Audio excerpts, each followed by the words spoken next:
Hello and welcome to episode 1 of this competitive Group Ironman series, the Blizzard Buddies. Let's meet the group. Hey, I'm Cyruss. I've been playing this game for over a decade now, and in that time I've reached some pretty big milestone goals, including 5.8 billion experience, max rune score, and I'm also the 44th player to have earned the Golden Reaper title. For the last few years, I've also been playing an Ironman account where I'm working towards the Golden Reaper title all over again. Being that far into the endgame, making any amount of progress takes a ton of time, so I'm looking forward to taking a break from that and playing Group Ironman with this really strong team. Let's see how far we can go. Hey there, I'm A Accident, and that is A, intentional spelling. I've achieved 5.8 billion experience points and ranked 44 on my Ironman account with over 800 days of game time. While everyone else seems to own a Vitalis, I proudly stand as the only one in our group without one. Instead, I'm the ultimate 4K enthusiast, and I can't help but shower 4K with all the love and attention in the world. 4K! Hello everyone, my name is Ann, and I've been playing RuneScape for about 20 years and Ironman since day one. I have achieved a couple of PVM drop firsts for Ironman, including Seismic and Praisal Wands. I'm looking forward towards competitive Group Ironman as a way to recapture the rush that was Ironman on release, and hope to get a couple world firsts with the team. Let's do this. Here we are, it's day 1 of Group Ironman mode. We got crowds of fresh accounts with bronze daggers running around the Iron Enclave, and it's time to create the group for Blizzard Buddies. Accident wasn't able to be on right away on release, so we started our group as a 3-man with Ant and Cyruss. All right, I think I'm gonna leave the island and get started. Here we go. Okay. So I could leave the island? I think so. I don't know if we got to talk to this guy for like the journey achievement or something. Let's see. First things first, let's get 20 bonds onto the new account for Premier membership. Since we all have all the auras unlocked, the 150k loyalty points aren't as important, but the bank booster on top of the best membership deal is a no-brainer. I'm going to remake all the interfaces and whatnot. That's going to be fun. Dang, that was fast. Jeezy. Thank you. Easy. When do you get access to Surge again? It's like 31 magic. 5 agility, actually. Oh, they changed it. Yeah, I know they did that, but I didn't know. So is that Journey Tier 0 done? Looks like it. We've unlocked their storage. My god, I'm running out of run energy. What is this, old school? Oh boy, the KBD event. Let's get going. Oh no. And we'd have to trio it. At level 3. One of the boys has to get 50 rune crafting so we can at least get some Viswax for quick teleports. Yes, that'll be a nice AFK grind. Is there another, So you do get a world broadcast for Tier 1 journey achievements. Oh. We need total level and quest point requirements for that as well. Total level and quest points? Okay. I'm doing Monk's Friend right now, so that'll give me a shit ton of wood cutting. Decided I was just going to do the Scourge of Misthalin and the Provider of Misthalin tasks, so went ahead and killed 3 rats in the swamp, caught 10 shrimp while I was there, killed 3 goblins on the way to the cow pen to kill 3 cows. Those cows are tough, by the way. Had to cook and eat some of those shrimp. Then I headed north to Varrock, cutting 10 trees along the way, killed 3 dark wizards, and I forgot to activate the Varrock lodestone, but then I went and killed the 3 barbarians to complete the task. There's Scourge of Misthalin done. Nicely done. Ran north to Edgeville where the circus happened to be this week, and got the agility levels for Surge. At this point, Accident was in the Discord call at the airport, which led to some interesting voice chat moments. Welcome to BWI Marshall Airport. There are 2 long-term parking lots. Remember, you have parked in long-term A. Please make sure you board the long-term A shuttle on your return. Why is it that that's like the clearest audio in the world? Right. When Yeah. Accident speaks. Completed the Provider of Misthalin task, which just left a few quest points to get the Journey Tier 1 achievement done. I can knock out Druidic Ritual now, which is 4 quest points as well. All right, let's see. Is this going to be our world's first? Hey. Let's go. Yeah. With a world first broadcast under our belt, it was time to focus up and start questing like crazy. Started with Gunner's Ground, which gives an absurd 5 quest points. Took the Edgeville lever to Artie to complete Monk's Friend, And then this is where Accident was trying to get his account started on mobile, which, if you didn't know, is kind of a nightmare to navigate. Alright, so now it's telling me to select a character. I see a Avalanche at the bottom, so tap that. Now I see a little circle. It says signing in. Loading, please wait. Oh, this okay, it worked this time. Loading map. Oh wait, I was stressing. Alright, select game mode. Group Ironman. Done. Okay. Oh my gosh, there's so many nerds here. Alright, what world are you guys on? We're on members' worlds. Are you a member? No, not yet. Okay, so I'll have to hop to you I anyway. paused, but I never use mobile, so I have no idea what world I'm on. We can wait until you're not on mobile, because honestly, adding you to the group is going to make us require more quest points and more total levels for the journey achievements. So if we add, or we go from 3-man to 4-man, like when we're going for a journey tier 2, like it'll make us have to get like 10 more quest points and like 50 more total levels or whatever. Right, so it'll be like harder to get to tier 2 and tier 3. And just double checking, do we want to add him now or when he's off of mobile? Whenever it's easier, I suppose. I mean, off of mobile makes sense as well, because then we can probably get another broadcast guaranteed. Right. Yeah, off mobile probably easier for me. Make sure I remember everything. Sounds good. Boarding starts in about 15 minutes. Did we tell you we got the world first broadcast for the tier 1? No. Yeah, we got Great job. 3-man tier 1. Has there been the 4-man broadcast yet? Wait, do you have a picture of it? I do have a picture, yeah, 1 second. We decided to go for the 3-man Journey Tier 2 broadcast next, which meant one of us had to get 25 fishing for a Lumbridge easy task. I figured Sea Slug was the best route for that, so I needed 30 fire making for Sea Slug. Luckily, fire making is a super quick skill to just train, and it also gave me the opportunity to gather some starting ashes for necromancy. I'm gonna do Priest in Peril now for the journey achievement. I mean, you guys are having so much fun. I'm just sitting here in the airport. You'll get in on it, don't worry. Just want to binge. Knocked out Ernest the Chicken while I was in the area. It's a nice quick 4 quest points. Then it was back to fire making. I figured I had enough ashes for now, so I did bonfires to AFK while sorting out my interfaces. Here we are completing Sea Slug, which got me to 24 fishing, so basically all the way to that requirement for the Lumbridge task. Kept on questing for a bit, just getting those basic Berthorpe and Taverley quests out of the way. Let Them Eat Pie, Violet is Blue, and Violet is Blue 2, which basically let you skip the early mining, smithing, and farming levels. Then it was on to Wolf Whistle and Druidic Ritual to basically unlock summoning and herblore, along with a few quest points. Alright, I'll just go on World 8.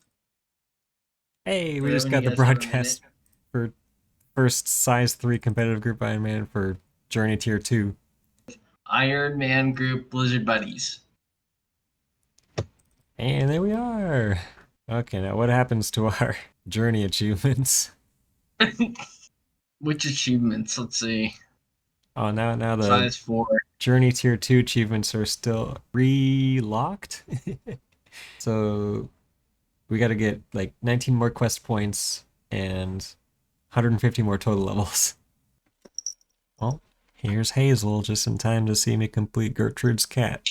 Completed Gertrude's cat, and you'll see the kitten following me for a bit while it grows into a cat to get it ready for Evil Dave's Recipe for Disaster quest. Completed Night Sword for that huge early smithing XP.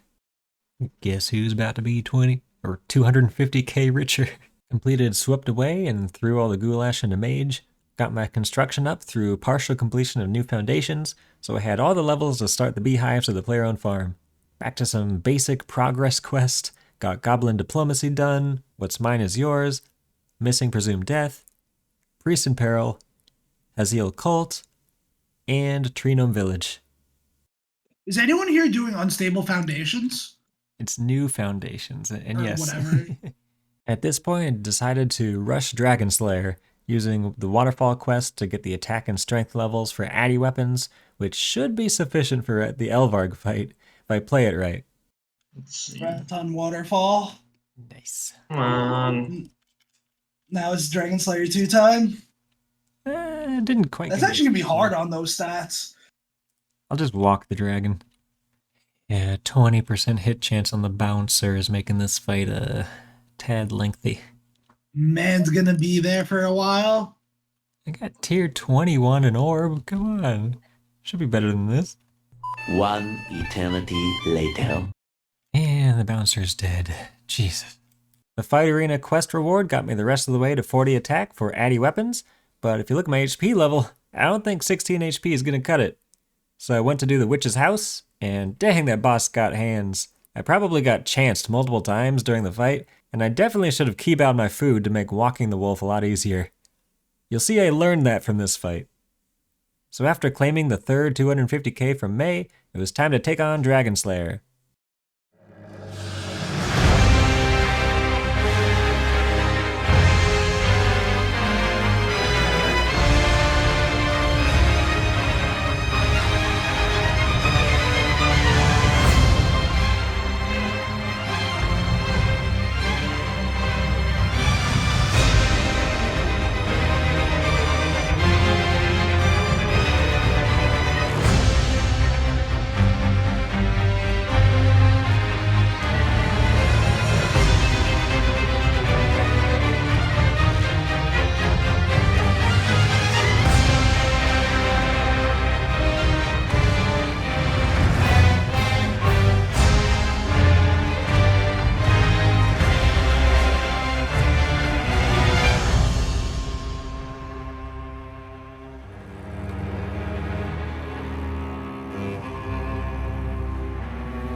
There's one dead dragon.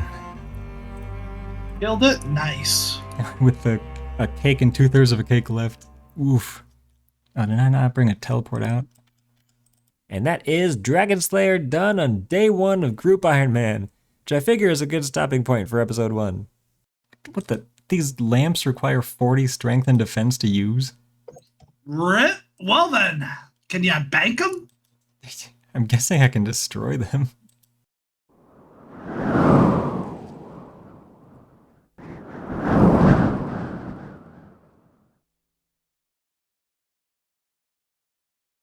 Hey there, I'm A Accident, and I've racked up a whopping. Or wait, I gotta scroll up. Was that real?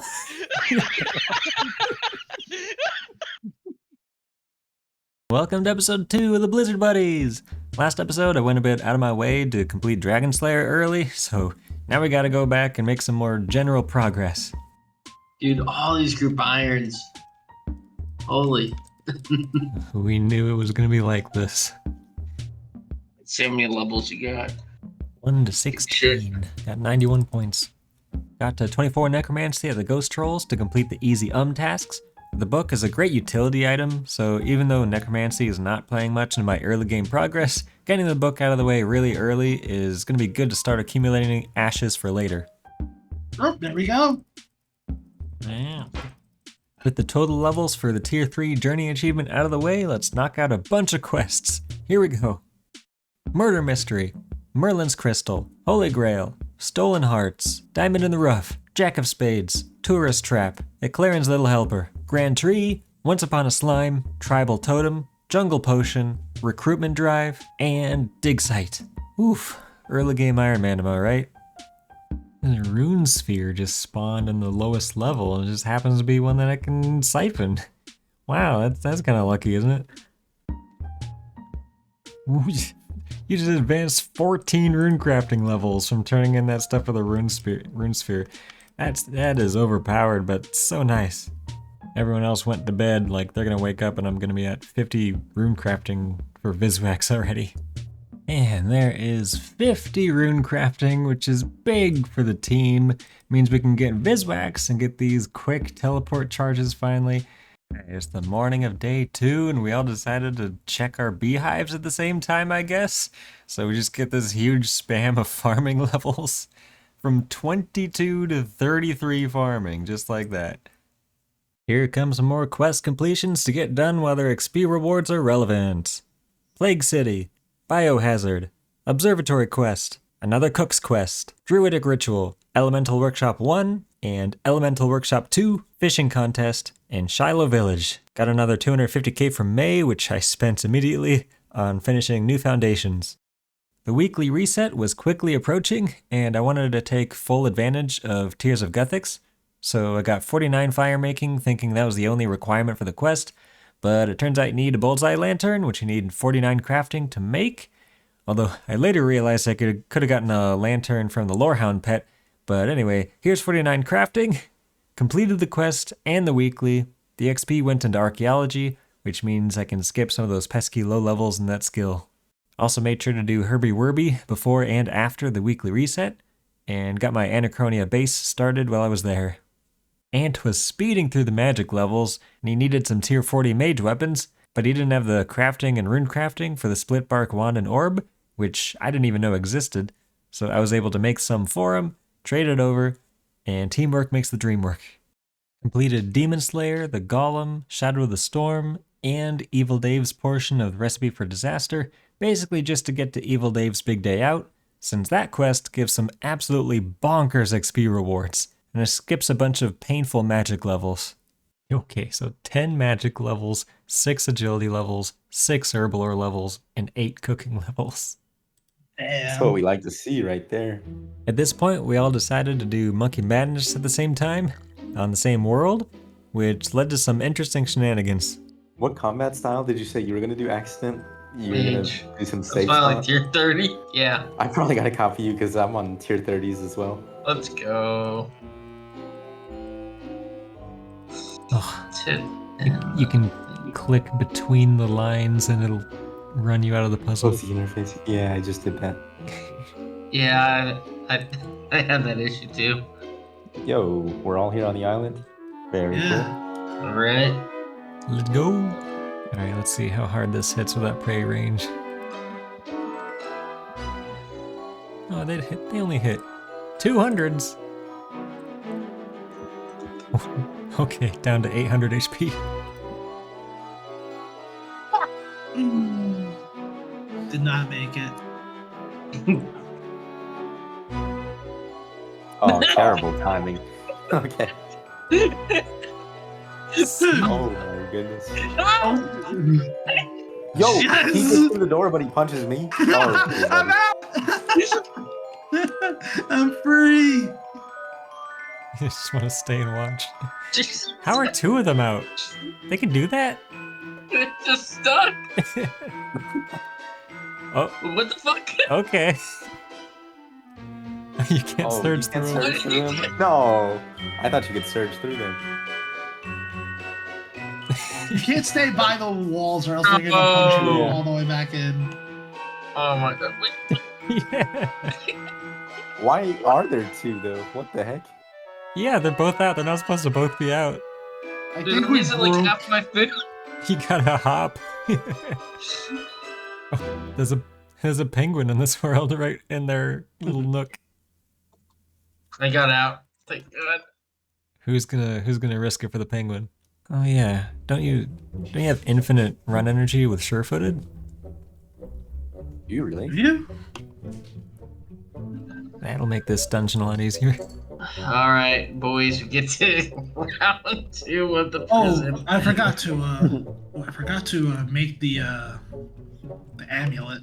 Oh, you have to do that on a patrol, okay? Yeah. I was like, wait, what? Scared me there. I was rereading the section. Yeah, I was rereading it as you said that. I'm like, I skipped it. I skipped the one section from speed reading. The penguin. Prison, the temple, then we. You can get the penguin from the jail cell now. The archers only hit me for like 80 this time instead of 3,000. No! Oh, I thought I searched into that box. He punched you and he still made it through? Huh? Whoa! Oh, Whoa! Uh-oh. Yo, did you like summon the ninja monkey?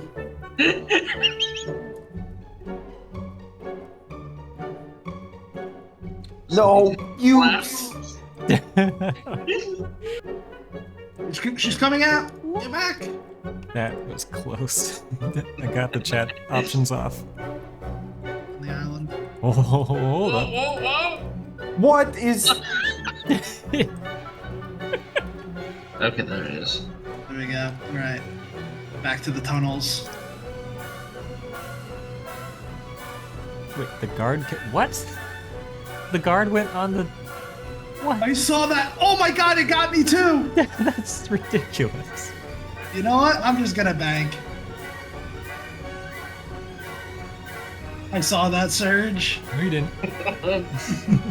Oh no, these gnomes do like no damage. Like literally. Oh no, this is not good, boys. Alright, I'm gonna try to fight it head on. I thought you could safe spot him like across the bridge, but that's not working how I thought. Oh my gosh. Even with the Renegade's 25% accuracy, I'm getting smacked. I'm at 44. I'm at 50% accuracy. I'm at 34%. Dude, I might actually be cooked. Omni for drops. I'm definitely gonna need to whip out better food. I'm surprised it's instanced. Right? Old school is completely different. Yeah, I must have updated that. Oh, I can actually do Dragon Slayer now. Oh yeah, I'm gonna be able to clean those lamps, huh? Bro, they're not doing anything. You I see like 9, 6, 5. They max it at 10, is what I read. Bro, do you realize how long that would take if we're really gonna do that? Probably you can do it to like take a break a little bit, like get 100 adren, go regenerate if you need it, and then come back and do a little bit of damage. That's what I'm gonna do here, I think. I feel 'Cause like. that definitely helped. I let them do like 200. Do you 300 have damage. Protect from Mage? I do not.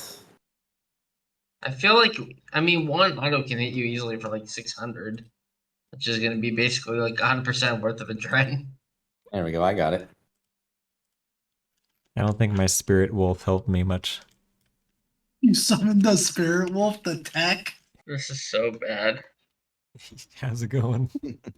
It's like, here, you want? I'll show you how it's going. Dang, why are all your gnomes AFK too? I'm resting to get my health back, and then I just attack when I'm full. Let's Oh go. my god! After we all got the levels from Monkey Madness, we were rank 1 on the 4-player competitive group high scores, so we were able to screen capture that. With Monkey Madness done, I'll call this an episode. See you next time for more Blizzard Buddy progress. Congrats on the 50 magic. Yes, big Mystic London Orb. Well, welcome back to the Blizzard Buddies! Just gonna go ahead and camp ogres to like 60 mage for the almighty Gothic staff. Also gotta get some quests done. Here's Big Chompy Bird Hunting, Zogre Flesh Eaters, and Beneath Cursed Tide so I can do my Oyster monthly before the reset hits. Oh, there's 1,000 total after getting 46 construction. So I've done my part. If we were all to contribute equally to the tier 4 achievements, or 4K total. But yeah, I've been pulling a little more hours than everyone else just because of availability. Decided to just knock out the King Black Dragon task for the Journey Tier 4 achievement, Solo Walking, which is basically where you just walk under King Black Dragon and cast abilities as you continue to walk, spam click to walk, that sort of thing. And the King Black Dragon can't actually hit you. So yeah, this is an easy low-level way to get King Black Dragon done. Omni for drops, of course. And then that takes care of that requirement for Tier 4. May have gotten a bit overconfident with bossing after the KBD kill, because this is what happened when I went to Barrows to unlock the portal from War's Retreat for the Vampire questline. Killed Darok on round 2, and cleared the rest of the brothers fairly easily. Also got the Ectoplasmator from the Darok kill, which was random. Then it was time to do the Carol Tunnel. You can see in my inventory, I brought a bunch of items for the Vampire quest I was doing, which in hindsight was not the best play, because I would have been able to just teleport back using the portal once I got the kill, so I should have just sent it by packing my inventory full of food. And this is where we learn why the archaeology journal is not a good panic teleport, because it does not null damage taken during the teleport animation. Ran back all the way through the swamp, again stubbornly trying to keep the quest items in my inventory, managed to kill Carol in the tunnel, but I did not have enough food or HP left to make it to the chest. And keep in mind, each of these deaths meant I had to run all the way back from the Canifus Lodestone through the swamp to get back to do the Barrows kill that was supposed to mean I didn't have to run through the swamp anymore. Anyway, didn't get a drop, but there we go, getting our Barrows KC for the portal. Completed In Search of the Unpronounceable, which kicks off that whole vampire quest line. Then it was back to ogres to train up that mage level. Hit 51 mage, which got me to 60 combat, and that unlocks War's Retreat and Reaper tasks like the Mole and KBD. Got up to 55 mage for now, which unlocks Wild Magic and High Alchemy, both pretty big unlocks for the account. We figured doing some group dungeoneering would be great for our collective total level, for those journey achievements. So here we are doing our first big dungeoneering session. Dungeoneering is honestly just a fun skill to train, and it has a lot of depth to it. Yeah, Oh no. or you could just Oh go no. super low Oh, HP and just no. ignore it. Frost Dragon, let's get the achievement. Yeah, there's an achievement here, right? Yeah, is there an altar in this floor yet? We later learned that it has to be in a solo floor where you get the Frost Dragon sacrifice on the altar. Oh, this we guy- can get something interesting here. Offhand of sorts. You're 90. Anyone want it? Yeah, I kind of want to come back once we actually have like gate stones and stuff. Right. Because not being able to teleport to group gate stone is really rough.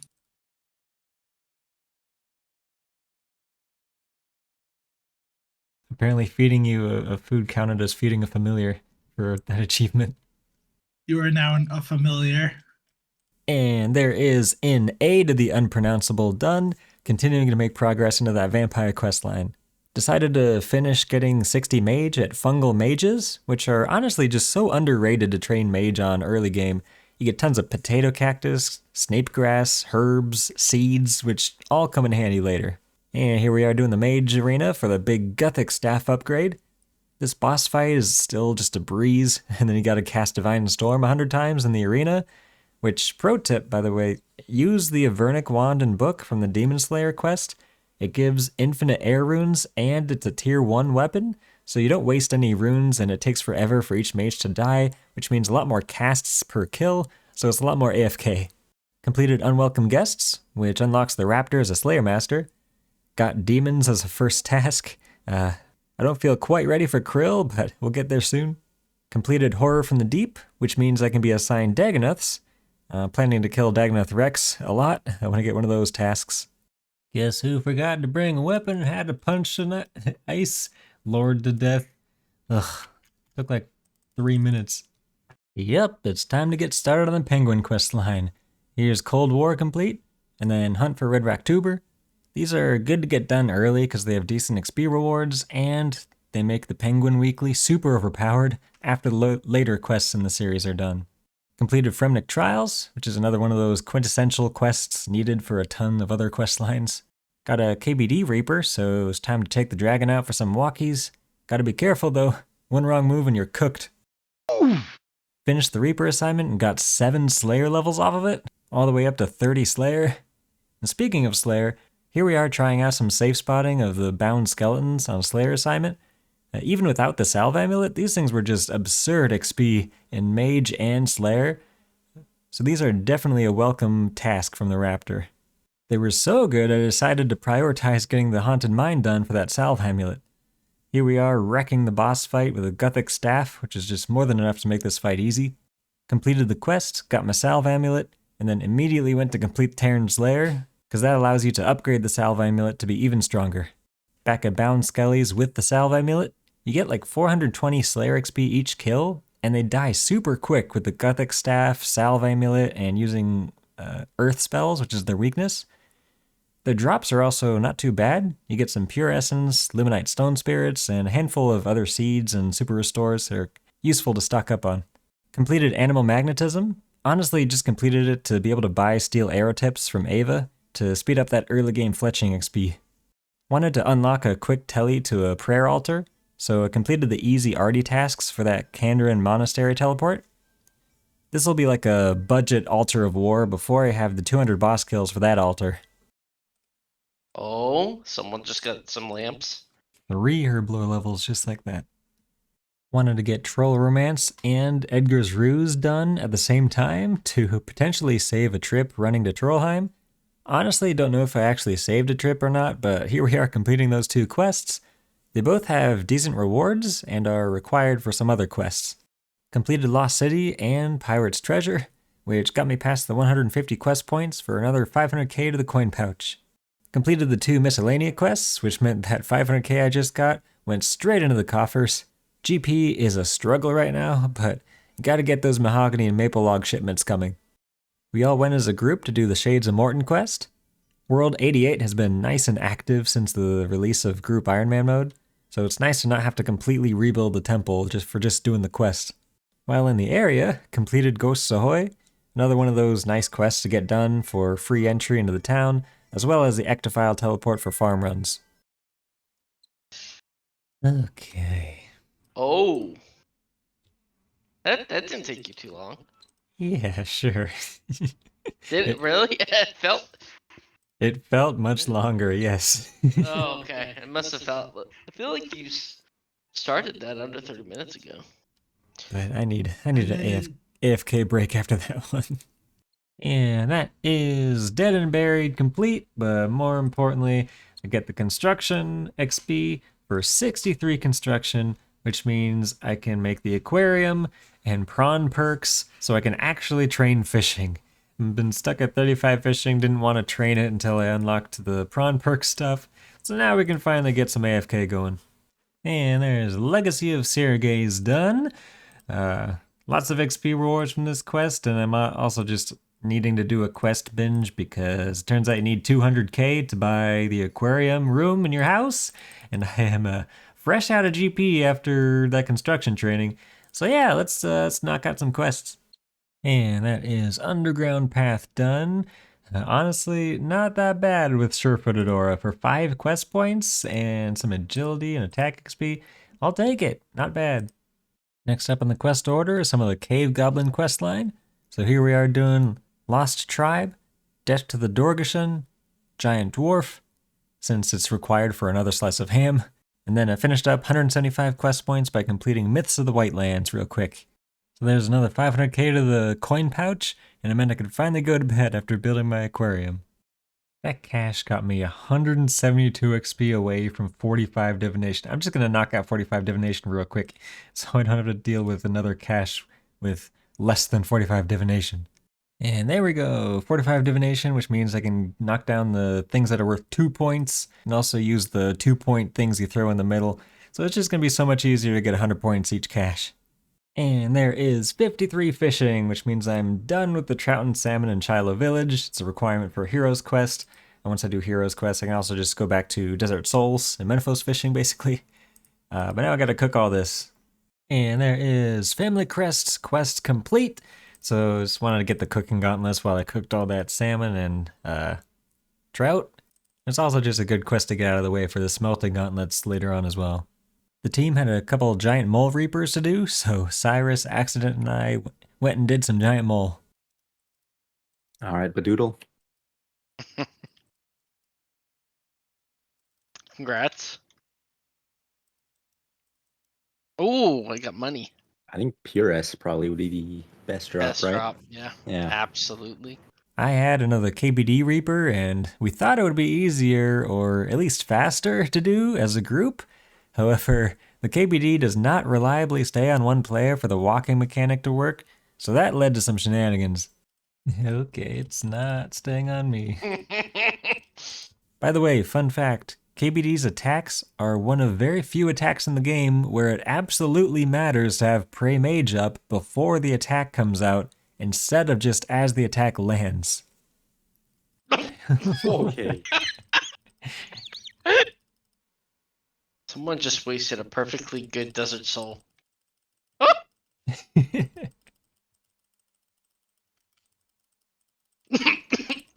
Okay. Okay. This may actually be easier to solo. Should we just stall? Just hold it for him to get back? Here we go. Alright. Holy. Again. No, what the No! No! I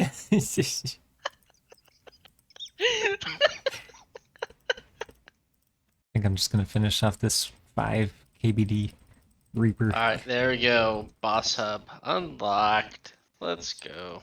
Completed the Wilderness Easy achievements for that big XP lamp, and also unlocks the Wilderness Sword, which has free teleports to Edgeville and the Wilderness Herb Patch, two very useful teleports for such an easy task set. And that is Temple of Ikov done. Just do that for the ranging and fletching XP basically. Was that 2 range levels and a fletching level? And that also gets me up to the range level for Chinchampas, or wait, is it 42 or what level do you need for 45? Oh, still gotta train some range. And there's Hero's Quest complete. So that's a bunch of XP and a bunch of different skills. I don't even know if any of these are gonna give me a level or not. Let's see. Oh, just a smithing level. Cool. So that's Hero's Quest done. And there's Rum Deal done, which is a nice chunk of XP and a requirement for a bunch of quests. And you get the Holy Wrench and I guess a fishbowl you'll need for Recipe for Disaster. And there is 60 mining, which is a requirement for Lunar Diplomacy. Now hopefully from mining all those gem rocks, I'll have enough gems for 61 crafting, which is the other big requirement for Lunar Diplomacy. Yep, had enough gems to get to 61 crafting, which meant it was time to complete Lunar Diplomacy. The quest itself is kind of a pain, but man does this quest have rewards. Full lunar armor is recognizable as basic low-level Ironman gear. It requires 40 defense, but acts as tier 60 power armor. The quest also unlocks the Lunar Spellbook, which isn't really useful at the moment, but becomes absolutely essential later. And with that big quest done, I'm calling it an episode. See you next time for more Blizzard Buddies progress.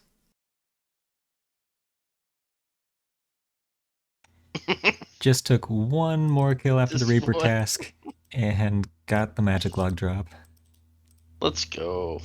All set for all 4 Desert Treasure. And here we are completing all fired up, which is going to get me to 50 fire making, which is the last skill requirement I needed for Desert Treasure. We're all sort of planning to do Desert Treasure together for the content, but I think just nobody was on at the same time, so I think one of us just wound up doing Desert Treasure for the Journey achievement, so that was that. And there is 50 smithing, which means I can make rune stuff, and it also means I gotta get a bunch of rune burial sets to go from 50 to 60. And there is 60 smithing, which should be the last requirement for Succession. Oh, let's go unlock Dive. And that is Daughter of Chaos done, which actually gives like a ton of divination and archaeology XP. So 50 to 53 divination and 40 to 46 archaeology. I will take it. And there is Succession done. Oh, that's such a big quest to get done. That means I can do the dive ability, and it means I can put the infernal puzzle box on the tool belt, so my adrenaline will no longer drain outside of combat. It's just such a huge quality of life quest to get done, nice and early. That's also like 110 mage, or 110k mage XP just like that, so almost 70 mage now. Just trying to work on unlocking Vanquish. Ah, this is nice and refreshing as Guthixin, cash all by myself, and here comes another Group Ironman to ruin the fun. And here we go with the Sword of Edict's Engram, which gives me a ton of divination XP, and more importantly unlocks the thingamajigger. So you get the Sword of Edict's Engram on here, and that will get me some memory shards from whenever I catch anything with Hunter, and those can be transformed into porters, which really come in handy for archaeology. So let's make sure that gets activated here. And there is 62 thieving, which finally unlocks safe cracking, and that is just so nice because these cage doors, ugh, this place is a prison. It's been crowded since the release of Group Ironman, so these kept having worlds not free. It's so nice to have that grind done. And there we go, Guild of Our Own complete. So that's 30k thieving XP, which is not too bad. Some herblore XP, and most importantly, it unlocks safe cracking, which will get me all the way to like 99 thieving whenever I want to get that knocked out, or I want to just go for 90 in the short term to unlock ports. And there's Death of Chivalry complete. Basically did that to get the Skull of Remembrance for a good teleport to some safes. That's a good quest to get out of the way anyway.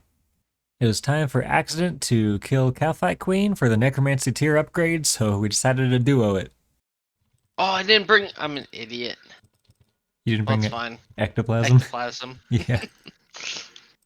It's so easy to forget. I can go back to wars after. Hey. Let's go. We get the double Wars. broadcast. Oh, we got the G. Cyruss joined in for a couple of kills to unlock the portal at the War's Retreat. And then we had another Mole Reaper, and this happened. What? Grats. What? At 290k XP, he gets That's Newton. a joke right there. He got the first pet. Whip him out. It went to the bank. I didn't have room. Oh my gosh. Wrong pet from the mole. And that is one small favor complete. Couple of quest points, some lamps, which honestly I'm gonna throw one of these into range so I can get 45 pretty much. So for chins, just want to skip training range with anything but chins. And then of course the last one on herblore, because you have to. And then yeah, I only did that quest because it's a requirement for King's Ransom, which is going to give a bunch of total levels for me. So let's go do King's Ransom. And there is King's Ransom complete, which should get me some nice XP rewards. Just throw this into herblore. And then most importantly, oh, you need 65 defense? 65 defense to claim that? Why? That's ridiculous. I have to come back for that. But more importantly, you unlock the Knight's Training Ground, so I'm going to get that XP. And there's like a 120k XP drop. How many levels am I going to get from that? Yeah, so I got 50 attack, which unlocks rune weapons, which is nice. 52 defense, 52 strength, up to 70 magic, 47 range, so you can use Chinchampas now, 58 constitution. Yeah, that's big for the total levels. Starting to think I need to do some more Slayer, so I wanted to do Smoke and Kills quests so I can actually get the full Slayer points from each assignment. The Banshee Mistress is actually like a decently difficult boss fight. I mean, I have a Gothic staff, so I'm probably overgeared for it, but yeah, this boss fight is interesting. And that is Smoke and Kills complete, just an essential quest to do when you're doing any kind of Slayer. It like doubles your Slayer points for each task.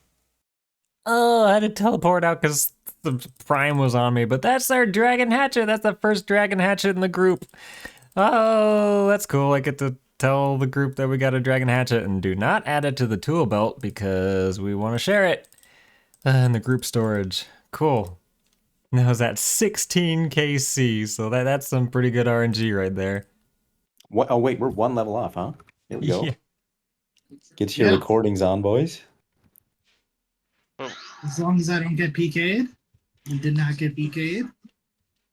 Maybe I might get it this run. I don't know. Here comes Ants to kick it into the goal. And One more run. Yeah, I was about to say. the tease. That run didn't quite make it. If I kill this hill giant before him, then I'll be the winner. I think he's got it though. He's gonna run faster. I could have just fished something. I just realized. Or just teleported, but. Yeah. Oh! There it is. Let's go. Yeah. World's first tier 5. Let's go. Let's go. Feel like we can like relax a little bit now. Yeah, for real. No, we cannot relax. At least not like go so hard for total levels and just do like quests and stuff. Yeah, get back to questing now. That's gonna be the play. After doing div. I'm actually like 6 levels away from unlocking quarters for everyone. It's my 3rd Zerker ring, this task. This task keeps on giving. Dude, that is wild. Now we all have Zerkers. Do we really? That's cool. And here we are unlocking the Master Thief's Lockpick, which is going to make that part in Desert Treasure just a breeze for me because I can just add this to my tool belt. But actually, I was curious, am I able to add the Master Thief's Lockpick to the Group Ironman storage? Like, I doubt it's possible, but yeah, it's blacklisted. So unfortunately, cannot add that to the group, so they can't use it. But yeah, there we go. I never have to bring a lockpick with me ever again. And there is 90 thieving, which unlocks player-owned ports. It's a big sort of unlock to start doing player-owned parts every day. Slowly getting those kind of endgame unlocks like vampirism scrimshaws or whatever else is useful from player-owned ports nowadays. But that's where I'll probably stop doing a bit of thieving, go back to some other things. Just wanted to get player-owned ports unlocked because that it's better to get started on that earlier than later. And doing safe cracking also just gets me a ton of GP, which has been really nice. I was like pretty much broke before getting into safe cracking, but now I'm at over 2 mil. So yeah, that was a really nice grind to get out of the way. And that is tier 70. Put it on. Look like a proper necromancer now. Proper necromancer. The assist system is pretty nifty, especially for things like necromancy gear upgrades, because someone else in the group can have the crafting level to make that armor for you. This Dagnith task is paying dividends. There's 200 boss kills to unlock the Altar of War. Big quality of life unlock. Now I can restore my prayer and summoning points every time I teleport back to War's Retreat. And there is 75 Mage, which is just a huge level because it unlocks Vanquish, which is just a weapon that's gonna carry me through the mid to high tier like quests and everything. Like there isn't a quest boss in this game that you can't comfortably do with Vanquish. Everything's gonna be so much more easy. I'm going from tier 60 to tier 75. There's just one unlock. There we go. We just scroll all the way over to Vanquish. 150 quest points, which I already have easily. And that's a tier 75 mage weapon. It's also going to be a tier 75 ranged and melee weapon, but I'm nowhere near the levels for those. But there we go, 75. Now let's just cruise through these last 9 Dagnith King kills. Man, this Dagnith task has got me so many unlocks, and these Dagnith bones are going to be really nice for doing those rituals for necromancy. Like 262 Dagnith bones. You get some noted bones as drops, so I got more bones than kills. But yeah, almost done with this Dagnith task, and then I'm gonna have Vanquish. Let's see the difference in accuracy percentage from the Gothic staff.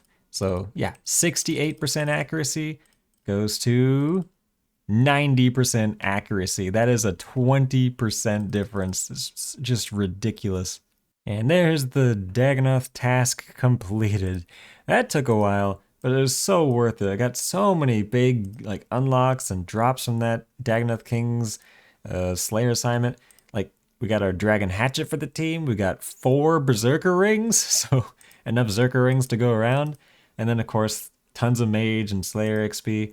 Really good task. Oh yeah, and my Cyclosis mission just came back from Player on Ports. I think it was like 84% chance to succeed, and there it is. Sweet. So that unlocks the Cyclops, which is not really that useful, but yeah, I'm out of voyages for the day anyway. Oh, and the next task from the Raptor is Bound Skeletons. The XP rates are going to be crazy with Vanquish now. And there is Some Like a Cold complete, which should give me a ton of XP. Yeah, give me a crafting and a fishing level. Awesome. Now it's going straight on to back to the freezer to finish this quest series. And it's gonna be a quick clip because Gothic's caches are opening, but there's back to the freezer complete. So I get a bunch of XP, a couple of levels, and off I go to my daily caches. And that quest is, of course, the finale of the Penguin quest line, so I'm gonna get the maximum sort of benefits for doing my weekly penguins. All right, and I was gonna mention, so the 1500 total world is kind of pretty much empty because like no Group Ironmans have 1500 total at this point. So it's been nice to kind of just go to that world and have the cache basically to myself. Yeah, I'm here. I'm like a minute late to the cache and there's nobody else. Gotta love it. It's happened. I Got it? I got a spider egg. It is hard to imagine. Bring chair now. I can't check the egg until 64 farming. Oh no. God, I wonder if I should keep because there's election stuff happening in the audio, and I'm recording it. What if I kept it in? So I went from like 40 to 60 necromancy here at Corpse Spiders, hoping to get a spider breeding pair. They're 1 in 2,000 to get a unchecked spider egg, and I went 7,300 kills with 1 drop. So that wasn't ideal, but stayed for a little bit longer and actually got the second spider, like still on 60 necromancy. So yeah, it wasn't too bad. Now I've got a 50-50 chance of a breeding pair once I have the farming level to check these. Oh, I just realized I haven't been making clips at all, but I just got 66 necromancy, which unlocks volley of souls and the multiply 2 glyph without having to boost. So that's just really convenient. Just doing my 60 to 70 level ritual process, so tons of communions and stuff for the quest that requires like 3,000 souls. Kind of ridiculous, but here we are doing it. And there is As a First Resort complete, which is kind of a big early game quest. Gives you lots of XP. Got up to 50 hunter, which means I can move on to the whatchamacallit, whirly gigs at the Het's Oasis. Much better hunter XP per hour. And then, of course, the biggest unlock for early game, you get access to these meat packs, which are going to be very useful for big, like those dinosaurs for the ranch at a time, and even spiders coming up here soon. Spiders eat meat, so going to need a ton of this. And also the beef will be good for making bloated leech pouches. So yeah, big shop to unlock, and also the red sandstone. It's worth mentioning for once I get like 80 mining. Oh, there's the mystical sand seed. That wasn't too bad. Actually, kind of like right on drop rate, probably. Calculated it out to be about 1 in 28 minutes or so with 30 pickpockets per hour at this level. Accent's going to be happy about that. He's doing the gem rock grind at the moment, and this is a nice teleport to that. Training my defense on this bound skeleton task, which is just insane combat XP. And I got 56 defense and 90 combat, which I guess is a little milestone level there. But yeah, these are way better with Vanquish. 100% hit chance, salve amulet, like, this is great XP. What the? Apparently I somehow got an uncut moonstone from doing rituals at this level, 66? Like, that's gotta be rare, but that's gonna be a really nice one to get the crafting level to make something out of that. Cool. My first raptor special task. Nice. Of course, it's just one of the 6 or 7 different tasks that bound skeletons can be done for. And there is 70 defense, which is a huge level. It unlocks subjugation. If I had the 70 HP, the 60 agility, or 60 strength to even get into the dungeon, but yeah, these bound skeletons have been getting me so much Slayer and combat XP. It's just ridiculous. And the Raptor assigns them like with 6 or 7 different tasks, so they're so easy to get. And the drops are not actually half bad. You can stock up on some super restores. The Luminite stone spirits are gonna be good for smithing, and some seeds. Like this is not a bad task. All right, it's time to make our first big purchase from the Slayer Master shop thingy. Let's learn how to fletch broad arrows and bolts. Boom! That's gonna unlock like what, 55 to 99 fletching or something. So yeah, a huge unlock. I only have like 15k arrowheads so far, but I think I'm gonna smith some rune arrowheads. I want to get to like 75 fletching so that I can boost to make tier 70 staff in Demonheim. It's also a requirement for branches of Darkmire. I just want to get my fletching up real quick. Ooh, just got a breeding log entry for a strawberry cow, which means that is the 3rd out of those 3 different types of cows that you need for contract clause, since I already got the chocolatey cow and the vanilla cow. So that's a nice little RNG requirement out of the way for that mystery. Okay, so I need GP, and I'm falling behind on quests. So here's Housing a Parliament complete for that Moonstone and 20k free Necromancy XP, and of course the 1 quest point, just 24 more quest points till my next 750k. And there's Cabin Fever complete, another couple of quest points, some nice XP lamps, and the biggest thing you unlock from this quest is Cave Horrors, so I'll be able to grind out like the Black Mask at some point if I wanted to do that for the team. And there's Land of the Goblins complete, so another quest point and some XP, which actually got me an agility level. Cool, 53 agility. Not looking forward to that grind at the wilderness course, but next quest. And there's the Chosen Commander complete, which has a nice chunk of XP there and 3 quest points. That's a pretty big quest to get done. Get a strength level and an agility level. Skip some of that wilderness course. And that's kind of the end of the main goblin quest line, other than the Mighty Fall, which will come much later when I have better melee stats. But yeah, up to 207 quest points. Oh, here comes the part of the quest that sucks for everyone who doesn't have the Master Thief's lockpick. So let's go ahead and try to open the chest. Oh, failed, but doesn't matter. The lockpick can't break. And with 91 thieving, second try, easy peasy. It's so much harder when you have to buy a ton of lockpicks. And there's 70 divination, which is a big level because it means I can do the crest spot in the Hall of Memories or whatever and get a second slot for those perks. Which is going to help a lot for the dungeoneering divination method. So yeah, big divination level. Okay, this should be quest complete, talking to Azanadra. But man, I gotta say, Sure-Footed Aura is just the GOAT for Desert Treasure. There's so many parts of this quest where it's just so nice to not run out of run energy. There's the ice place that drains your run energy. There's this pyramid. There's all of the dungeons. You can't run out of run energy. It's so good.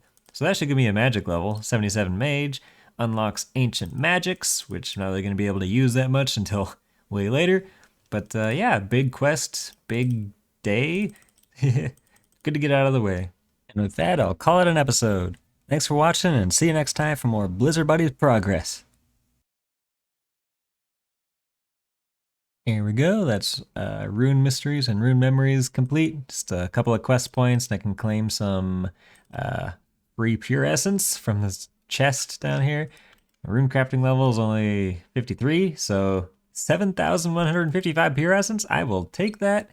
And this is mostly going to be for Impure Essence, Necromancy rune stuff.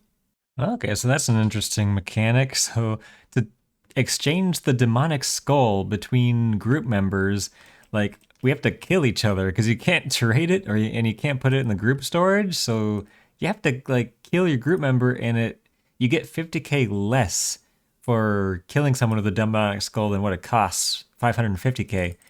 So it's still better than everyone buying their own demonic skull, and that costing 2 mil total, but it's not ideal. There's 60 agility. This is sort of locking myself to the wilderness agility course to 70, 75, whatever I can muster. Because I want to be able to get at least up to 77 for Ritual of Madrat eventually. Might as well knock it out all at once, right? The fewer times we have to transfer the demonic skull, the better. There's Regicide quest complete. Got some agility XP, which actually got me a level. And yeah, I'm just doing a bunch of these quests that get me some agility XP so I can skip some of these low 60s levels at the wilderness course. And there's Roving Elves complete. Another quest point, 10k strength XP, and a free tier 70 bow, which is actually gonna be my best ranged weapon at level 70 probably.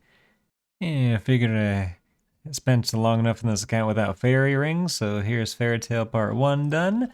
Let's go ahead and start Fairy Tale Part 2 and probably Fairy Tale Part 3 immediately. And here's Fairy Tale Part 2, so now I can actually use fairy rings, but it's not that convenient with the Lunar staff, having to wield that every time I use them, so let's go ahead and do Fairy Tale Part 3. And there is Fairy Tale Part 3 complete.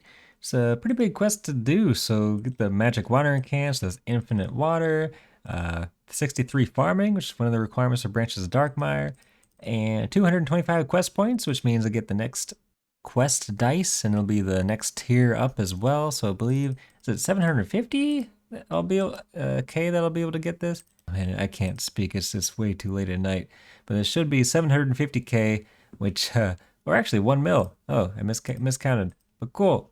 About half of that will be going towards buying another demonic skull. Kind of borrowed it from ants, but died while doing abyss rune crafting because some doofus was actually unironically PKing at Abyss Runecrafting, which I just don't understand why you would PK an RS3 in 2024. But here we go, buying another demonic skull, so I don't let Ant down. And here we are completing the Legends quest, which is just a huge quest to get done. It's one of those annoying ones, but you get lots of rewards, a bunch of XP into Herblore, of course. And then one of the best rewards from this quest is the Legends Cape, which has like the best teleport to a fairy ring. So now that I have fairy rings unlocked, along with this Legends Cape, it's going to make teleportation that much easier. 64 farming, which unlocks spiders. So now I can finally check the 2 unchecked spiders I got from corpse spiders a while back. And we get 2 males. Unfortunate, not a breeding pair, so that means we have to go back to corpse spiders at some point. Ooh, here we are. I've just finished all of the Recipe for Disaster subquests, and I just have all these turn-in foods in my inventory, and it's funny with quest completion, like broadcasts, you can spam this sub-quest completion, and your group is going to see you complete like 7 quests all at once. Of course, I did Evil Dave's portion of the quest a while back, so I could do Evil Dave's Big Day Out. But the rest of these quests, I could just get all done at the same time. So by the end of turning in all this food, I just have a complete spam of quest completion broadcasts.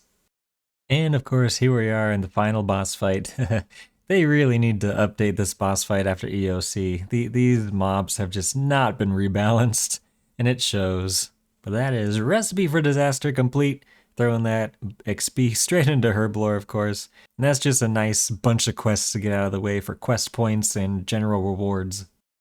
Came back to corpse spiders with range, because I need to get my ranged up, and got a female spider egg drop, so that gives me a breeding pair, which is huge for the group, because that means I can start working on getting breeding pairs for everyone else in the group as well, because we can put player-owned farm animals in the group storage, and that way they don't have to grind out a bunch of corpse spiders to get their own breeding pairs. Wanted to get the dungeoneering medium tasks out of the way, so we see our first frost dragon on a solo floor. Unfortunately, this floor did not have an altar, so it wasn't able to complete the achievement there, but a couple floors later, got a floor with the frost dragon and an altar, so I was able to complete that achievement for the dungeoneering medium tasks. And that's huge, because that gives you free law and cosmic runes at the start of every floor, which saves just a ton of time in the long run. You don't have to runecraft as your first thing getting into a new floor. Ran out of cash, so time to do a bunch of quests for my next quest dice reward. Here's Creature of Finkenstrain, What Lies Below, Tale of the Moose Spa, Garden of Tranquility, Bringing Home the Bacon, Great Brain Robbery, and finally, A Tale of Two Cats to finish off 250 quest points, so that'll be another 1 million coins to the coin pouch. Started doing some dungeoneering skilling with Ant. Basically you do divination and crafting while you're doing like large dungeoneering floors, and with the Hall of Memories buffs, you get like an absurd amount of divination XP per floor, depending on your Wisp RNG. But this is just so much nicer than doing caches to get yourself to like 80 plus divination. And here we are making a big dungeoneering reward shop purchase, the Bone Crusher, which is a nice quality of life item, and eventually it'll help maintain prayer with the Split Bird Skull necklace. And there is 70 agility, which is a big level. It means I can use a shortcut in the Taverley dungeon. Skips a lot of running to get to the Hellhounds or wherever I want to go. And it's just a nice clean level to get. And there is 60 attack, which is just a huge level. It unlocks so many things. Dragon weapons. Got my dragon halberd borrowing from the team. I think our team has like 2 dragon hallies we're kind of sharing between each other. And it also means I can actually wield the dragon hatchet when I'm training woodcutting, which just makes it a lot easier. And there's 60 strength, which is a requirement for a couple of pretty important quests. But I'll go back to training on attack, because I want to get 70 attack for the next sort of weapon unlocks. And yeah, between these ghouls and hellhounds, it's kind of hard to tell which one is going to be best in the long term. Because Hellhounds is definitely slower XP, but you get like hard clue scrolls that you can stack up in the group storage, since there's no limit on clue scrolls in the group storage. And you need those for fortunate components later, and they're better charms, but these are just much faster XP per hour. So it's hard to say. There's going to be a big level coming in here in just a second. I've been kind of a bad YouTuber, not been recording many clips for the past few days, just been AFKing a lot of skills up, but 70 attack unlocks a whole bunch of weapons, but more importantly, this little thing up here, 130 combined levels in attack and strength, one of the requirements for while Guthic sleeps, so I can enter the Warriors Guild. And I believe once I get like one more Herblore level, like I will have all of the skill requirements for while Guthic sleeps and all those prerequisite quests. So I just gotta do a bunch of questing to knock that one out. But yeah, I've been AFKing so many skills up. I got 76 woodcuttings for the Branches of Darkmire requirement, getting my fire making up, gonna do mining and smithing shortly. Just I've had a lot of AFK time in the past few days. And that is Branches of Darkmire complete. Just a massive quest to get done. Look at all that XP and level spam. Woodcutting, farming, fletching, crafting, slayer. And that's not even before using the 150k XP into Herblore, which is going to get me from 64 to 67 Herblore, taking care of the requirement for while Guthic sleeps. And then there's other rewards from this quest that are also huge. Like I can make tier 70 offhand ranged weapon for using with chins, tier 70 staff, tier 70 polearm. Like just such a massive quest to get done. Oh, you got 80 div. Big. That's the first invention, Rick, and somehow it's my highest skill somehow. Yeah, I just got 70 farming, like mostly from these frogs on Anachronia, just absolutely absurd easy farming XP. But 70 doesn't really unlock much, does it? Like, I guess I can collect Master Farmer fragments now, which is cool. But yeah, more frogs. Should I do the honors? If you got it. Hey. That's big. I got the Blizzard buddies. Triple broadcast. I don't know about you guys. Yeah, I got triple too. I only got double. No, you got triple. It's just one is above. Oh, there's a space. Yeah, it's weird. Was that our 4th broadcast? That's our 4th one, yep. GG. 4 out of 6. Putting the 3rd and final free breeding pair of these spiders for y'all. I don't know who sniped the first 2, but whoever's left. That would be me. There you go. All right, Dream Mentor time. Here's where we fight the inadequacy. Honestly, I feel like Courage the Cowardly Dog had a better representation of inadequacy in that one episode of that series. You're not perfect.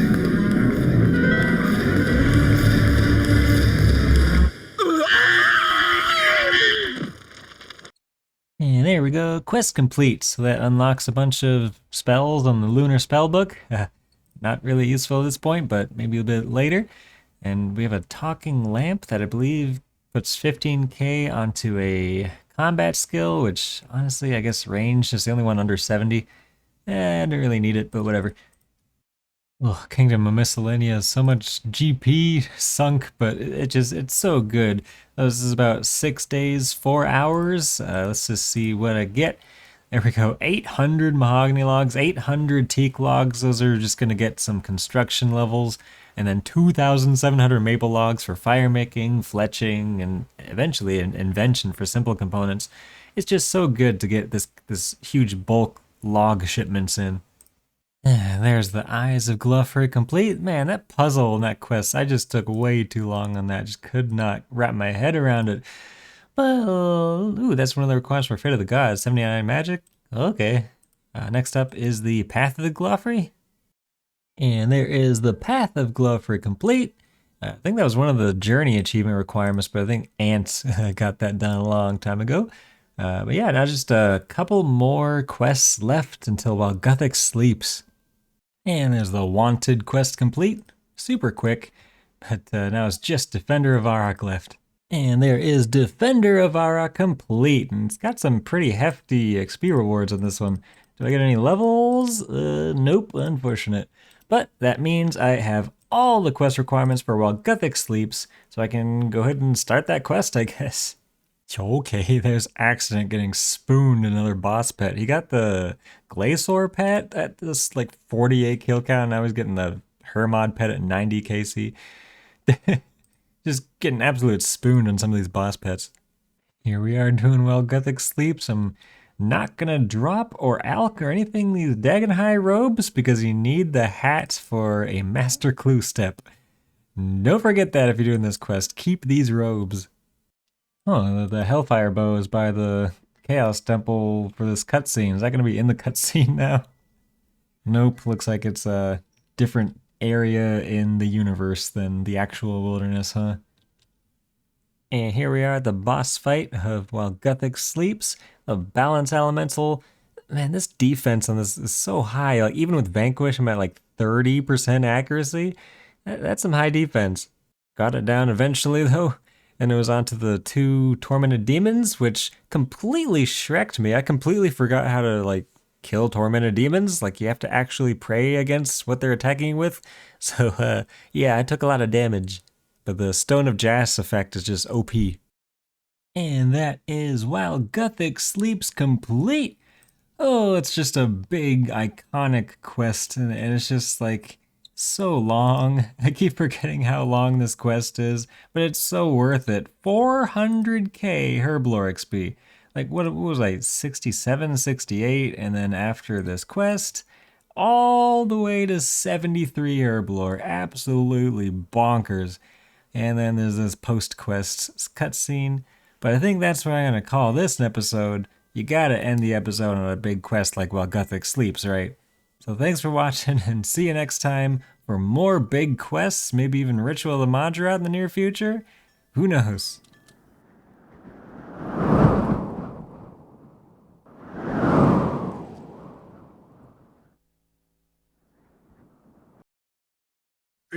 Are you actually gonna get the Death Talisman for us? Yep, that's the plan. That was a forfeit. that was a good forfeit right there. Right. I'm just doing all these quests for as much agility XP as possible without having to do a more wilderness course. Yeah, you don't want to be like me out here in the wilderness right now. Okay, you guys are welcome for the Death Talisman. Ugh, that's a pain. And there is Morning's End Part 2 complete. Oh, that quest is still just a pain. I mean, sure-footed. I get the Death Talisman now. Yeah, that's going straight into group storage for you guys. If you get the no food suck, I'll do the Dairy Queen Blizzard forfeit. Good luck. Oh my god, now I really want to do it. So the Dairy Queen Blizzard forfeit is like one of us goes out in real life and orders a Blizzard at Dairy Queen. Is like, can I get a Blizzard, buddy? And it's a whole thing, but I don't think anyone was actually going to do that. But anyway, here's Accident on his first Zuck attempt. You see there's 2 Beltfish in his inventory. That's what's left after the Waves and Hurricane. So he was a little under-leveled and under-geared for this, let's just say. But it's very impressive that he got this far in his first attempt. Where's he going to get this? Oh, he has to kill this thing immediately. He has 2 ticks. Oh. I got it! No! Yeah. Well, I thought I had just enough time for that. I didn't want to do anything. You were 1 tick too late. No! And this is Anakra's Lament complete. You can actually just skip these cutscenes by clicking during them, which is just weird. But there we go. Quest complete. Get some nice XP, quest points, and the only real reason to do this quest is because it's a prerequisite to like Ritual of the Madrat or something. And there's my arm's big adventure done. Nice Herblore XP, and it's required for some other quests. Here we are completing the World Wakes, which is one of the most rewarding quests in the game considering all the ability unlocks and XP rewards, most of which I don't have the levels to take advantage of, but we're getting there. You can actually boost your mage level to 85 to use Sunshine, so that ability is actually on the table now. That quest also got me to 275 quest points, so there's another 1,000,000 coins to the coin pouch. Man, I have felt like locked out of Slayer because I just did not want to do this Lesser Demon task, but here we are finishing up the task, and then I can go get a new task. And the Raptor is here, but this Raptor NPC apparently can't give me Slayer tasks, which is interesting, but let's teleport back to Fort Ferenthri and get a new task as soon as I finish off this kill. And yeah, Lesser Demons, you just get nothing exciting from them in terms of drops. They're bad XP, just a bad time in general. But I just need to get back into Slayer to get the requirements for Fate of the Gods, Lord of Vampirum, like 78 Slayer for Lord of the Vampirum, I believe. And I'm also looking for a Hellhounds task so I can do the Cyruss method for dungeoneering tokens. That is going to be super nice. But we get... Ooh, I'm not going to waste a Slayer token on that. Let's just go knock out this one real quick. Oh yeah, I think I haven't mentioned it yet, but Ant, the goat, went and got a Hex Crest off task from Jungle Strikeworms because you can kill those off task now. So that's going to be real nice for Slayer training and Krill on a Greater Demons task, stuff like that. So yeah, big upgrade. And there's a big 80 magic coming in there, which unlocks just a ton of weapons, most importantly like Chaotic Staff. I think I have like an attuned air staff or something in Demonheim I can now wield. Should be my new best in slot dungeoneering weapon. But yeah, Slayer's been just getting my mage up slowly. And I'm honestly probably not going to go the Chaotic Staff route because it doesn't feel like it's worth 200k tokens when you can just get the main hand and offhand wand from Helver, which is just better. Like I'd rather spend those tokens on things like a Charming Imp and other stuff that'll be more useful than a Chaotic Staff. That's not much of an upgrade from a Sun Spear. Got a Hellhounds task, which means it's Cerberus time. Get 5k Dungeoneering XP, or Dungeoneering tokens per kill. You get like almost 10k Slayer XP per kill. And yeah, let's just say this thing is a little OP for early game Slayer. Oh yeah, did I mention that Cerberus is also like crazy combat XP as well? That's 80 Constitution, which is actually one of the requirements for River of Blood, which is interesting. Kind of gunning for those quests at the moment. Oh, and there's Ant getting the black mask drop now, which on the wiki, like it was weird. It went back and forth, or like they made a change where they made it like super rare off task, but then they reverted the change or something. Something happened with that drop and it went back on the wiki. But that is a black mask coming in from Ant, who also got the Hex Crest. So big carry on those big Slayer drops. And there is 81 magic, which unlocks a few important things. One of a kind, Air Surge, Tsunami, which is a really useful ability. So at this point, I think I'm going to go to training defense with Mage, because I need 75 defense for a couple of quests and for some gear upgrades. So yeah, let's go and do that. This thing is so AFK that I can actually like edit videos while killing it. And while editing one of my older videos here, I realized I haven't claimed the defense XP from the end of King's Ransom quest. Like, in the clip where I complete the quest, I'm like, you need 65 defense to claim this? And I'm just now rewatching that and realizing I should probably claim that XP lamp now. Oh my gosh, I talked to all of the knights in this castle, not realizing if I just looked at the destroy message on my recording, I can tell like I need to go to the chest next to May to reclaim that lamp. Wait, you have to unlock the chest with 150 quest points? Why? This doesn't make any sense. Why can't I reclaim my lamp from this? Ugh, this is so messed up. Alright, here we are finishing off this task of Hellhounds, all done at Cerberus. And man, this task is so overpowered. I'm up to 406,000 Dungeoneering tokens. It started with like 40k. And that's going to be, like, I'm going to have a nice little shopping spree for getting all those Dungeoneering token rewards that you want to have early game. Charming Imp, the XP boost for skilling inside Dungeoneering for Dungeoneering divination training, and all those, like, scroll of efficiencies or whatever that, like, save herblore ingredients. Like, oh, there's so many useful unlocks in the Dungeoneering shop. And I've been curious, like, what does this treasure chest look like? Because I've been strapped for cash recently, and this salvage and like stuff that I'm gonna be able to alch, it's gonna be so nice because I need to get my summoning and my construction up, and I've been just strapped for cash. But this is probably gonna solve all my cash worries. Oh, not to mention the Slayer XP. I went from 74 to almost 80 Slayer from that one Slayer assignment. Absolutely ridiculous. Here's the Charming Imp. Apparently you need the gem bag in your inventory to unlock the gem bag upgrade, but here we go. Gem bag upgrade. Scroll of Cleansing, so there's a chance you'll complete the potion slightly quicker and that you'll save the secondary item completely. Really nice for not having to get so many secondary ingredients in Herblore. And this looks useful. You got 2% chance to refund bars when completing a smithing item. Like, all these scrolls are just nice to unlock. Oh yeah, and the Ring of Vigor. Like, this is useful. Like, yeah, I want that. 10% adrenaline after using an ultimate. Pretty much necessary for like the endgame PVM setups. And then this one, this is like an underrated divination training thing. You get 25% more XP in Demonheim. So that dungeoneering divination method just gets so much stronger. And I guess that quick home teleport scroll for dungeoneering is also going to kind of come in handy.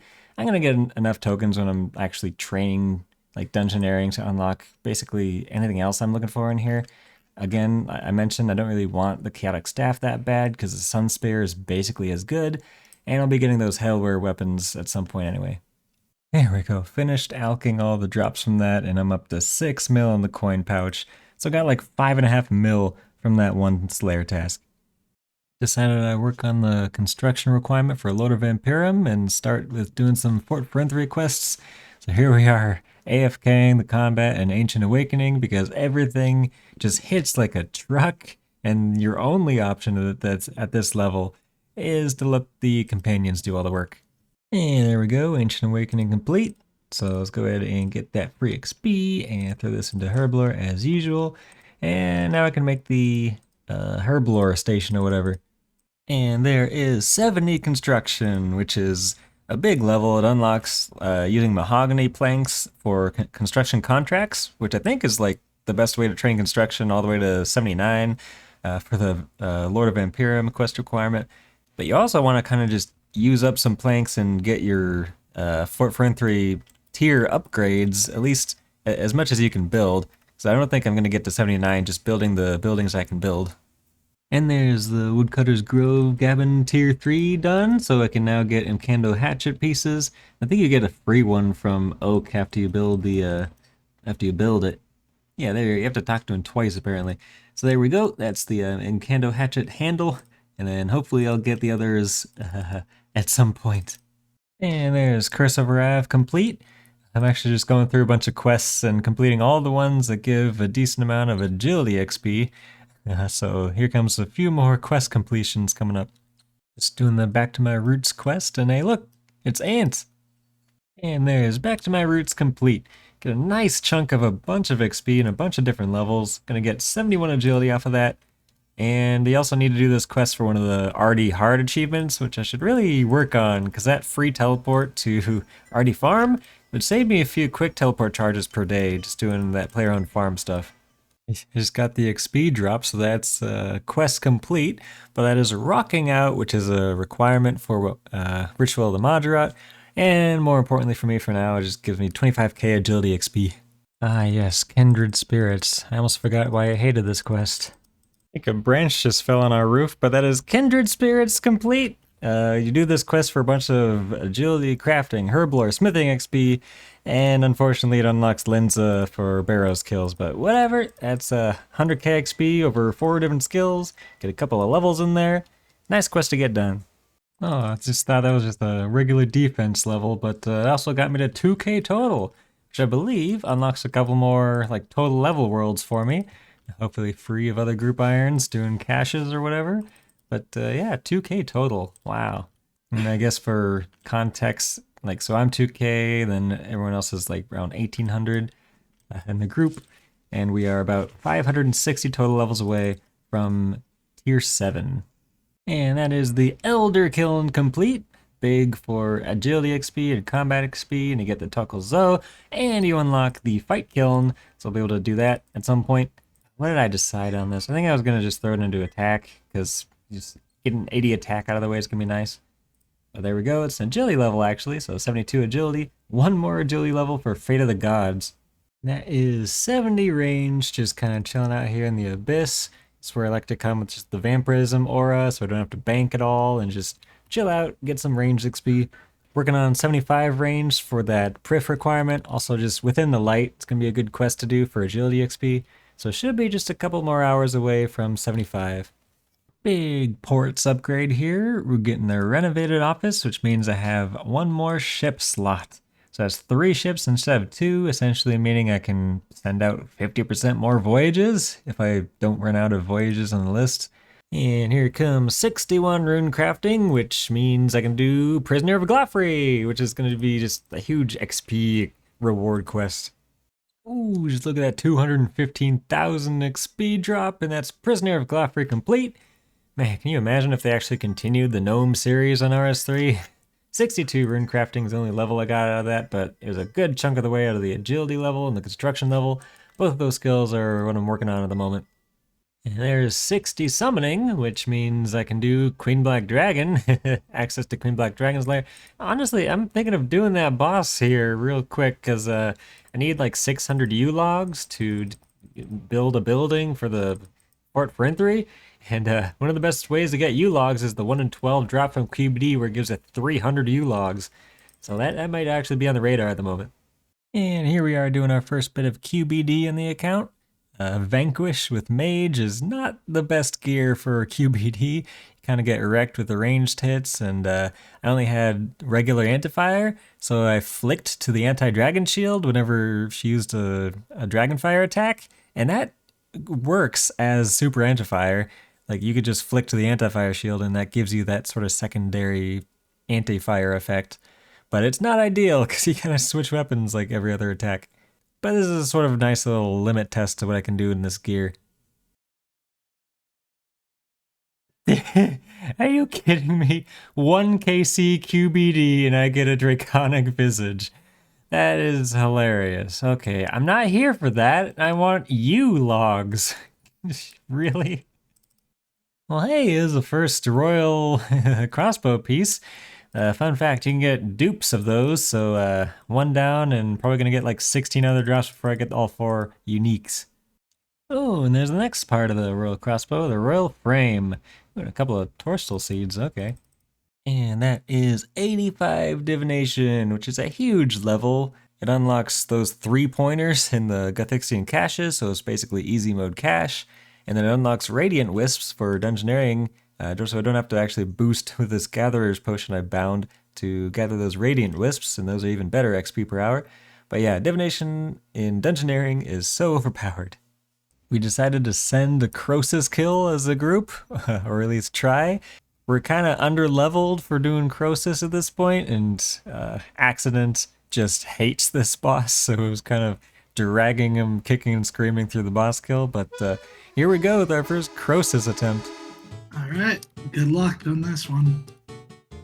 Dude, that takes so long to explode. That's what she said. Oh wait, no, it's, what is it? It's... Click on green and yellow, but do not click on red. Someone's gonna click on red. I already clicked on red by accident. If it's under 1,000, it's Anne's fault. Yeah, I don't think that one.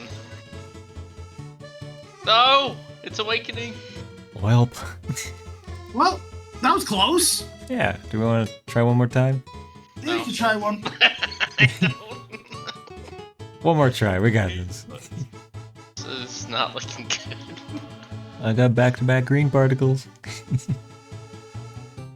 Oh, another one. You got green. Back-to-back yellows. I got back-to-back green. Who we're getting? It's gonna be close. Ooh. Green? Oh my gosh, that was really quick. Back-to-back greens. Come My on. ass cheeks are gonna get tight. They're clenched. I think we got I think this. we have it. Come on, just one more green, one more green, one more green, one more green. Any green or yellows? Oh, The I spam. thought we got something. Right. Alright. I think we're good on Croesus for now. just to get that one kill. Boss. Feels good. Alright. What did everyone get? Share with the class. Holy cow. 161k, 47 rocktails, 5 salvage, and you're saying this ain't worth it? What the fuck? No, it's not worth it. 159 magic logs, 20 blue charms. Money, Necrite, Sun Spirit, Smart Mire Fungi, Limp words, cockatrice. Yeah. 80, is it? Yeah, 80 Hydrix bolt tips. Somebody that's probably. I'll the best post part it of into general for screenshots. Yeah, not worth it. Soon though, soon it'll be worth it. We just need like 10 more level. We need like 70, base 70s with 80, maybe. Yeah, I'd say Probably base 80s. 80s. 80s will be a good thing to go for. Ooh, 75 defense, one of the requirements for Lord of Vampirum. Is that YouTuber voice? Maybe. A little bit. And that is 75 fletching, which I believe is a requirement for River of Blood. Yep, so that's another one of those big skill requirements for those endgame vampire quests. Just a few more levels. I need to work on more quests for Herblore XP, finish off that 79 construction, and then a couple more, and then I'm all set. And there's 70 crafting, which, does this even unlock anything? Void Stairs back. Yeah, not really that much. But yeah, doing some dungeoneering crafting, kind of doing as much of this as I can so I can avoid some of that gemstone mining, because that just seems tedious and long and slow. Hey, there's a Shadow Cell Cud from a Night Spider doing some solos. The group kept getting their Shadow Cell Cuds during our group session earlier, and I'm like, I'm missing out. But just finishing off 80 dungeoneering solo, and here we go. Gotta make room in the bound inventory though. Yeah, finishing this floor should get me to 80 to dungeoneering with 80k XP from that floor. Nice. So 80 dungeoneering unlocks like a lot of stuff. Pretty much all the chaotic weapons, the metal dragon dungeon, which is okay. And yeah, so chaotics. I don't have the tokens to buy the chaotic staff quite yet, like 17k tokens away, but it might be a purchase I make. And that is Fate of the Gods quest complete. Just a massively rewarding quest. Look at all that XP. Got 80 Slayer, 74 Agility, huge XP drop there. And it gave me a bunch of divination XP, but 86 divinations. That didn't quite give me a level, but yeah, it's a big quest to get done. Got the Shard of Zeros, and it has a bunch of post-quest XP rewards as well that I gotta go get, but yeah, big quest done. And there's a big range level right there, 75 range. It's required for Within the Light and Plague's End. They are required for each other anyway, so it's kind of a redundant requirement. But this also means I can use Vanquish for ranged. So it's a big, like, best in slot weapon upgrade as well. So it's just 3 more range levels for 78 for Rivers of Blood, and I am done with the Abyss, basically. Which I'm looking forward to that. And there is 75 crafting, which is a pref requirement. Also Slayer rings, which is interesting. I've been buying up those gems so I can make a bunch of those once I can buy that thing from the Slayer reward shop. But I got a few more skills to go for pref, like summoning and prayer, which I've been neglecting hard. I was hoping to get to 76 crafting from these, but I don't believe I have enough sapphires left to finish that off. But I'll be close. And as Within the Light complete, basically did that for the agility XP, and of course because it's a requirement for Plague's End, but good to get that one down. Yes, the Slug Menace quest complete, just a requirement for Ritual of the Majoret, and a quest point. And that is Temple of Sentiston complete, which unlocks curses, but they're not really useful until like 92 prayer.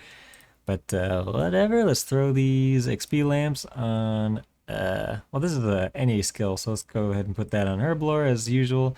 And then these are combat lamps, but they allow you to put it on summoning. So let's go ahead and grab that summoning XP. It's one of those skills I have left for pref. So good to get that couple of lamps in there. And that unlocks bunyips, which are actually a pretty underrated familiar for low level before Soul Split. Okay, just finished off getting the 200k tokens, so I should be good to purchase myself a chaotic staff. I know I talked earlier about not really prioritizing this thing, but thinking back and looking at the other rewards available, this is probably a good purchase to make at this point. I want to go to Archglacior to grind out the 75 summoning charms, so chaotic staff is going to be much better than the Vanquish for killing that with Mage. Also, I'm thinking I'm going to Krill to get myself some subjugation. That'd be a huge upgrade, also for Mage. So yeah, big purchase, chaotic staff. And here we are using the chaotic staff at Krill. I was here for the Heart of Gillinor mini quest, but figured I might as well just send like an hour on penance, because I might as well not waste the kill count. Oh, you gotta be kidding me. Well, that's best in slot shield, I guess. Can we not use that for the rituals? Can't remember if it is. I don't believe we can. Oh. And let's just say I teleported out at 32 HP. Yikes. And I died to poison at War's Retreat. And that is Firemaker's Curse complete. Basically did that for the Agility XP, but also gives a nice Constitution XP and Firemaking XP. Got levels in, yeah, both Constitution and Firemaking. That's 75 Firemaking, which is, I believe, a requirement for River of Blood or Lord of Vampirum, unless I'm misremembering that. Oh, it's 76 Firemaking, so I gotta get one more Firemaking level for that. But oh well, that's just gonna be easy. Got plenty of logs from Kingdom. But yeah, big quest complete and 30k Agility XP. Time to go to the Wilderness Course. There's 75 Agility, which is a requirement for Prif. And it also means I can reclaim one of those lamps from the World Wakes and put it on Agility. It's probably a good play. I think it unlocks a couple other things, but I'm stuck here for another couple of levels for Ritual of the Majorat with 77.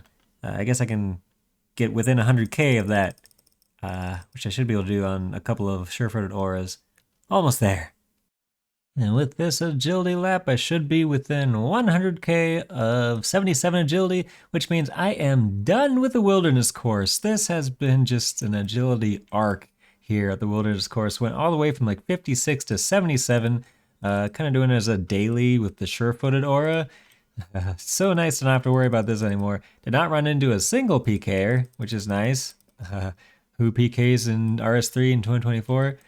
You even run by these people mining Bane rocks. I'll be here soon to mine some Baneite as soon as I hit 80 smithing. But yeah, it was real nice not to have to worry about getting PK'd. I was almost 75 Herblore and wanted to just use one of those lamps on Herblore as well. So here we go. Should be able to get that with these couple of huge lamps. And 75 Herblore, which is another requirement for Plague's End. And more importantly for now, it means I can put one of these 100k XP lamps from the World Wakes into Herblore. And I like how this is such a common thing that there's a right-click option for claiming rewards from the Gothixian High Druid. But Ancient Lamps, let's go ahead and throw the one into Herblore, one into Agility, and I think I'm going to put the third one into Crafting, just because that's going to be the gatekeeper to Invention for me, and I don't really need it in any other skill. But there we go, 77 Agility. You now have all the levels you need for Ritual of the Majorat, and I actually also have all the quest requirements out of the way as well. So let's complete that iconic quest. Ah yes, the quest boss fight where you just have to wait for your allies to finish off their enemies because you can't damage them. And of course you take out yours like 10 times faster than they do. So you just gotta sit and wait. How have they not changed this? And that is Ritual of the Majorat complete. 110k agility XP, 40k crafting, 40k mining, and 3 times 80k in any skill that I want, which of course is going into Herblore all the way. Total of 240k into Herblore. So that's going to get me from just 75 to almost 78. So once I finish Lord of Vampirum, I'll basically be right on the doorstep of 80 for River of Blood. Big quest unlocked, and it's Tier 9 Ritual of the Majorat for the group. We're still working on Tier 7, but yeah, good quest to get out of the way. That also got me enough quest points to unlock the quest item storage, which for me is important because the lamp from King's Ransom, I didn't have the defense level to claim. So now that I actually have this chest unlocked, I can claim that and get 33k defense XP. This is not that much, come to think of it. Also get that quest reward dice, which should get me another mill to the coin pouch. I've been AFKing some Archglacior for charms, and it gives me a bit of cash as well. Gonna need that for the summoning training and finishing off 79 construction. And with that, let's call it an episode. Bit longer than I meant to on this one, but there you go. See you next time for more Blizzard Buddies progress. And that is 75 Hunter, so I am free from these whirly gigs. I can start doing Big Game Hunter, and it's just one more level of that to get to 76 for Lord of Vampirum. But man, am I glad to be done with this place. Alright, first Bagrata Rex kill, loot. Come on, baby Bagrata or Dragon Maddock? Nothing. And there's making and meeting history complete. Just a couple of quests that are required for other quests. Good to get out of the way. I think one or both of them are required for an Arty task as well. And that is one of a kind quest complete. Absolutely massive quest. All that XP reward's gonna get me the summoning level for Prif, 75 summoning. There we go. 90k mage XP, not gonna give me a level. 45k dungeoneering XP, gonna give me a level apparently. And then divination's like 5k, nothing. So yeah, there we go. That 75 summoning, big Prif rec. All I have left for Prif is 75 prayer. So like as soon as I get killing Vyres, that's gonna be easy to finish off that requirement. Oh yeah, and I almost forgot to mention the Dragon Rider amulet. This is a really useful amulet. It's got like really good stats for every style and 10 prayer bonus, which is huge. It makes your prayers last so much longer, and it doubles like bone burial XP. So a feasible prayer method would also be killing frost dragons. That's decent prayer XP per hour at this level. And there is 80 smithing, which is a big smithing level. It unlocks Invention once I get 80 crafting. And then just a bunch of like quests and Bane smithing. It's a big level. Godsword blade. I think we might actually have enough to make a blade, but you know, Godswords are not exactly useful at this point. And then I'm gonna keep this spare set of Necronium +4 because that's gonna be decent tank armor for melee for like Vyres or whatever I'm trading melee on. So yeah, I'm glad I had some extra Necronium bars. Okay, that's actually the third Woody pet in our group, which is just ridiculous at these levels. I got it at what, 78 woodcutting? Yeah, 3 out of 4 Woody havers. Okay, well that's the first skilling pet on the account. Cool. And I guess this is also where we decide if we are claiming these pets or banking them. Let's claim them. Like, I'm already doing the whole banking thing in the hardcore, so yeah, there we go. I unlocked Woody the woodcutting pet. This was my first double dinosaur, which should get me the rest of the way to 76 Hunter, which is, of course, the last requirement for Lord of Vampirum. I accidentally clicked out of the interface, but Lord of Vampirum requirement's done, so now it's just 78 range that I need, and 80 Herblore, of course, to finish River of Blood's requirement. And that is so exciting because I just want that Sun Spear and get those Vyres going. And there is 78 range, which should be one of the requirements for River of Blood. So the last requirement left is just the 80 Herblore, which I should basically get to from the XP reward from Lord of Vampirum. May have to dip into the penguin points to get me the rest of the way there, but it's good to be done with range for River of Blood. This Abyss training is like the only decent range training method at this level. It's just crowded since the Group Ironman release, so I'm really glad to be basically done with the Abyss. Whoa, this cutscene is graphic. Jeez. And that is Lord of Vampirum complete. Big quest, tons of XP. Did I not get a single level from all the XP rewards? Except for, of course, the 3 75k XP books and Herblore. That should get me up to 79, I believe. Yep, 79 with, what is that, 122k left till 80, which is going to be, hopefully, from Penguin Points here in just a moment. Oh, yep, that'll do it. Penguin Points OP. 80 Herblore, which means, of course, I have all the levels I need for River of Blood. Let's get it! Okay, I just finished that boss fight with 41 HP left. And out of food, out of prayer. That was close. And that is River of Blood quest complete. The finale of the Vampire series and just one of the most rewarding quests in the game. Sun Spear, tier 78 weapon for all 3 styles, and sort of the ticket for training in low-level Invention and prayer and all sorts of things that you get through there. That's 81 Herblore. Can make some Sardom and Brews if I wanted to. Big quest complete right there. That is. Is that a YouTuber voice or not? I'm not sure. Oh. Oh! Hey. Oh! There we are. Broadcast locked Blizzard in. buddies. Great, I'm gonna think this clip is saved as just the River of Blood completion. Now I gotta use the same clip, for the Journey Tier 7 achievement broadcast. There's the devotion ability. That took way longer than I thought it was gonna take. That's going straight on the Revo bar for Vires. Been doing some Vires, and then this Nemi Forest is gonna get me to 70 prayer, which is a big level, of course. It unlocks those 4 normal prayer book, like best in slot prayers and stuff. So yeah, that's a big unlock. But yeah, 5 more levels for Prif. Oh yeah, and this is the method, by the way. Basically, semi-AFK here, the Vampirism aura, pray mage, have devotion on the bar. Decent prayer XP per hour, and then the drops are insane. I've already made like 4 mil here, just alking the split bark bodies and the salvage and the seeds and the herbs and the Winazamis and the limpert roots and the red spider's eggs. It's all just really good account progression stuff.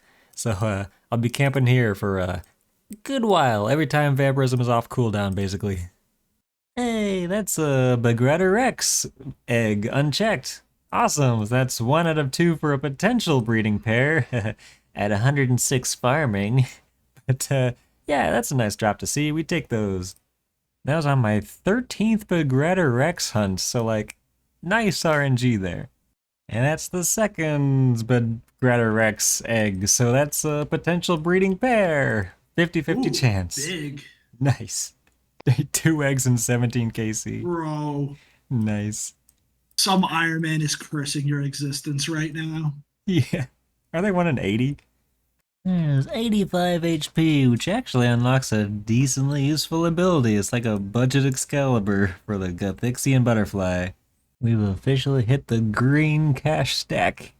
Big 80 defense means I can wield Bane armor, which should make this Vires a bit more chill. Man, 80 defense unlocks so many things. That last hour of Vires got me like 4k from 75, so here we are finishing off 75 prayer at the Chaos Altar, which means I now have all the levels I need for Plague's End. Huge quest to get done. I mean, not done yet, but like, let's go get it. Let's unlock Elf City. And that is Plague's End quest complete. Just one of the biggest quests to get done on any account. You unlock Elf City. You get a ton of XP and like 10 different skills. Like, how many levels am I gonna get out of these? 3, I guess? Herblore, Agility, and Construction to level 80. Wow, yeah, those are some big levels there. But Plague City done. Let's go play some harps. Oh, and of course you gotta show the cutscene, right? Just iconic. But yeah, anytime I need to AFK some stuff, I'm gonna be playing some harps, because I need like 3 more crafting levels to Invention. Almost 80 crafting. Is this cutscene working? Was it supposed to just show sky there? But okay. Yeah, this cutscene is clearly bugging out. We got floating elders.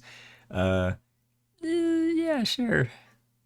Ooh, there is the Dragon Maddock from Big Game Hunter. Got that at 78 total hunts, and that's just such an important item for archaeology. It means one of us gets to make the Imcando Maddock, because apparently after you make the Imcando Maddock, you can't share it or store it, which is such a bummer. Ant wound up being the designated archaeologist, I guess, so he took that Dragon Maddock and made a lot of use out of it. And there is 80 Hunter, which unlocks a ton of stuff. Most importantly for me, the Spicati Apterosaur, so just another big game hunter monster to hunt. It also means I can lay another trap for doing normal hunter. And there is Blood Runs Deep complete. There's a big quest to get done, basically the end of the Fremnek quest line pretty much. And most importantly, the reason you do that quest is the 450k prayer XP. So let's see, more skills, prayer. Make sure gotta make sure I don't misclick any of that stuff, because it's a lot of XP to waste if I misclick. 150k like 3 times, and that's just from 75 to 78 prayer, just like that. 50k off of 79. So yeah, that's why you do that quest. You just get a ton of prayer XP. Okay, I think that was enough renown points. I should be able to buy my seat aside, which is it's a really nice quality of life thing to have on Slayer assignments, and for Vyres especially, gonna be able to get rid of this Morchella mushroom spores that I already have a lifetime supply of, and it gets just a ton of farming XP while you're doing your Vyre grind for prayer. So yeah, it's gonna be a big upgrade and quality of life improvement for doing Vyres. Big 85 magic. Now I can use Sunshine without having to boost. Big unlock. Oh! There he goes. He's got Only it. I did it the first time. Look at that food usage. That was pretty good. Hopefully you get an Onyx now to make up for that one. Make up? Excuse me? I'm gonna feed you guys all with your stone spirits, nests. If that's really what would have came out of the 500, I'm not upset. Actually, no, I still lost an Onyx. Never lucky. And there is 80 prayer, which is requirement for Light Within. It also means I can claim that lamp from the end of The World Wakes to get like another free level of prayer. But yeah, this grind does not stop until basically Soul Split, or 95 probably for those tier 95 prayers. But yeah, these are nice to do. Yeah, there we go. 250k free XP from that XP lamp, and then I also got the fire making levels to get this XP from lighting these fires. Yeah, so Vyres have gotten me this fire making and prayer level requirement to claim these rewards. Oh, this is gonna be the last kill of this Greater Demon Slayer assignment. I did this as my 50th Slayer task, so I'm gonna get a ton of Slayer points. And I've been trying to get 300 Slayer points to unlock the ability to craft Rings of Slaying, because those are just so good for early Invention. And you can see in my stats screen, 79 crafting with 36k left. So like half an hour of harps and I'll have Invention unlocked.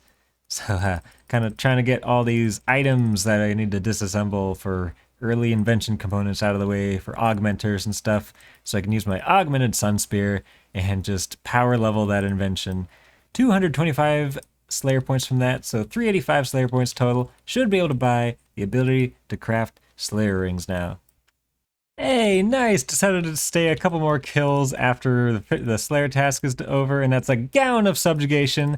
And so that actually completes the top and bottoms, and we actually also have a Hood of Subjugation, thanks to Accident. He got the hood and the garb, so now we got the, pretty much the most important parts of the set out of the way. So that's really nice, really big upgrade from the Lunar equipment.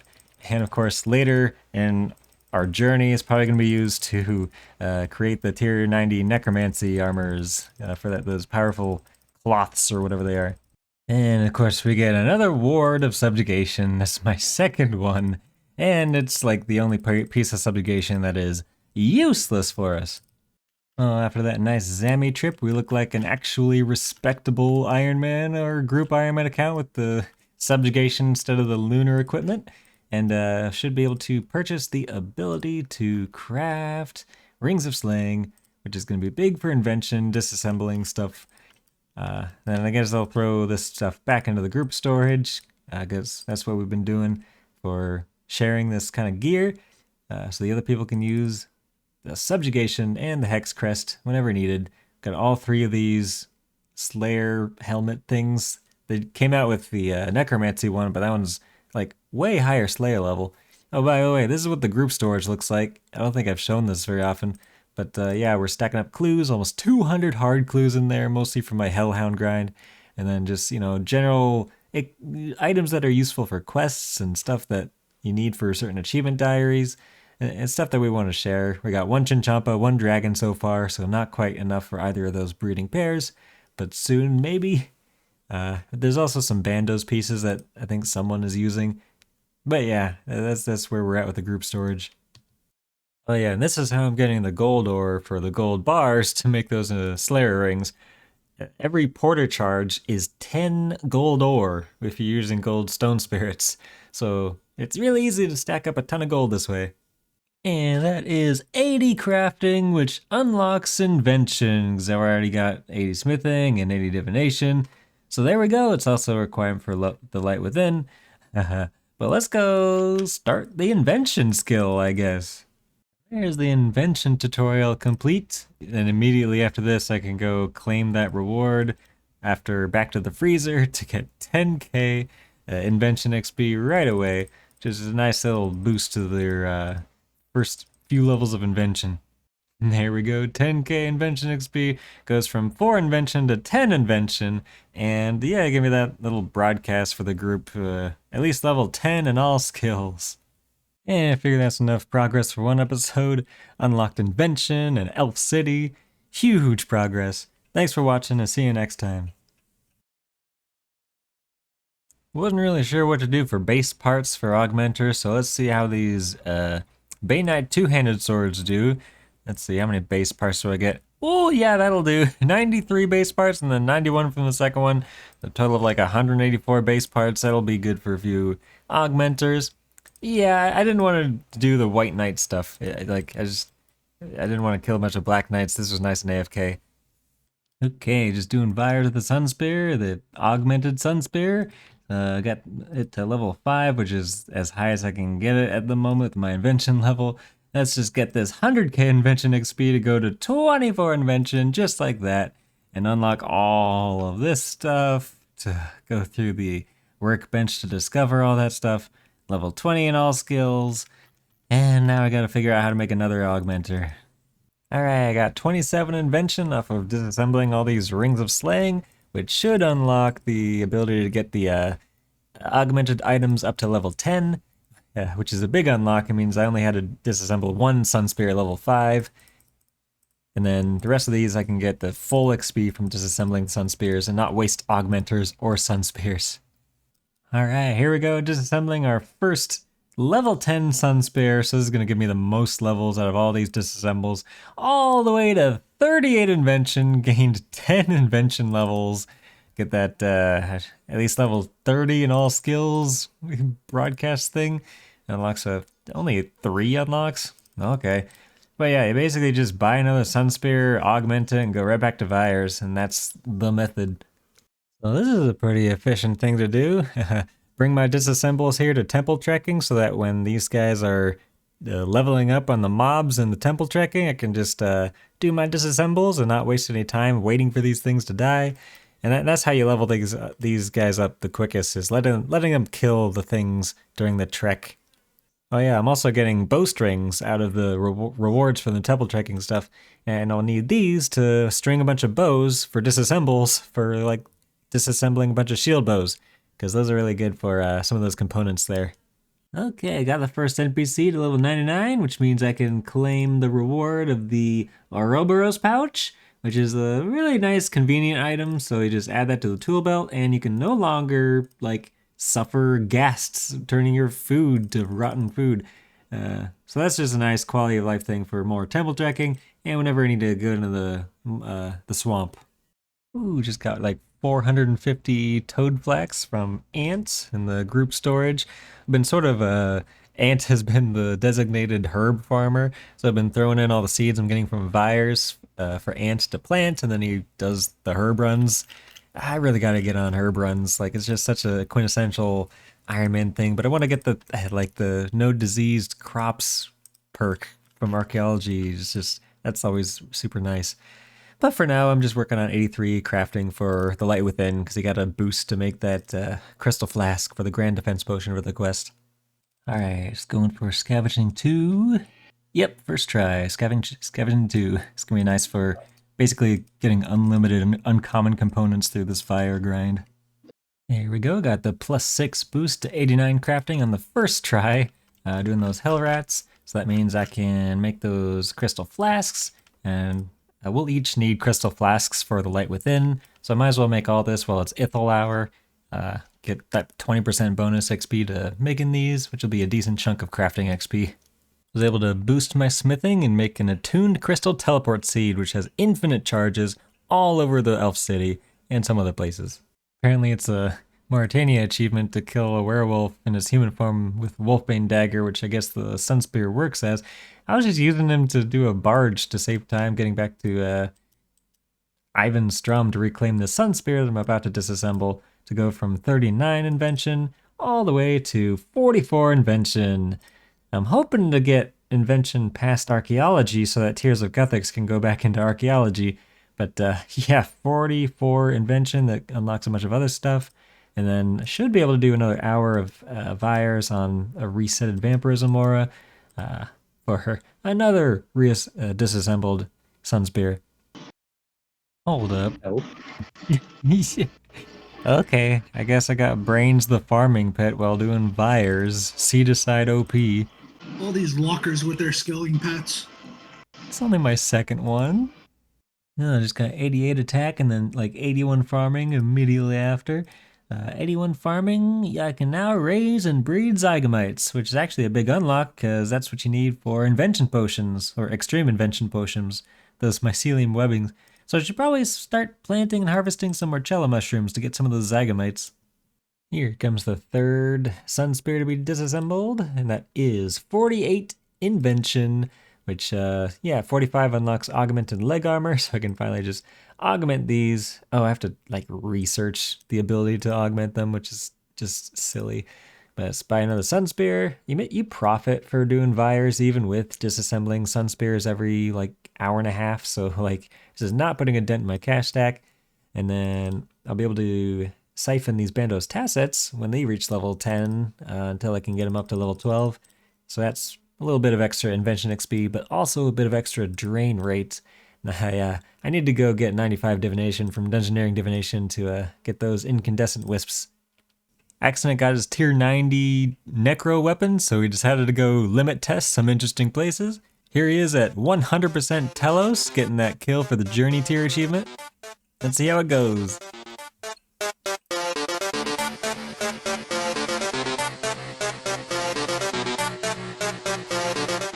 I think you're gonna have to font this.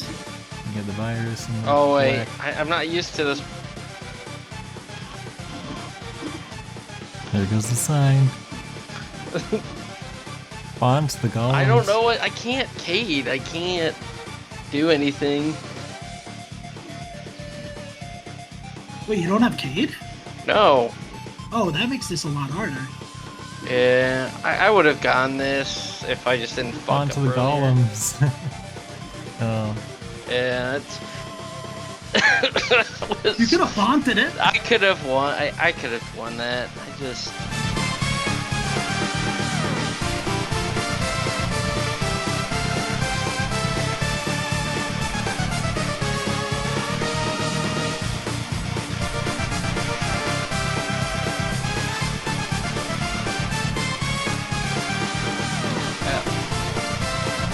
Ugh.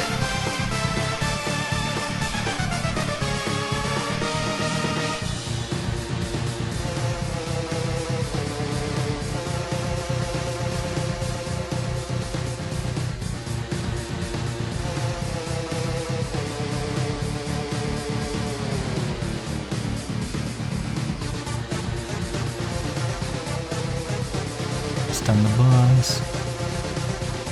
You stunning the boss. Hold on. It's free.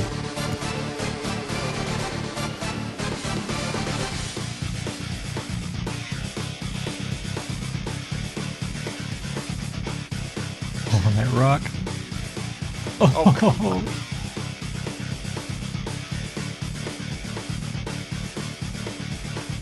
Not like this. Eat. Holy Weapon shit. stack.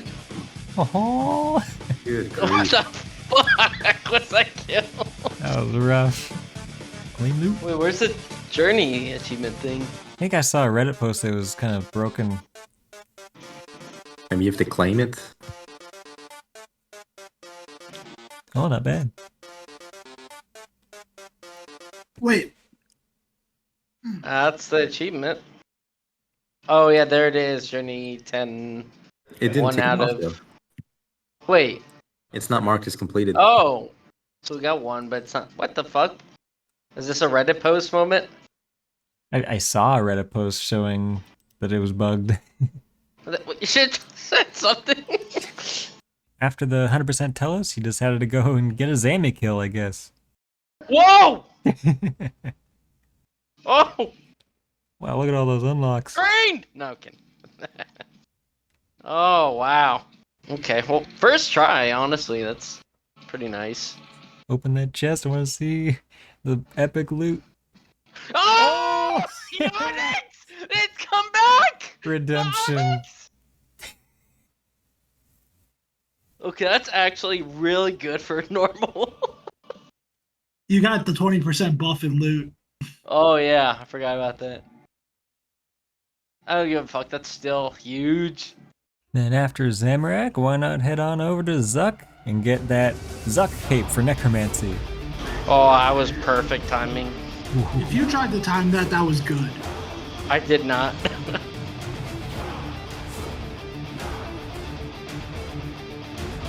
Wait, I just might? I wouldn't risk it. Just do another rotation. Yeah, I don't have the burst. Oh my god. It's on one last pizza.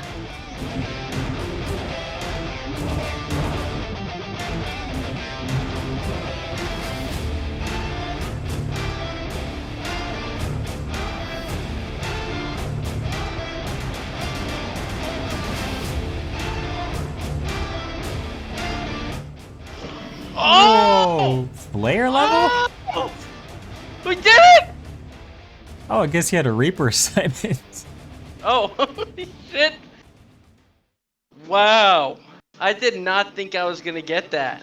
Because of the experience that we had last time, I learned to cycle defensives a little more efficiently. Oh my gosh, that was a sick kill. So the question is, does anyone have the 84? Onyx! Onyx! We got an Onyx! Can you assist the crafting requirement? Yeah. So I just need to get... What crafting level are you? I'm 83. Literally one level. Right. And here is 79 agility. Just one more level here, and ooh, the pit. And there is 80 agility. So that is the second to last requirement for the Light Within. I just need 80 wood cutting, and I've got that requirement. And that also means I am done with the wilderness course. Oh, because I'll be able to just summer pie boost up to do the full Anachronia course. Just much better XP per hour, much more rewarding. Like you actually get drops and stuff for doing that course. So yeah, I am glad to be done with the wilderness course. It's not fun when you're risking a demonic skull, just minding your own business, training agility. But big relief. Now it's just time to get that woodcutting level out of the way. And that is 80 woodcutting, which is the last requirement for the Light Within. And I guess the Incando hatchet, whenever that comes. But yeah, I think that's like my last skilling requirement for all the quests through Sliske's Endgame. So like, as soon as I'm off work for this holiday weekend, it's time to do a lot of big quests. I only saved up enough beans to buy the Trapper, 5k beans, there we go. Now here's where we cross our fingers and we get like a Chinchampa or a dragon, because we still have that one Chinchampa and one dragon sitting in the group storage, hoping for a breeding pair of one or both of those. And that is the Light Within quest complete. Absolutely massive quest. Unlocks a bunch of prayers in the other prayer book, spells, and then of course the 90k XP lamps and every skill that was a requirement for it. So that's 3 levels from that. Get 88 divination, 84 prayer, and 84 crafting, which means, yes, accident, I can assist and create your Zuck cape. So he did Zuck, but he doesn't have the crafting level to make a cape. So I can boost to 90 and assist him, and then he's gonna have a big Zuck cape for necromancy. And we once again get the +6 on the first try, so that's good luck again. And there's a Avalanche. There he goes. I guess the animation for that is just the same as the Invention disassemble animation, which is interesting. There we go. That's like the best in slot cape in the game for necromancy, unlocked for Avalanche. Accident, big upgrade.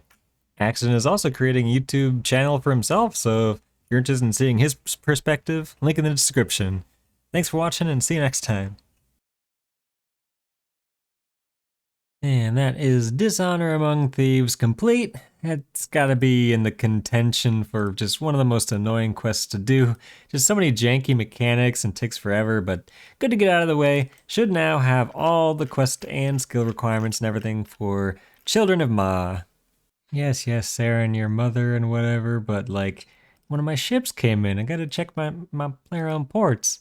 And that is Children of Ma, quest complete. Such a hugely rewarding quest. 100k agility, 100k divination XP, and then 3 times 100k into herb lore, of course. So that's just gonna rocket me up to, is it gonna get me to 84? Yep, 84, which means I can make adrenaline potions without having to boost, which is nice. And then the Shard of Ma is gonna help with getting Gowers Engine 2, KC, and bounties and whatever. It's a requirement for Sliska's Endgame. So yeah, this is a huge quest to do, and it's not that bad. Like, you'd think a quest that's rewarding would be a lot harder than it is, but yeah, good times. Oh yeah, Children of Ma also got me to 325 quest points, which is a tier 4 magical dice. So is it 1.25 mil? Or whoa, 2.5 mil, really? Man, that's a jump in coins, but okay, I'll take it. And then, wait, is this a fortunate? Yeah, it's a fortunate. Cool, and I can actually disassemble these, but I don't think we've decided which one of us are going to stack up the fortunate components for Grace of the Elves and stuff, so I haven't disassembled my fortunate components yet. Here we go, Taibuane trio complete. This quest is like technically required for Hero's Welcome because Hero's Welcome requires the Barbarian training, and the Barbarian training requires this thing so I can make spears. It's a whole thing, but yeah, little quest done. And there we go, Hero's Welcome complete. Nice little XP rewards, 5% more runes while rune crafting, and then that's about it. Actually give me a Slayer level somehow. Okay, Spiritual Mages. Cool. But yeah, this is a quest requirement for like Sliska's endgame stuff. And that is the Void Stairs back complete, which is basically the entire Void Knight quest line. I just did 76 summoning, nice level there. Couple of Book of Equilibriums, which I can put in combat skills, including prayer and summoning. I'm gonna go with prayer. I'm kind of just gunning for prayer, going for soul split at this point. So throw that into prayer. 85 prayer, which I guess unlocks divine rage if we ever get that codex before, you know, like 95 prayer. Doubt it. But yeah, this quest line is basically just required for Nomad's Elegy, which is required for Sliska's endgame. So that's why I'm here. All right, we're at the part of the quest where we can kill Zanuck. Yes, she has to die. Her character model in this quest, like there's like 6 different character models of Zanuck, and this has got to be the most nightmarish. Look at that face. What is wrong with that face? Just why? Oh, by the way, that Bandos fight was close. Like 2k HP left, ran out of food. I probably should have prepared a bit more for that. Bye, Zanuck. I like how these are the 2 options you get for why you killed Zanuck. Trying to explain it to Ertag. Sure, for the glory of Bandos, that's the closest to I didn't like that character model. All right, so that's the Mighty Fall complete. Tons of XP lamps. I think I can put some of this into prayer, which is gonna be nice. Again, just kind of gunning for that 95 prayer. Big's at like 125k prayer XP from that quest. Not bad. All right, just a few more quests for Nomad's Elegy. And that is Nomad's Requiem complete. So that's 70 zeal I can spend on some prayer XP. Let's see, by 70, is that gonna work? 70 zeal of prayer XP, that's 226k. Wow, that's actually a decent chunk of XP right there. All the way to 86 prayer. Yeah, just inching closer to that 95. And that is Nomad's Elegy complete. I didn't have the inventory space to accept the lamps. God dang it, where do I reclaim those? But that should be all of the quest requirements and all of the requirements for Sliska's endgame, I believe. Let's scroll down to that quest on here. Yep, it looks like it's all crossed off, so time to do like the biggest quest in the game. It's like a tier 10 requirement in the journey tier requirements. And it's basically my ticket to overloads, pretty much. So I guess I reclaimed the quest rewards from Zimberfizz's Ashes. That just makes no sense. But there we go, 50k construction, 50k mining, 50k woodcutting, and combat lamp, which I guess I'll put into range. I want to kind of just cheese 80 range at some point for that royal crossbow that Cyruss has crafted already with my contribution to my bolt stabilizer. This quest also has some nice rewards.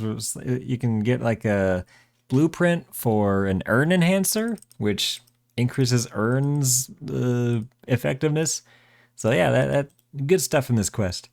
And here we are, the final boss of Sliske's Endgame, Sliske himself. Actually struggled quite a bit at this quest boss. My chaotic staff was a little bit of an undergear situation, and without necromancy, honestly, I just gotta get my necromancy up because that ghost just sustain is so powerful for everything. But here we are at the best part of the boss fight where you just get infinite adrenaline. I didn't have onslaught to completely cheese this, but the constant sunshine is still nice. And here we are at the reward claiming part of the quest completion. Is at 1,250,000 XP in any skill above 85. It's just the most bonkers quest reward in the game. So of course all that is getting into Herblore to go towards the 90 that I need for overloads. Oh, there's 90 attack, which has some pretty big unlocks. Spear of Annihilation, Elder Rune weaponry is probably what I'm gonna smith for myself at some point. But yeah, lots of big weapon unlocks. Noxious Scythe. Probably go back to training on defense so I can get some Elder Rune armor, maybe. I'm working on my smithing. Need to get that up for that Elder Rune upgrade. Got the Ornate Bowl. I got a bunch of quest points since last week, so this should be a big Tears of Guthix from 52 to 56 Archaeology. Skips like 4 levels there. That's nice. I had to start training Archaeology at some point. Oh, there's the total level 2300 milestone. Just put that up against the rest of our group. I guess we're all 2k plus total now, so that's cool. And there's Summer's End complete. I did those couple of quests because they're required for the Wilderness task set. So I should have all the levels I need to get through the Wilderness hard tasks, which is just a ton of XP to get me that much closer to 90 Herblore. And there we go, completing the Wilderness set through the hard tasks.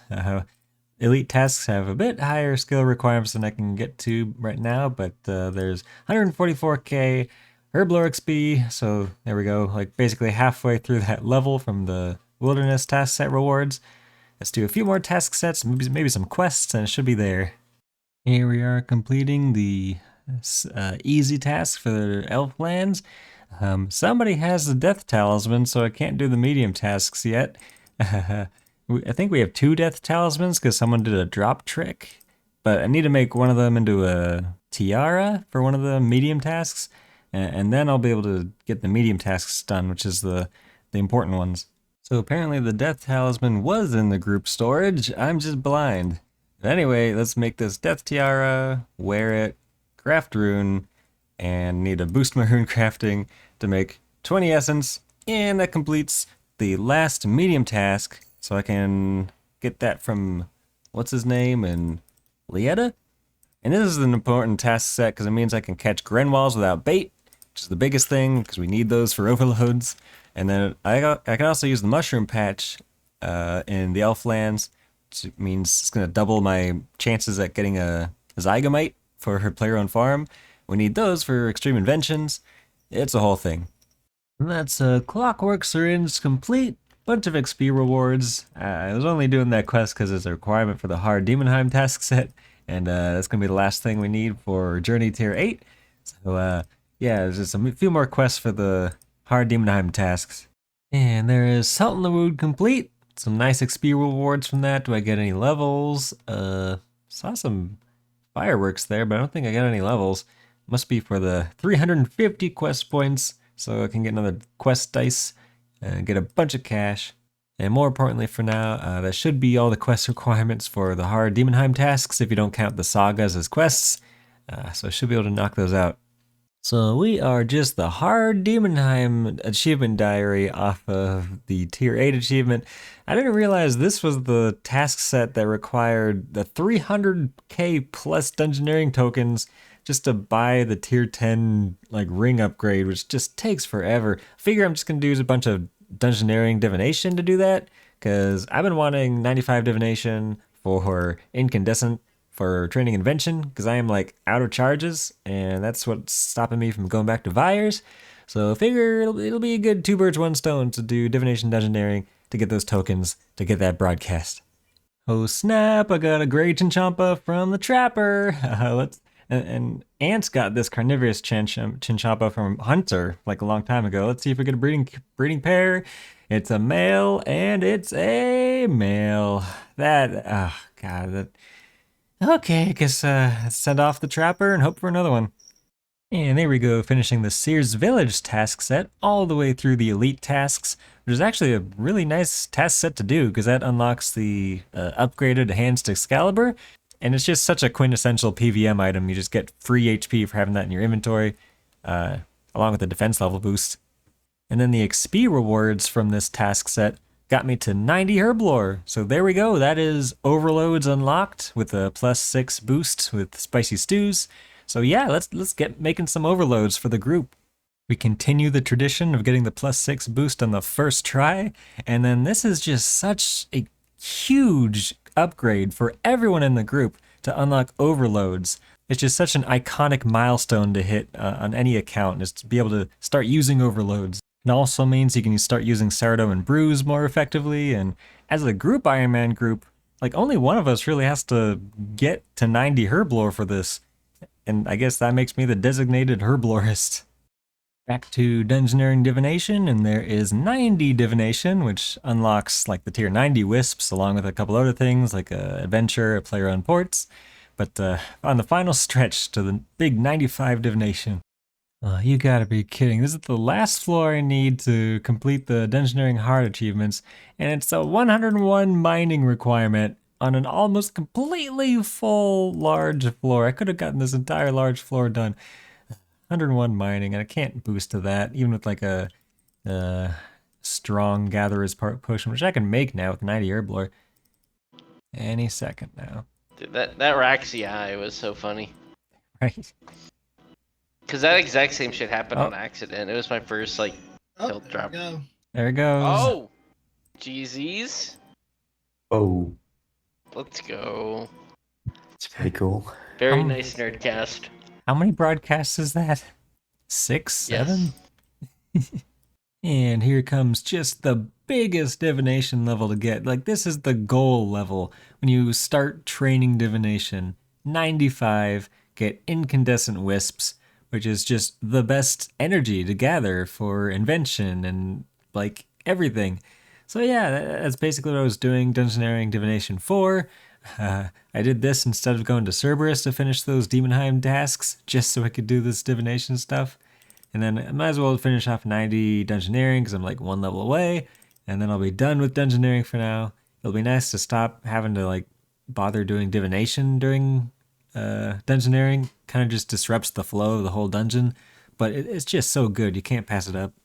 And there is 90 Dungeoneering, which honestly doesn't really unlock much. Like, it gets you the Demon Horn necklace and the Calgarian dungeon, and I guess the Player-Owned Ports adventure. But that's not really that important. It was more about just getting that clean level. And there we go, finishing up the Lumbridge task set. Just wanted to get that done to get the Cabbage teleport, which is good for herb runs, which I really need to start doing herb runs. The thing that's holding up us having like a decent number of overloads is Lantidimes and Dwarf Weeds, which I'm the only member of our group that has the farming level to do that, but I've just been making excuses to not do herb runs. Like, oh, I want to wait till Juju farming potions, or oh, I just wanted to wait until getting the cabbage port for the easy teleport to that patch. But really, I just need to start doing these runs. And that's what we're going to call this episode. We are truly entering the endgame now. Thanks for watching, and see you next time. This is a monumental moment for the Blizzard buddies. I mean, it's only 1 ring, there's 4 of us. First Reaver's ring on the account. Let's go.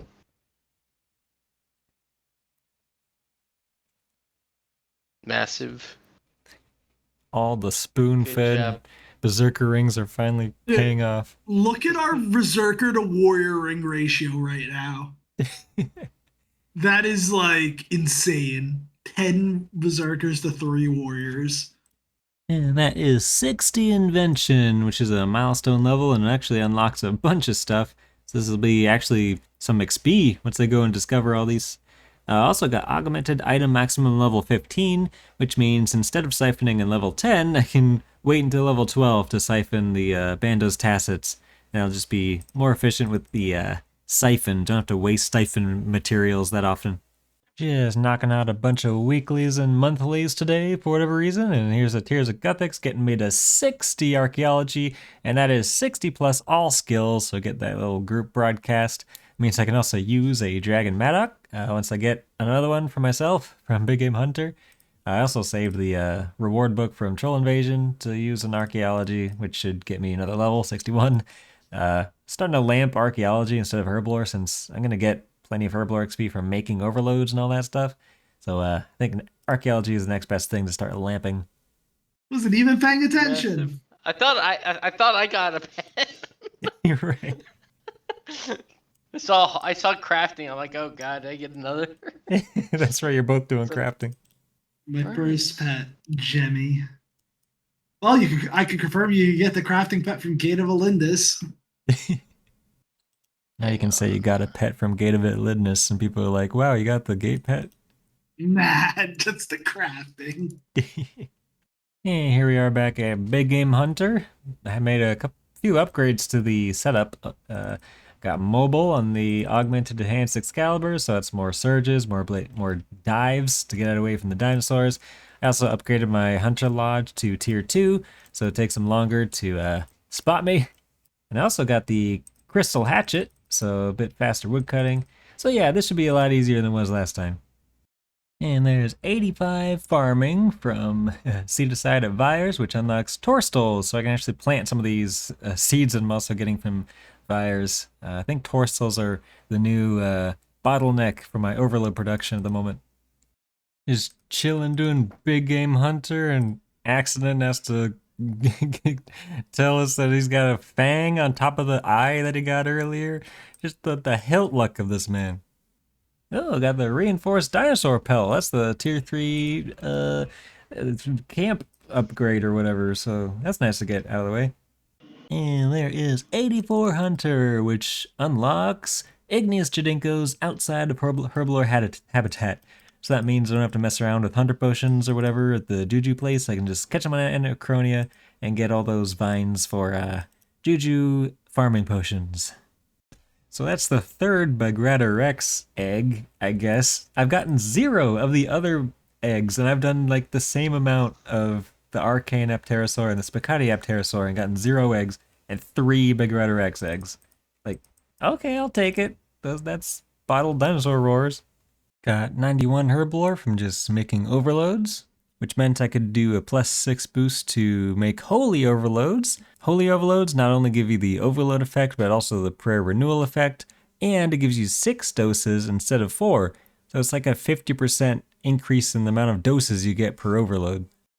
There we go, that's my third lifeboat from the random events, so I should be able to put that in my last ship. Well, I haven't quite unlocked the 4th ship yet. I did just get to the Jade region though, so we'll be able to work on getting that office upgrade to unlock that last ship slot.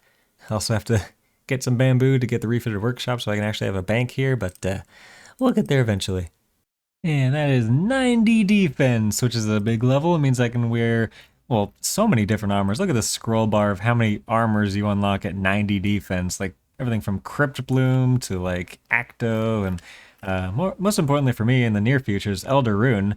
Like I'm 1 smithing level and 1 mining level away from just making a full set of Elder Rune armor, so that'll be a nice upgrade from this Bay Knight. And there's 90 Prayer, which I think has a couple of unlocks. Yeah, like the Demon Horn necklace and a Ports Adventure. And I think I can claim some more XP from the end of the World Wakes or something, which will help get me a little bit closer to that 92 for Soul Split. Oh yeah, this is where we hit F to pay respects. And there's 100k free prayer XP, which I thought it was going to be more for 90. Wasn't the XP reward for 80 like 250k?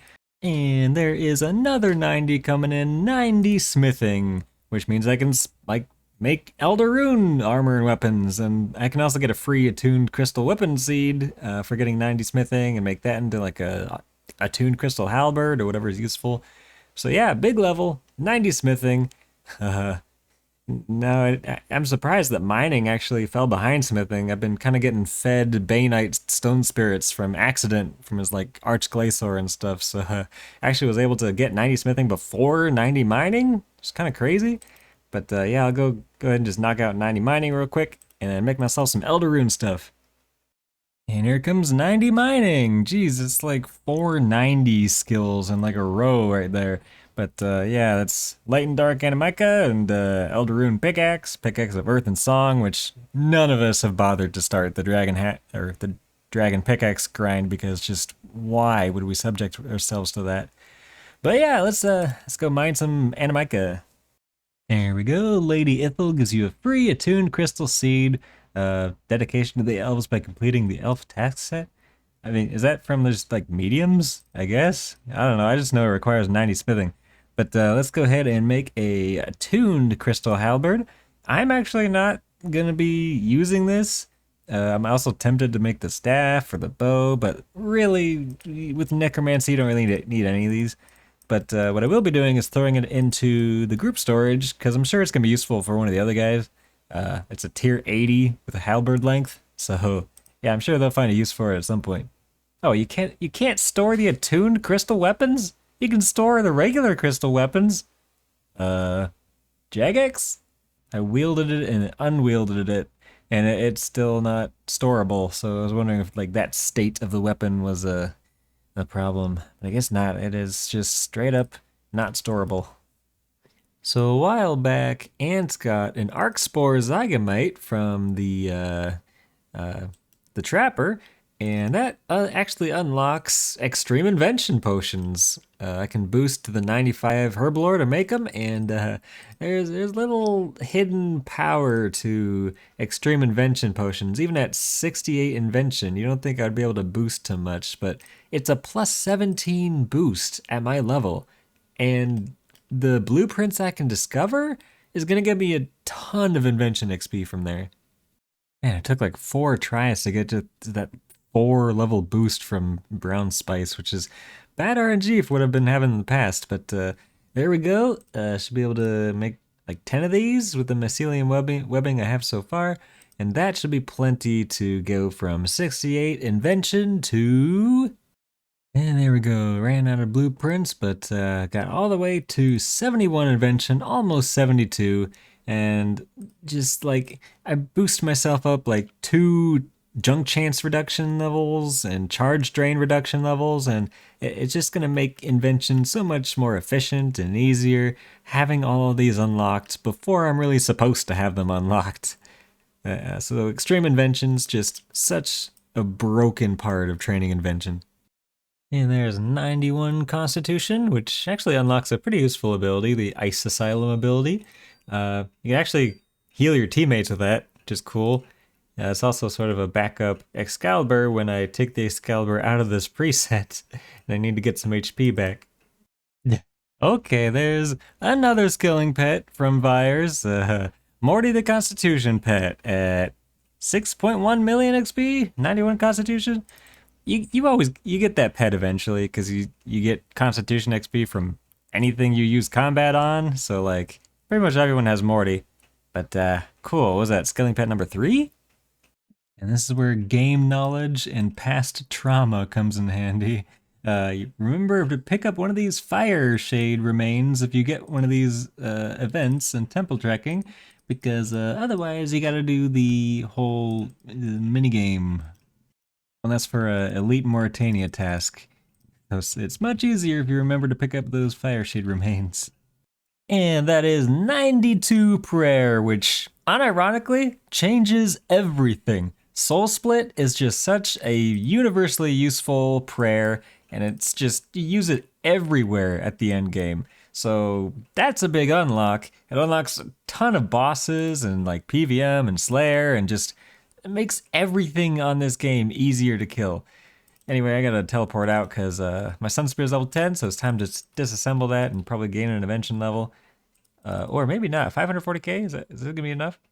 No, it was not enough for an invention level, which is the first time I've disassembled a Sun Spear and not gotten an invention level off of it, which is a fun milestone, I guess. Let's go buy another one. And there's 88 summoning, which is the last, well, the second to last level requirement I needed for the hard Tier 1 tasks to get that Journey Tier 9. Trying to laser focus on that today. But yeah, I basically did a ton of Zero Mechanic Archglacior for the blue charms and crimson charms to get the summoning levels. Probably have plenty of charms left over to get to like 90 summoning. But for now, let's just do these hard Elfland tasks. And there is 85 Slayer, which is a big level, has some pretty major unlocks here. Got Abyssal Demons, got the Slayer Master, Morvran, and Prifddinas. And then, of course, it's the last level requirement I needed for the hard Tier 1 tasks, so we can finish off this Tier 9 Group Ironman journey. I found it so funny. Oh, actually, there it is. Oh! I thought I was gonna have to do the. Huge! Thought I was gonna have to do the whole cleansing crystal. Cyruss was here, for the record. Journey Tier 9. Let's go. 1 to go. And we basically just need 800 total levels and the Fremnik achievement diaries for it. Like, ooh, we get the Group Ironman Pose Pack 2. A clip of that. I think I even got that little... whatever that sound was. I recorded. I want to say it's like a snore, but... That was, That's what I thought it was. clearing my throat. Oh my gosh, that was great. And with that world first Journey Tier 9 achievement broadcast, gonna call it an episode. Thanks for watching and see you next time. Good old Fishvention can disassemble this fishing accumulator for 459k XP into Invention. Not quite enough to get to 80 Invention, but that's just nice to be able to like AFK work from home and get free 450k Invention XP. Also, I want to just be working on fishing and cooking because those are like one of my lowest skills in this account at this point. And also hoping to get the shark outfit sooner rather than later because that consume option is just so nice to be able to fully AFK this place. Oh, I should probably mention the jarring change of interface here. Yeah, so this is the interface I use while I'm on my laptop while working from home because it's a smaller screen. So my normal interface, custom 1, it's a bit crowded on the laptop. So gotta do custom 2, and this allows me to have a lot more space to click on the deposit box and stuff. Hey, there we go. There's the Dragonmatic number 2, which is finally a replacement Dragonmatic from the one I gave Ant. And I just want to emphasize, I don't regret giving Ant that first Dragonmatic. It's hard to go 200 kills dry after giving away my first Dragonmatic, emotionally speaking. But that'll get me some archaeology training done, and this was a double spawn, so if I get super lucky here and go back to back, I'll have 3 and be able to just like hoard the 2 to myself. So fingers crossed. Come on, give me the double Dragonmatic drop, back to back with a second Dragonmatic. Unfortunate, but that's a big relief. I can actually start training archaeology finally. Oh, now it's at 256, or I guess 255, not counting that second one that I just did. And I think I got my first Dragonmatic at like 30 kills or something around there. So yeah, that was over 200 kills dry. With my own Dragonmatic, it was finally time to start actually doing some archaeology. Here we are unlocking the assistant qualification. I'm also needing to do a bunch of backtracking on collection logs, getting some restores for artifacts, and then disassembling those low-level ones for components to make ancient gizmos. So there's lots to do with archaeology. And it is indeed storageable. There you go. The Ancient Gizmos blueprint is in storage. Sniped. I mean, one of the biggest unlocks. Oh, it requires 85 invention. I got a boost. So with an extreme invention potion, I can boost my invention level and unlock ancient invention, which is, again, just such a huge unlock. You get 4 more gizmo slots to put materials into, which you get so many more combination perks and just better tiers of perks in general. It makes Invention so much better. Jesus. A gate. Okay. It delivers. You just gotta pet at the Oh gate. my gosh. It's not the pet I wanted from the gate. You and Ant That's are where I got my pet too. 2 out of twinsies. 2 from crafting pets from the gate. Scavenging 4! Got it! Nice. But- Big. By itself without looting either. That was only 10 attempts for like a 1 in 20. It's gonna be so big. Like the fact that it is like twice as common to proc, twice as likely to be a rare component, and gives you twice as many as Scavenging 2. It's like such a big upgrade over Scavenging 2. And that is 90 farming, which doesn't really unlock anything useful, but it's a nice little milestone level to round out the skill tab, I guess. And this is basically all from Seed Aside at Vyres. And there is 95 prayer, the huge goal level of the whole entire Vyre grind. Unlocks turmoil, torment, anguish, sorrow, the biggest, like, strongest prayers other than the AOD prayers, which let's not talk about for now. But that unlocks just the best, like, prayers to use for PVM. And that's basically what I was going for with this whole Vyre grind. I do want to stay a bit longer to finish off like 90 Invention and maybe 91 farming, so I don't have to boost to make Fellstock runs. Even 92 farming is tempting for dragons that play their own farm. But that was the big goal here. I can sort of stop doing 2 hours of Vyres every day, cycling through the Salvation and Corruption auras. But man, this Vyre grind, like, I know I don't have to give you guys the hard sell again, but you get so much done with this grind. Fire making, overloads, basically, because you get so many of these random herb seeds and, like, basically infinite Aventos, Snapdragons, Raynars. I'm going to be able to supply my entire group with pretty much infinite super restores for PVMing and everything. And, of course, scavenging procs, kind of supplying me with uncommon materials for life. And then just the fact that I was able to train Invention to basically 90 through this grind. Oh, speak of the devil, there's 90 fire making coming in there, so I can burn Elder Logs. You don't really need fire making for anything, but I guess that's a milestone level. Oh yeah, I should probably also mention my melee stats. Got 92 attack, strength, defense, basically from Vyres. There's nowhere else basically that's good to train melee stats up on, so that's just really nice to get done. And congealed blood, accumulating a bunch of that is actually important nowadays because you need those for super necromancy potions for overloads. So yeah, every time I go through the end of this Vyre grind on an account, I just have to mention, anytime you go for any kind of goals on a new Ironman, rush River of Blood and do Vyres to 95 prayer. It just sets your account up so well for the long term. Whoa, hello, there's Scavenging 4 coming in with the 4 times Illegenkin components. That's why we get Scavenging 4. That's big. Okay, this clip might be a little all over the place, but let's go ahead and assemble the Frozen Key, because I'm going to do some next with Accident.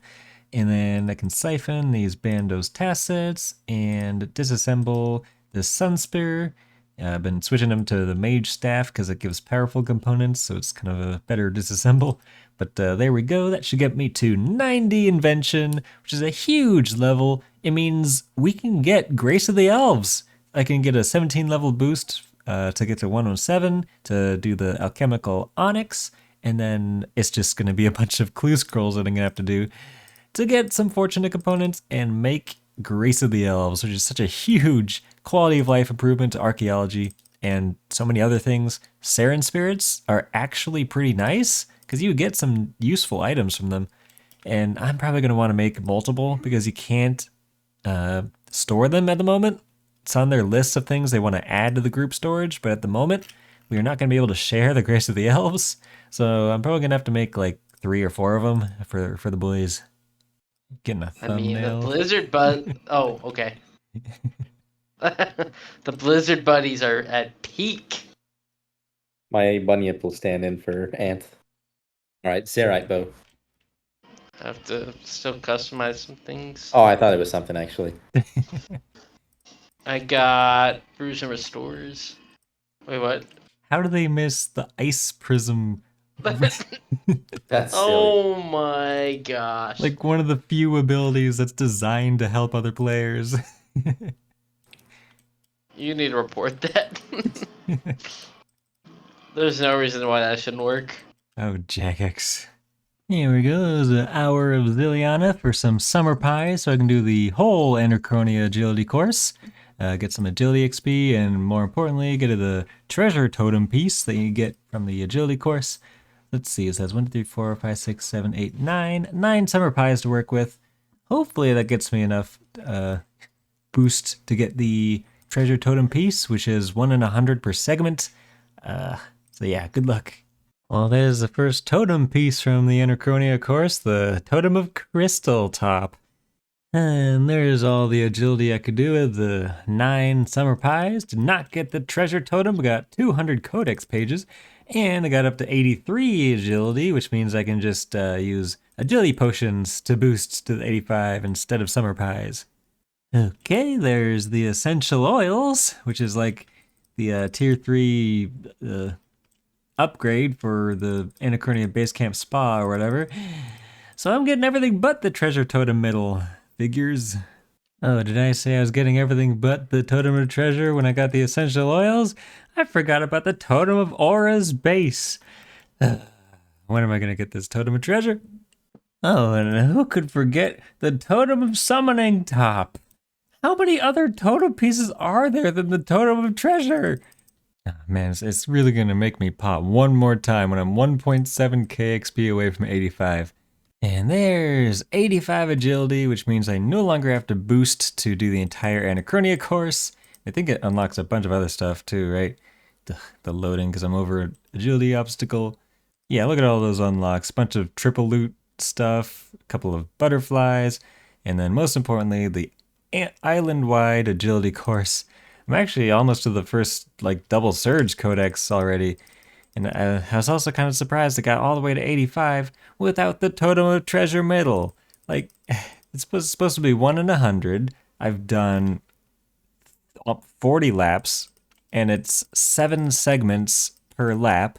So 7 times 40, that's 280 chances that I've had to get the totem of treasure medal. So the double drop rate, just, I need it. Oh man, that could not have worked out better. Got the Totem of Treasure medal finally at the same time as I got the 500 codex pages for Double Surge. Wow, that was actually perfect. Also, I forgot my Ring of Wealth for like 90% of that grind, so that maybe had an influence on how dry I went. But let's go ahead and unlock Double Surge, which I believe you do like study and then double surge. Why does it default to double escape? That is spooky. So yeah, let's go ahead and unlock this. It's a pretty big unlock. It means you can do surge twice as much. So it just kind of improves your mobility in general. And now I should probably, whenever I get codex pages, just put them in the group storage so other people can work towards the double surge. Oh, I forgot to test it. I was going to test to see if the untradeable one could go in the group storage. I doubt it can, because like untradables tend to not be able to go in group storage like that. But we can just exchange codex pages instead, and that works too. And this should be Zagamite number 20, which should give me Totem of Treasure base. So that should be able to combine that into the Totem of Treasure. And yeah, the reason I want this is that this decreases the number of steps on your clue scroll by 1. So I'm planning on doing a ton of clue scrolls for Grace of the Elves, and we have like hundreds of hards, elites, easies, mediums, all stored up in the group storage because there's no clue scroll limit in the group storage. So yeah, it's time to get cluing. Ooh, there's 91 farming, which means I no longer have to boost to gather my fell stocks, which have been sort of bottlenecking my Holy Overload productions. All right, it's clue scroll time. This is my sort of preset for now. I'm gonna probably figure out the things I'm missing and fill in the blanks, but let's take a look at the group storage. So we got 259 hards, 139 elites, 5 masters, like 200 mediums, and 68 easies. So let's just start off with doing like 50 elites, I guess. And the thought process behind that is I want the outfit as soon as possible, and elites are going to give me the most points towards that outfit, because that makes hards a lot easier with the whole outfit thing. I do have a couple of meerkats from like penguins that I've gotten from the Wars Retreat, so that'll help with the scans, and hopefully I can sustain the meerkats with the elite caskets I'll be opening as I go. Oh yeah, it's also worth mentioning elites are not as bad now, because see this slider puzzle I just solved? 35 moves. So yeah, this is post-update to the slider puzzles where they're much quicker to solve. Alright, after using one meerkat's pouch, I got 9 elite caskets, so hopefully we get a meerkat drop from these. This is the first bit of clue opening on the Group Ironman. Like, nobody else has been doing any clues, so like, these are the first clues in the account. There's a Bando's plate body, which is a fortunate component. That's definitely what we're going for. This is a re-roll, I believe. Bandit cabin teleport, not great. Whoa, are you kidding me? Literally the 4th clue casket that we've done on the Group Ironman is a shadow die? Oh, good lord, that was not expected. Well, what are we gonna do with a shadow die? And I like how Ant is the only one on at the moment. Come on. I could legit hide this from the group members. But like, what? What is my shadow die luck? I've had a shadow die in like every account. It's ridiculous. Yeah, okay, we take those, I guess. Throw that into the bank. I don't even know if I trust putting in the group storage or if someone's gonna yoink it and sell it for bonds. I mean, I trust our group. There's be like we're rich players individually, so we don't really have any incentive to yoink a billion shadow die. Okay, let's open up some more. No back to back, unfortunately. Jesus. Okay, yeah, I got an easy casket from like doing hard clue scrolls. I saw a penguin while doing them, and the easy casket got me 3 meerkat pouches. Okay, so I'm gonna open up these 18 hards. Ooh, lighthouse teleports, those are nice. Are you kidding me with this die luck? Yeah, what Ant said. Question mark, question mark, question mark. This is only like 20 elite clues later after that shadow die. Jeez, this account apparently just hits the die table every time. I mean, it's only a poop die this time, so like, not great, but like, still ridiculous RNG. So with an Onyx donation from Accident, it's time to make the first Grace of the Elves for the group. Now, at the time of this recording, Grace of the Elves were not able to be shared, so we were thinking we're gonna have to make multiple Grace of the Elves for everybody because we wouldn't be able to share it in its used state. But since then, an update came out where we could share the Grace of the Elves, so that's great. But Accident was still pushing for Luck of the Dwarves for some reason. But we should make at least one Luck of the Dwarves, just knock it out. I really think we should. Maybe after 2 Grace of the Elves. Oh, this fucking guy, dude. I'm about to go to Radio, dude. Do you want me to struggle? Imagine the pain of doing a kill and knowing that had I worn a Luck of the Dwarves, I would have gotten a Soulbound Lantern drop. You don't know that. It is like so not worth it. Compared to Grace of the Elves with Saren Spirits, with Porters, with all the benefits Grace of the Elves gives, is so much better. Luck of the Dwarves reroll is more OP than you think. It's not, though. Okay, I wanted to test this real quick. So, like, right, so the Grace of the Elves in its base tradable state is storable. But as soon as I wear it, it's going to be no longer tradable. So then I go back in the group storage, and it's grayed out. Which is just... How long is it going to take them to edit what's storable for all these things, like attuned crystal weapons and Maddox and on Grace of the Elves? Like, how long does it take? Ah, yes, this quest, the Battle of the Monolith, where you can literally, like, bank stand and skill while all of your friends do all the work in the quest or the battles. So yeah, I'm on the big City of Sentiston quest arc, or I guess Extinction quest arc, because there's a bunch of archaeology rewards, and I want to get to 86 archaeology for a bunch of necromancy unlocks. So yeah, here we are doing some herblore during a quest. And there's City of Sentiston complete, bunch of XP rewards, and it's just a few more mini quests left till Extinction. You get a few spell unlocks from this quest, but I'm not really using Mage too much anymore. They will come in handy at some point, I'm sure. But with that, right, just a few more mini quests until it's Extinction time. Here we are at the end of the quest. I did not bring enough food to survive on the first try, like all the waves, but there are plenty of checkpoints during this encounter. But yeah, it gets real chaotic at the end here. Wound up dying on my first try, but then you could just teleport back and you'll be most of the way through the whole series of encounters. So not much lost there. And that is the Extinction quest complete. It's like one of the last big quests to complete on this account. So there we go, 4 times 175k XP lamps. And then of course, the big also unlock you get from this quest is the passive Ring of Vigor. So I can wear a different ring and still get the 10% adrenaline when I use an ultimate. I was gonna put all these XP lamps on archaeology, of course, because that skill I need to get 86 and it is a pain to train. So throw these all on archaeology, going from 75 to 80 archaeology, just like that. Skip some pretty nasty levels in there. So yeah, that's a lot of unlocks from that bunch of levels. And let's go unlock this passive Ring of Vigor.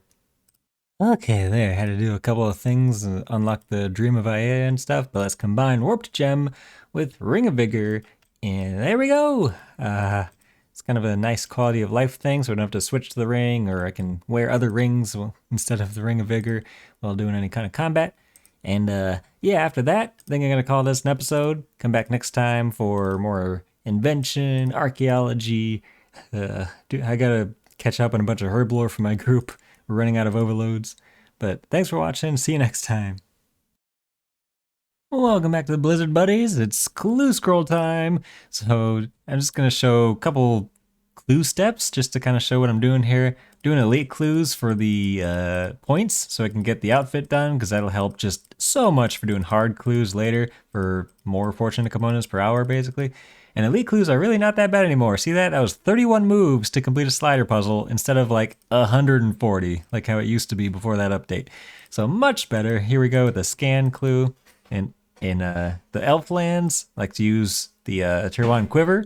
Basically have infinite teleports all around the elf lands. You always do the mushroom patch first because like it just seems to always be around the mushroom patch. And the quiver also allows me to go through those obstacles without taking any damage, which is real nice. I also am using meerkat pouches for these elites because it increases the scan range, which is very nice. Also, I should mention, I'm using Alt 1. This is what it looks like. This is what the meerkat range looks like using Alt 1. It's kind of an overlay, just makes it a lot easier to see what you're scanning, and it also shows possible locations so you know what you've missed. It's going to be kind of annoying without it. These puzzles are really easy with Alt 1.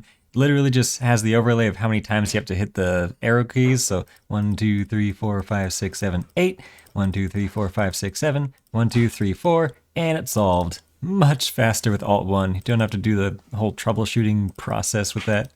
And here we are with a Karazi jungle scan, which is typically one of the worst ones, but I finally went to the trouble of growing some bittercat mushrooms, so I should be able to plant those and use this fairy ring, which is much easier than like any other travel method to get to the Karazi jungle. And here we are with a compass clue, which again, Alt 1 just makes much easier, sort of automatically puts a line from the compass to, yep, there we go. You basically just have to triangulate it, and Alt 1 does it automatically if you teleport to 2 different locations. So yeah, I know it's going to be at the Soul Wars portal, and we can just teleport to there, set teleport, and dig it up. Oh yeah, I knew it was going to be worth it to do some big game hunter on my lunch break during OCS Roar. That's a 3rd Dragon Madoc total. Let's just quick chat the KC in the group. So that is 331, so I'm getting actually a pretty on drop rate there, about 100 since the last Dragon Madoc. But yeah, that's going to be made into the Mkanda Madoc, so I can have both Madocs done for the time and space. So yeah, that's big. I'm hoping that they update it, if it's not already updated, that you can share the Matic of Time and Space in the group storage. But that's big. Whoa, that was back to back. Okay. Dragon Matic number 4. So wow, I was not expecting that. So that must be at 332 big game dinosaur. Let's just quick chat that just to prove it. Yep, 331, 332, back to back Dragon Maddox. That's gonna go to someone in the group storage to get another Incanto Maddox or something. Ooh, that's gonna be nice for the group. So lucky to get back to back. Okay, now I'm less than drop rate, or less luckier than drop rate, whatever I want to say. And there is 90 Hunter coming in, which unlocks a bunch of stuff. I think it's like the Corbicular Rex and the Ports Adventurer, and I can trap Draconic Jajinkos on Anachronia, Speedy Whirligigs. Like, bunch of stuff gets unlocked at 90. And you need Corbicular Rex meat to trap Malatops. So that's also a big thing to sort of be able to start stocking up on those Corbicular Rex meats. But I gotta hurry up and finish this kill. I have to end my lunch break in 2 minutes. With both of the Dragon Maddox that I need for archaeology, it's time to actually train the skill. Got up to the associate qualification so I can unlock the auto screener, which is just such a huge quality of life and like efficiency bonus to especially like an Ironman or Group Ironman archaeology training. You don't typically screen your soil until like you get the master outfit because it's just not worth it. But with the auto screener, it screens it for you and it only gives you the materials at the excavations that you're excavating. So you don't have those random materials coming in that you don't need. It's more focused on what you're actually looking for. It does use up a lot more porters, but I can make those highest tier porters that give 50 porter charges each for the Grace of the Elves, so that shouldn't be an issue. And here we are learning how to make the Incanto Maddox from Thurgo.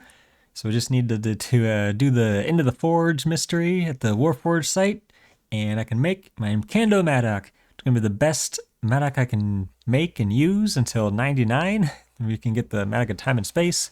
So it's a big unlock. Gonna go ahead and augment this and put some honed and like imp sold and fortune on it. And that'll have me all set to go to finish off this 86 archaeology.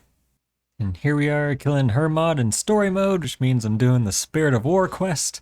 This quest is just, you need it to unlock tier 70s and tier 70 plus for your necromancy armor and weapons. So just kind of a must do kind of quest for your necromancy progression. But with that quest out of the way, it's time to actually train some necromancy finally. Alright, so getting the assist from Accident, we are making our Luck of the Dwarves at Accident's request. So let's get a Alchemical Onyx Ring and cast Enchant level 6, and we have the Luck of the Dwarves. Just gonna trade it straight to Accident. He's the only one who's gonna be bothering to use it anywhere because he's doing the whole Raziel grind. But he got a crown, actually, as the first drop at about 114 kills. So he is making progress on that drop log. There we go. Here's your Luck of the Dwarves. I got first dibs on them dupes, though, right? Doing my first Tetra compasses on the account. And fun fact, the Alt-1 clue solver also helps with the compasses from Tetra compasses, which is nice. All right, time to see if we get the shadowy key from these Tetra compasses. Nope, not in the first one at least. But these materials are always just so nice. Like these leather scraps and vellum, actually. Like these are the ones you don't get for their Green Gobbo Goodies 1 collection. So that's actually super nice to have like a just free 100 of them. And then we just open these, get some free master clues. This always tricks me thinking it's a Dragon Maddox, but it's actually just a solo pickaxe, apparently. And then there we go. Yeah, I mean, you get lots of nice materials from these. These are always just so worth opening. Oh, some of the items cannot be moved to my bank. Am I full on bank space? Interesting. Now, this should also get me a level from these books. Maybe, might actually not be enough. I'm trying to get to 86 real quick for that necromancy quest. Okay, so it's not even gonna get me to 85. Gonna have to do some more archaeology training. Okay, had to scrounge around into the bank for some relics to restore, but that is 86 archaeology, which is a big goal level for this stupid quest requirement for Tomes of the Warlock. This is such a brick wall for anyone trying to get to any kind of necromancy unlocks and like quests that this quest is required. It's ridiculous. Like 86 archaeology should not be a requirement for that quest. I hate it. It's wrong, but we got it out of the way, so now we can finally unlock the rest of necromancy. And here we are finishing Tomes of the Warlock. This quest is just such a brick wall for late game necromancy unlocks and a lot of other unlocks too. Like there's so many quests locked behind this quest with 86 archaeology requirement. Big quest to get out of the way. Also gets me to 375 quest points, so that's another 2.5 mil to add to the coin pouch. And here we are killing story mode Vorkath for Battle of Perinthry. It's a much easier boss fight in story mode. You don't get nuked constantly in this story mode version, so I was able to get this done with no worries. And that is Battle of Perinthry complete. Big quest that unlocks Vorkath, but I'm sure Accident's going to be doing all the Vorkath for the group because he's obsessed with that pet. But let's go ahead and get that 30k Necromancy XP and move on to Requiem for a Dragon. And there is Requiem for a Dragon complete. Big quest to get done, lots of XP in this reward, so 100k Necromancy, which is going to get me all the way to 77 and almost to 78. And then 100k Archaeology XP, which doesn't give me a level, but a good chunk of the way till 87. And then we unlock the Ungale Ritual Site, which is sort of a more efficient place to make necroplasm and stuff when you don't care about XP. But yeah, big quest down, and there's still more to go. And there's Ode of the Devourer complete, which means I've unlocked the Gate of Elidinus as the boss, which is pretty rewarding, probably worth it, but like not something I want to do in the immediate future. Just got so many other goals, and I want to get my necromancy up. But yeah, big quest complete, lots of XP reward and stuff. And for now, I think I'm gonna go to do some clue scrolls. Kind of waiting on Accident to slay some lava strike worms, because he's the only one who has the high enough slayer level to get some searing ashes for aggro potions for my necromancy training. Kind of taking his sweet time getting those searing ashes, but it's okay, I got plenty of other stuff to do. Hey, there you go, Accident, you got an Omni Guard. Nice, it's the first big Raziel drop. He still only just had that crown before, but that is the first weapon. We'll see what the KC is at, and I'm sure in a moment. So he's got his second drop at 166 kills, getting back into the range of an acceptable drop rate. And there is 80 Necromancy, which means I gotta get out of this little training spot to go get the tier 80 upgrade stuff done, but unlocks a ton of stuff. Ooh, Ritual and Soul Spectral Lens. Well, we already have, or we had a Spectral Lens, but I think Accident consumed it on the Slayer helmet, so not able to share that, unfortunately. But yeah, tier 80s, let's go. Basically spent all day AFKing here at the Armored Zombies. You get a lot of decent drops from this, and it's just a nice AFK Necromancy XP sort of mob to do. So yeah, about 100k to 90 Necromancy. I'll get 100k XP from Remains of the Necrolord. So I should be pretty much all done. I'm out of aggro overloads. So yeah, look at all that pure essence, planks, teak planks, oak planks, and just look at this herb bag. So many herbs from these guys. But anyway, yeah, I just thought I would just show this method of going from like 77 to 90 Necromancy AFK. Pretty nice. And there's the hard underworld set done. Man, that set just has you go around so many quests and mini quests and all that stuff. I'm not sure if this is the person you claim it from. I don't know, you have to talk to Killy. But yeah, that's a good task set to go get out of the way. I mean, it's not through the elite tasks, because that needs like 90 rune crafting, which I don't have at the moment, but there we go. And with that, I am well under 100k away from 90 Necromancy, so I should just need to do the Remains of the Necrolord quest, and I'll have that 90 Necromancy. And there we go, Remains of the Necrolord complete, and that short little quest gives 100k Necromancy XP, which gives me the rest of the way to 90 Necromancy, just has so many unlocks. It basically unlocks the rest of the combat style. So basically the best craftable gear once I can get the materials together and that level 90 task done. And then I should also get this 50k dungeoneering XP. But yeah, the rituals, you get like 4 more ritual spots, which is a huge difference. And can you put a bunch of multiply glyphs together and make things a lot faster. So yeah, let's start Ritualscape. What? All right, there you go. No reactions from the teammates yet? No. I got so close to the bronze Iceborne and Chillz is like, you better claim that. This guy had to be convinced. 100% Are you kidding? Are you kidding me? This guy wanted to risk a frozen core of lead. I really just needed one more water talisman drop. I was so close. Everyone's calling me a spoon. Does anyone even have 95 attack? Now we have a reason to get to 95 attack. Right. Is the difference. Alright, here we are going for the tier 90 upgrade tasks for Killy. Doing the Jad for the enchanted onyx or whatever it is. Probably could have done a Jad a long time ago, but I just didn't really have a reason to. But with the tier 90s I'm unlocking, I should probably think about getting the Zuck cape as well. But that is a easy Jad complete, and it's time to unlock tier 90 necromancy gear. The other bits of the tier 90 task are quite a trek. Gotta kill all the generals from God Wars Dungeon 2, which were my first kills at God Wars Dungeon 2, so that was interesting. Poison Purge is kind of a hidden nice aura to use at Greg, but there we go, tier 90 craftables unlocked. And here we are making our tier 90 net Death Guard and Soul Lantern.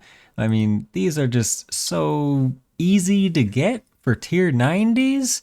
Like, this unlocks so much content. It's going to be my best in slot weapons until, I guess, Accident shares his tier 95, or gets dupes, or I get some drops, because I might go to the Raziel, the first Necromancer, at some point as well.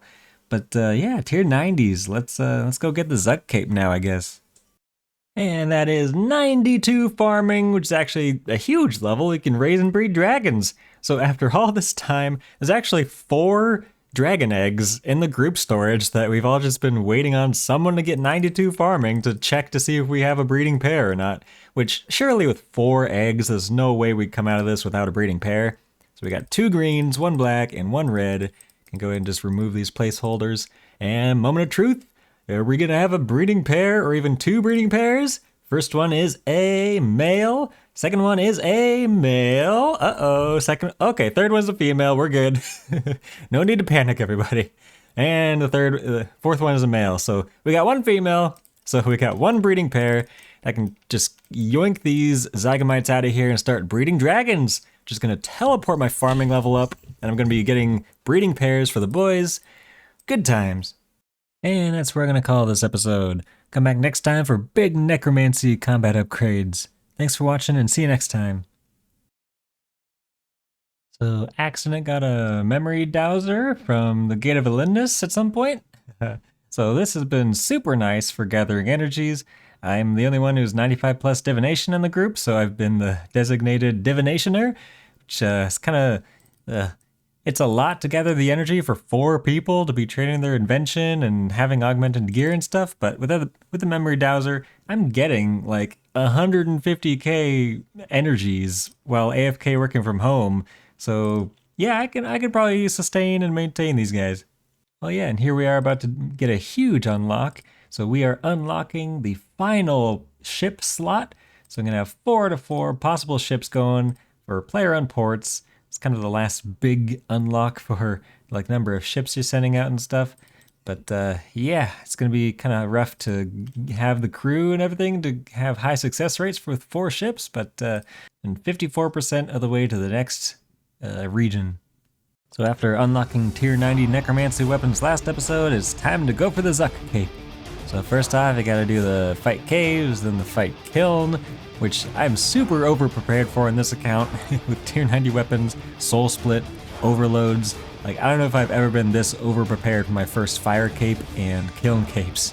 Well, that's Hurricane down. So of course gonna claim the Tokar Kal more for the necromancy kiln cape, so I can upgrade that into the Zuck cape once we go and do some normal mode Zuck. Was also probably pretty overprepared for Zuck, having Soul Split and Overloads. I think Ant and Accident have already gotten their Zuck capes, or have done their Zucks with sort of less gear than I have, but this will be really nice to finally get this Zuck cape out of the way.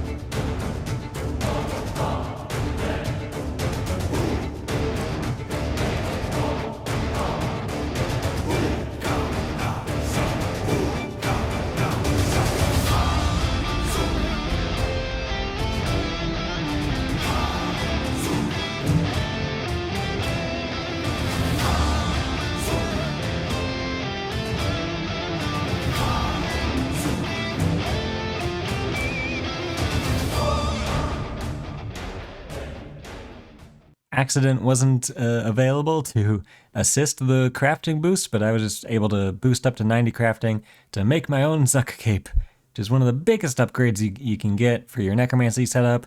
Death Skulls cost 60% adrenaline instead of 100% adrenaline, so it's just so much easier to use. It also bounces more, so it does more damage as well. So just such a huge DPS upgrade for necromancy. There we go, coming to Krill to get some subjugation pieces for the tier 90 necromancy stuff, and there we go, got a subjugation within the first like 10 minutes. Let's keep up and get some more drops.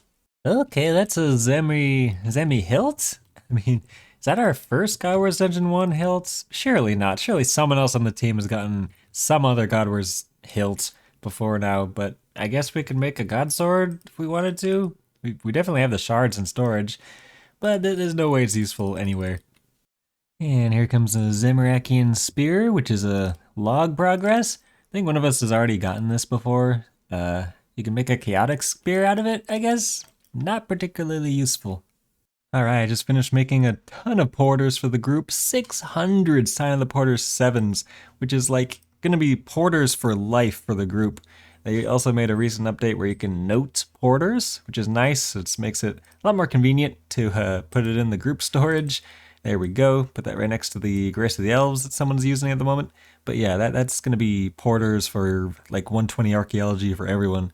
I was doing a bunch of divination on mobile while doing family stuff for Christmas, and got the divination pet, Willow, at some point. So I did nab a screenshot on mobile, so there's some kind of proof of what happened, how it happened. But yeah, cool, another skilling pet done. There's another piece of subjugation. Of course, it's another duplicate gown. Is that my third gown of subjugation? But yeah, just need a couple more subjugation drops and I'll be good on tier 90 necromancy armor. Ooh, that's actually an interesting drop, a steam battle staff. The steam battle staff gives you the runes that you need for magic imbue, so it's actually kind of nice for making combination runes. So yeah, I'll take that. And there is 99 necromancy at Krill Tutsaroth of all places. So yeah, that's the skill cape, which will really come in handy for making those greater cloths for the tier 90 upgrades. Probably want to get to 103 before making those, so I have the multiply 3 on the cape. But yeah, it's actually my first 99. I'm just now realizing. So I have the untrimmed necromancy cape. Not the most exciting untrimmed cape to get, but it's just the one we happened to get first. There's another piece of subjugation, the Garb of Subjugation. That's the biggest piece to get, and is that even a new... Oh yeah, it is a new collection log entry for me. I know we've gotten like a couple of them between the team members, but I guess that's my first one. And here comes 70 rune crafting, which is a big level on its own, but also means I'm 70 plus all skills. Kind of crazy, I'm only like ranged and runecrafting away from 80 plus all skills as well. But yeah, that's a big runecrafting level. I believe it unlocks a giant pouch, or is that 75? Nah, that's 75.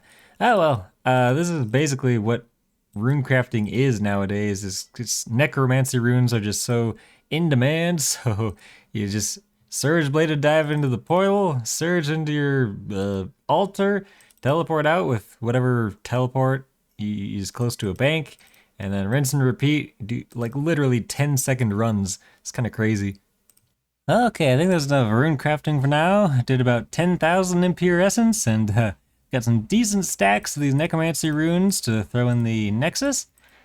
And this should hopefully last me to doing some Slayer and get some more pure essence, turn into some impure essence, so I can get my rune crafting up to like 90 or whatever the requirement is for one of those task sets.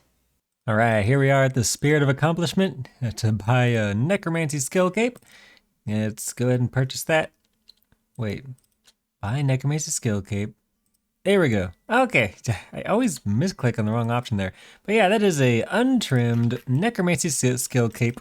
So it's just pure black, is that? I guess with purple like shoulder pads or whatever. Cool, so that's gonna be a free alteration glyph that I can have the level to use. At the moment, I believe Attraction 2 is gonna be the best for me, because that way I'll be able to get to the 500% soul attraction on these rituals with the getting those souls for the Well of Souls. It's going to be the sort of best XP for me to just get to 103 so I can actually make the tier 90 armor with the 6 times powerful cloth. I'm thinking ahead, but yeah, big untrimmed necromancy skill cape, I guess. Alright, I just hit 35,000 souls, which means I can finally buy Split Soul and Conjure Undead Army, two of the most powerful necromancy abilities or whatever, because now I don't have to do my conjures one by one when I'm trying to just prep for a boss fight or whatever. But yeah, so that's all the souls I really need, but I am still one level off of 103, so I think I'm going to switch to the like robust mementos and then stick the rest of the powerful mementos in group storage so that my teammates can get up to the 35,000 souls quicker.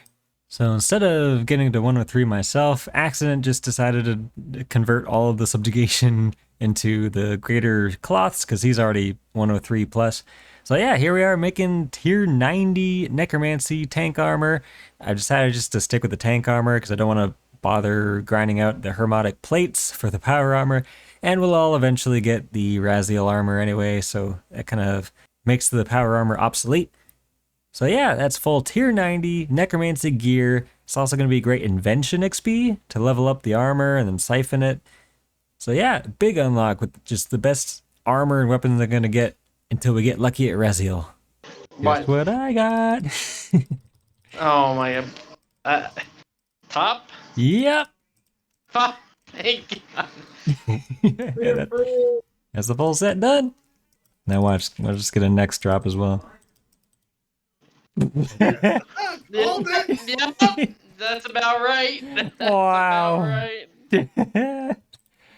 The funniest thing is, I still never got that drop on my main iron. You know what? I think that's the drop I'm missing for the log on First Warden. And here we are completing the quest Alpha versus Omega, which is the quest that unlocks Raziel. The story mode version of this boss fight in the quest is just so tame compared to the actual boss, because this one doesn't hit you like a truck constantly. It's also like half HP. So yeah, didn't have a single problem with the story mode boss. And that's 150k necromancy XP reward from this quest, which is kind of big. And that's Raziel unlocked. Now, when do I actually start killing Raziel? Decided to just like try an hour of Raziel with the Hellhound and my gear as it is. It went okay. Like, it was pretty miserable. Got about 19 kills in the hour. So like, I'm getting the kills, but it's just taking like 3 minutes because my DPS is not great. And I'm eating a lot of food during the kill because I'm not killing it fast enough to skip most of the mechanics. It's just a rough time.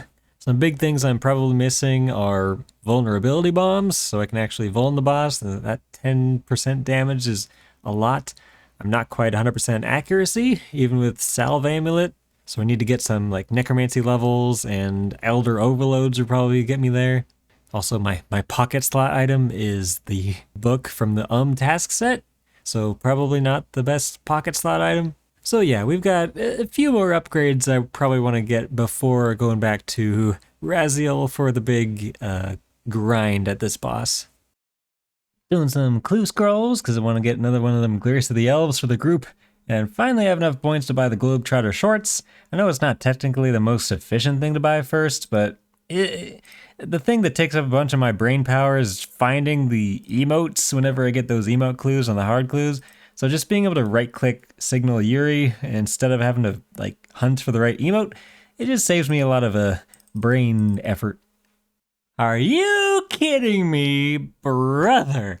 Another shadow die, this time from a hard clue? What is the die luck on this account? That's right, Ant. And again, Ant is the only one online to see it. Like, this is complete deja vu. Yeah, let's just throw that in my bank, I guess. The first one is still just kind of sitting in here, wherever it is. Oh yeah, there's a little 2 popped up when I put it in there so I can find it. 2 shadow dies and a barrows die, and how many clues? Like 73 hard clues and like 100 elites.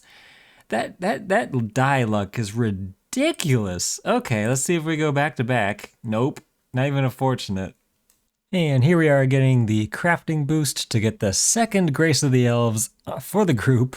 So another 50 fortunate components down the drain, but it should make it much easier to have multiple people training archaeology at the same time, because you basically need a Grace of the Elves to train archaeology with any kind of quality of life.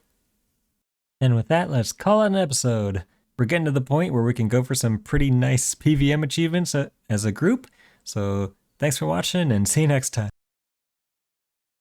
Welcome back to the Blizzard Buddies.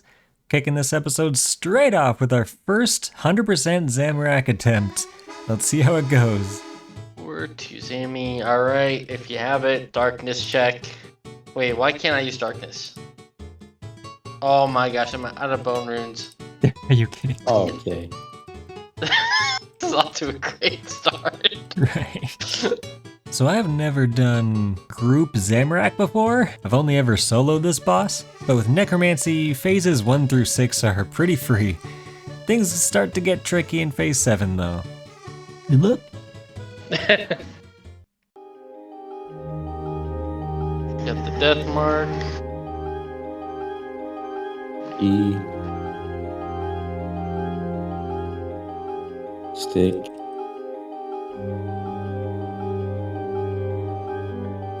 Big Dog bar leg back. and stick. Just do the stick right near it. Right above this one.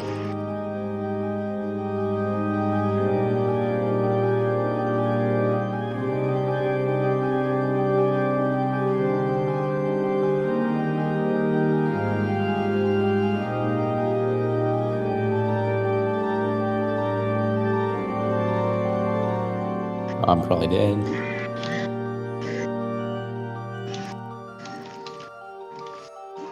Oh wait, I didn't. I fucked I up. died. Or wait, no, I didn't die. I died because I didn't Okay, put my we're sign probably on. good. Stick. I didn't. Oops. I should have lived that.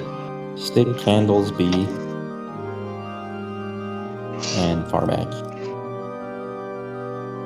Am I the only one that forgot to wear a sign? Probably. Considering it works from the inventory. I didn't. I was gonna use the regular sign of life because I had it. And I didn't have adrenaline to debilitate.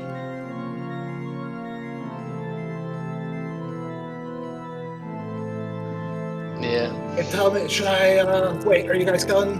Yeah, Last go one? ahead and sun.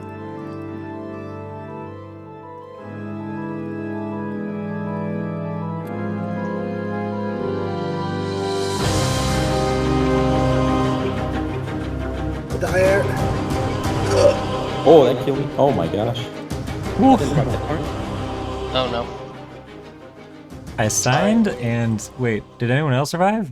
We got No, it. we got it. Solo kill. Okay, Yo! that's crazy. I'm the only one who survived. That's the portent of life at work right there. Oh my Yeah, for real. god. Let's see the loot, huh? 4.6 mil. Well, that's a broadcast locked in. 0.8. Yeah, not the prettiest 100% No. ever, but that counts. Kill is a kill. That isn't was it? a horrible. But the kill's a kill, right? I actually feel bad about that kill. I'm not proud. Honestly, really, what I needed was I was like, "Where was my vit pot?" And I'm like, "Oh crap, I don't have a vit pot." I literally had like 30% adrenaline, and I wasn't able to debilitate it. Then like I was like, "Oh shit." All right, well, we got it. That's all that matters. Who's ready for AOD?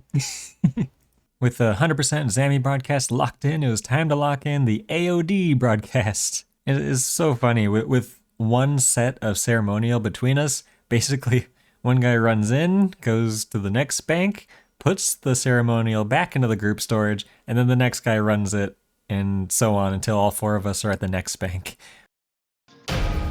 All right, are we ready for this? Yeah, go. I summon you guys. Good luck. Good luck. Overloads, darkness. Oh no, you told me to. Oh my gosh. It was the other tile. Okay, That's let me fine. try to reposition. It literally does not matter at all. Might want to run away from the Reavers, maybe? Oh my god, I have ice barrage on my. In fact, it's probably better, accent, if we do get Reavers like that, not to be centered, to run away. I have no idea how to deal with that mechanic. You just You walk just- around. Walk away from them. Don't stand on. I see. Okay. Are your stacks fine? I'm at 26. I think you might be looking at the wrong number. But I'll vote it here anyway, because Okay, I'll do 2.1. Clear you for 2.1. Alright, it's gonna be the whatchamacallits to get your death mark. And accident threads.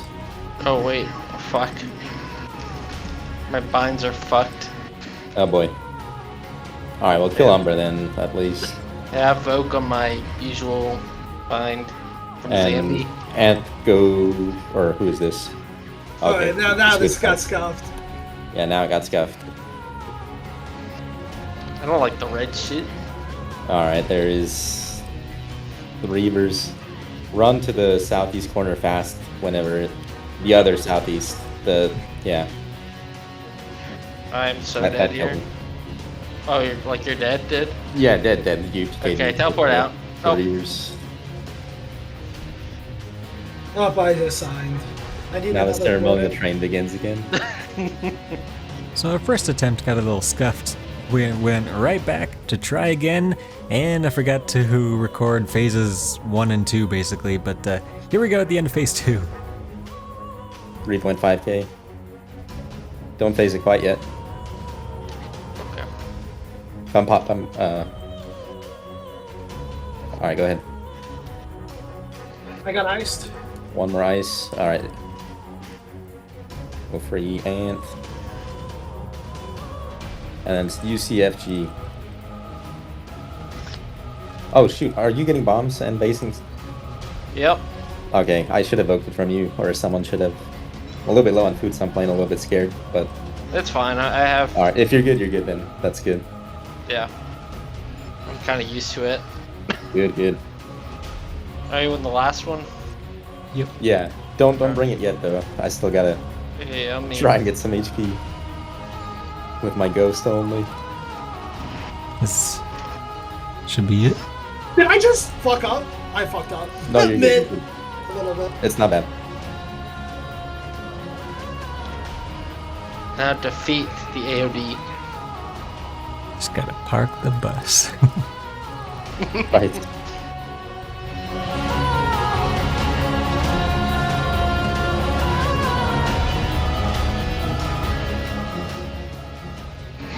Drop? Oh, what? Oh. Are you kidding me?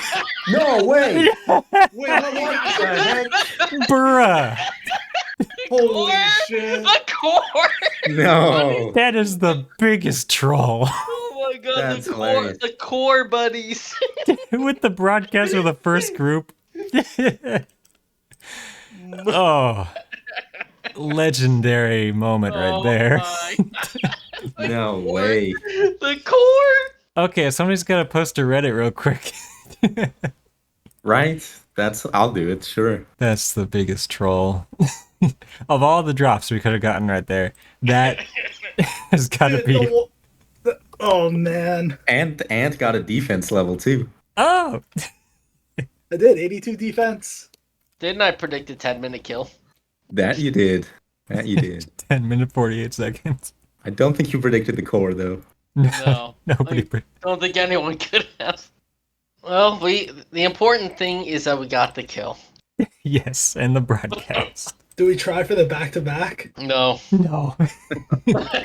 That's a good upgrade for Ant though. Actually, I think as the resident wizard. Oh yeah, do you want it? Easy, sir. Yeah, what wand? I wonder if Upstomp is the first So, CGIM to get an AOD drop. Maybe.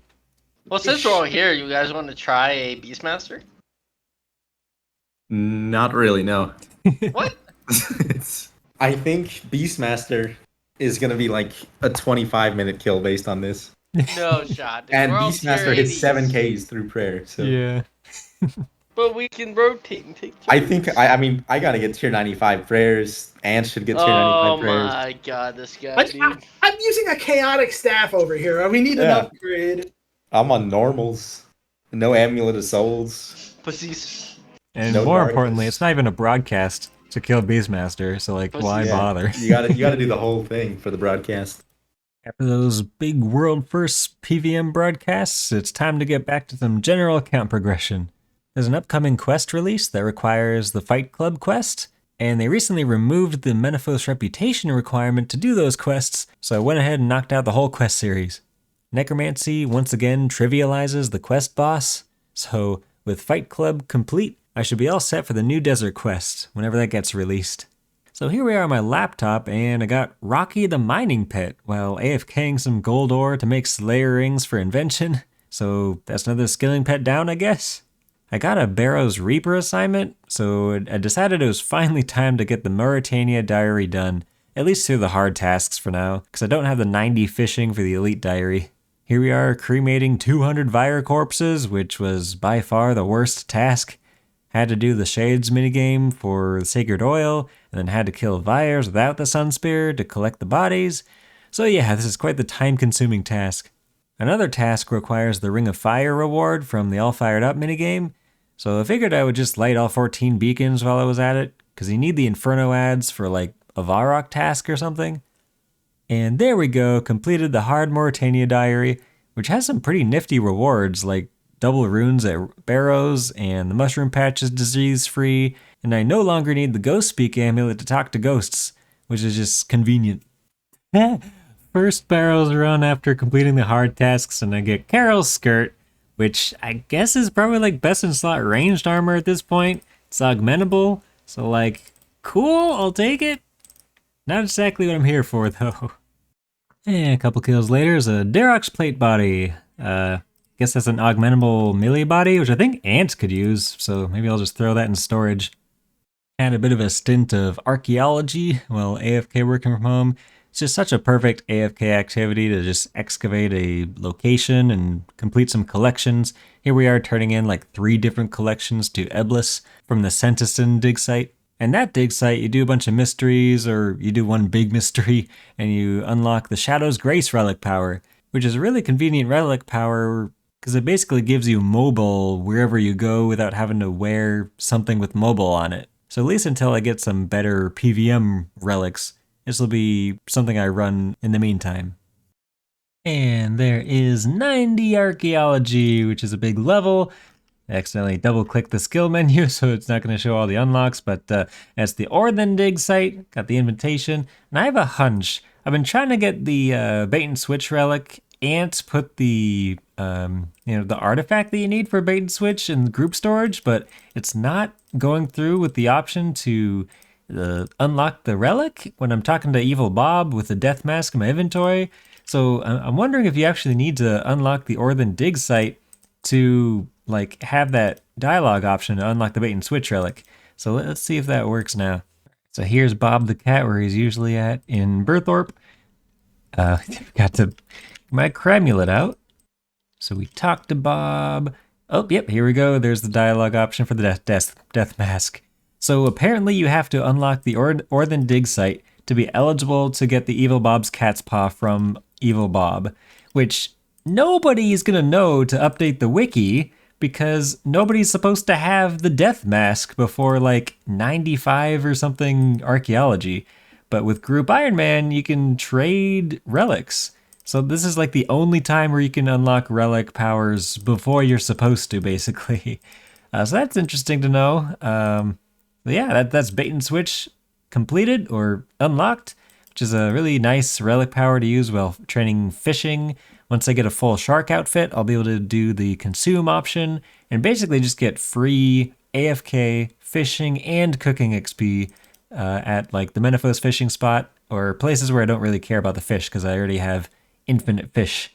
And there is 90 fletching, which is a milestone level mostly, I guess. There are some pretty nice unlocks, I guess, like the Elder Wood box, and I think, isn't the Energy Gathering Scrimshaw supposed to be good? Never actually used it before.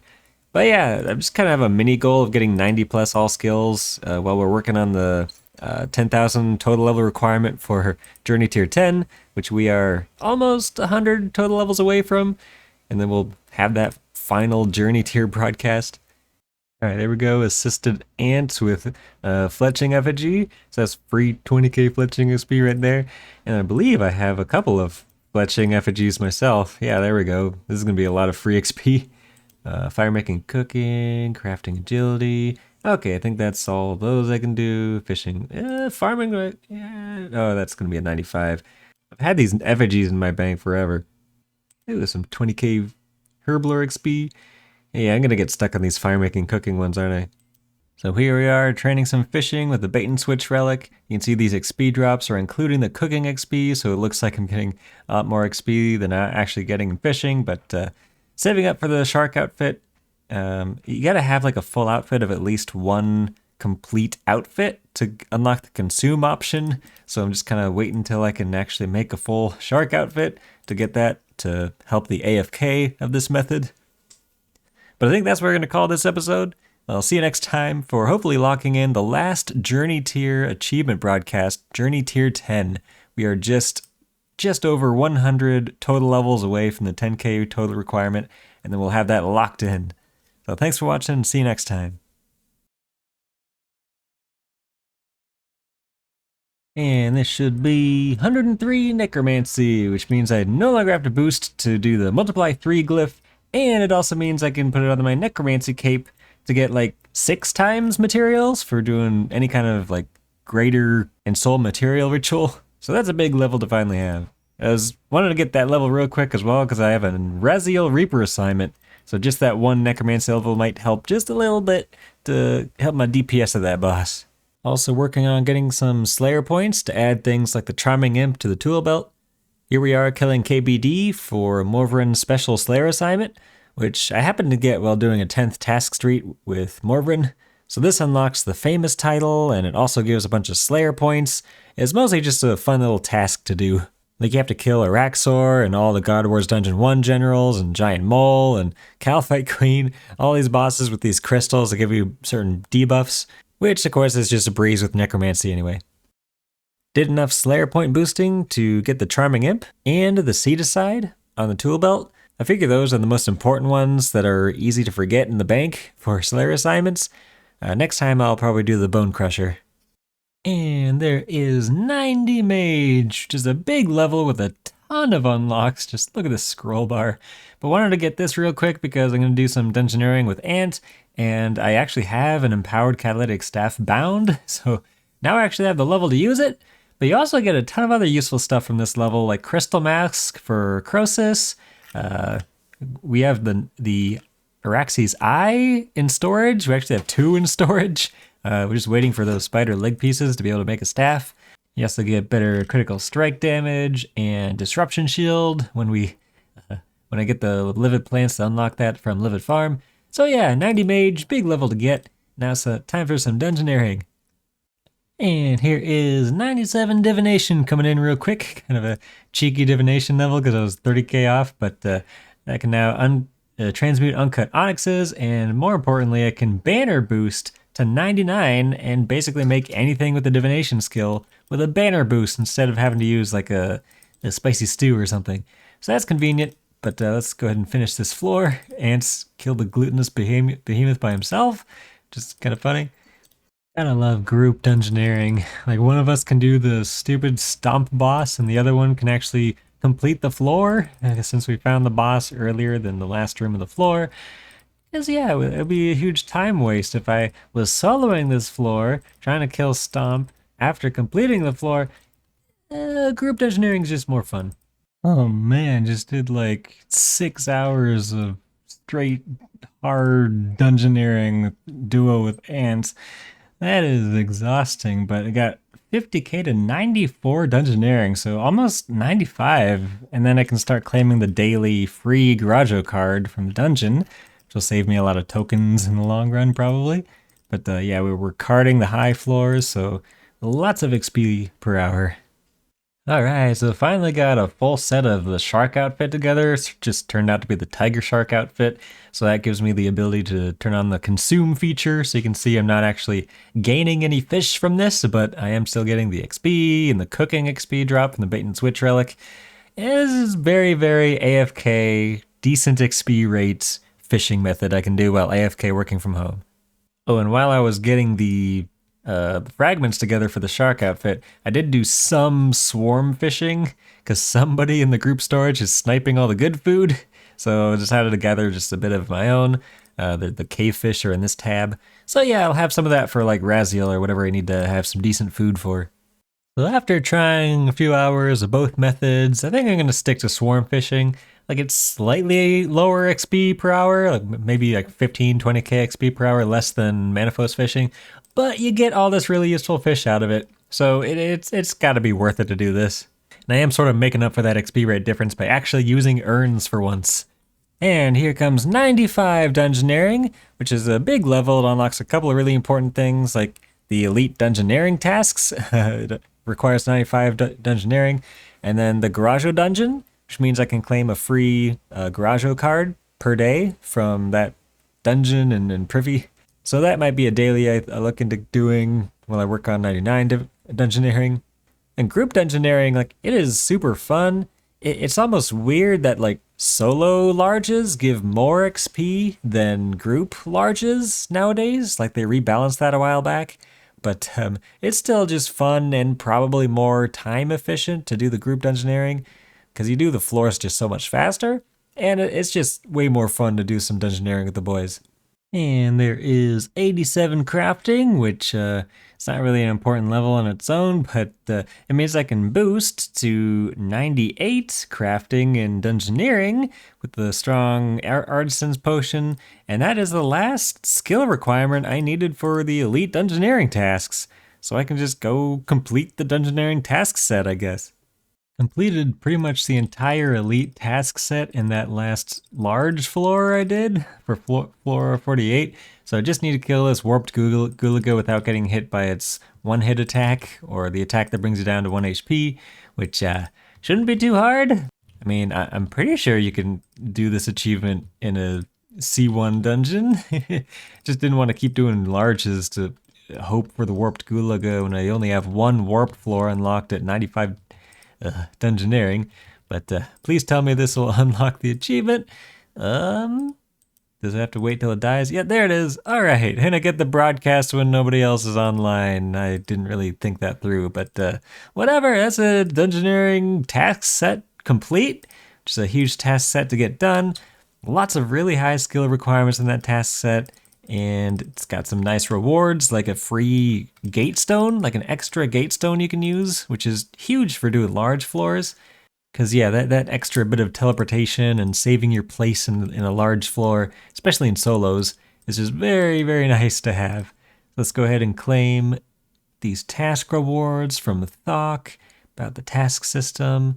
Don't these lamps have like a really ridiculous level requirement? It's like 97 or something for a couple of them.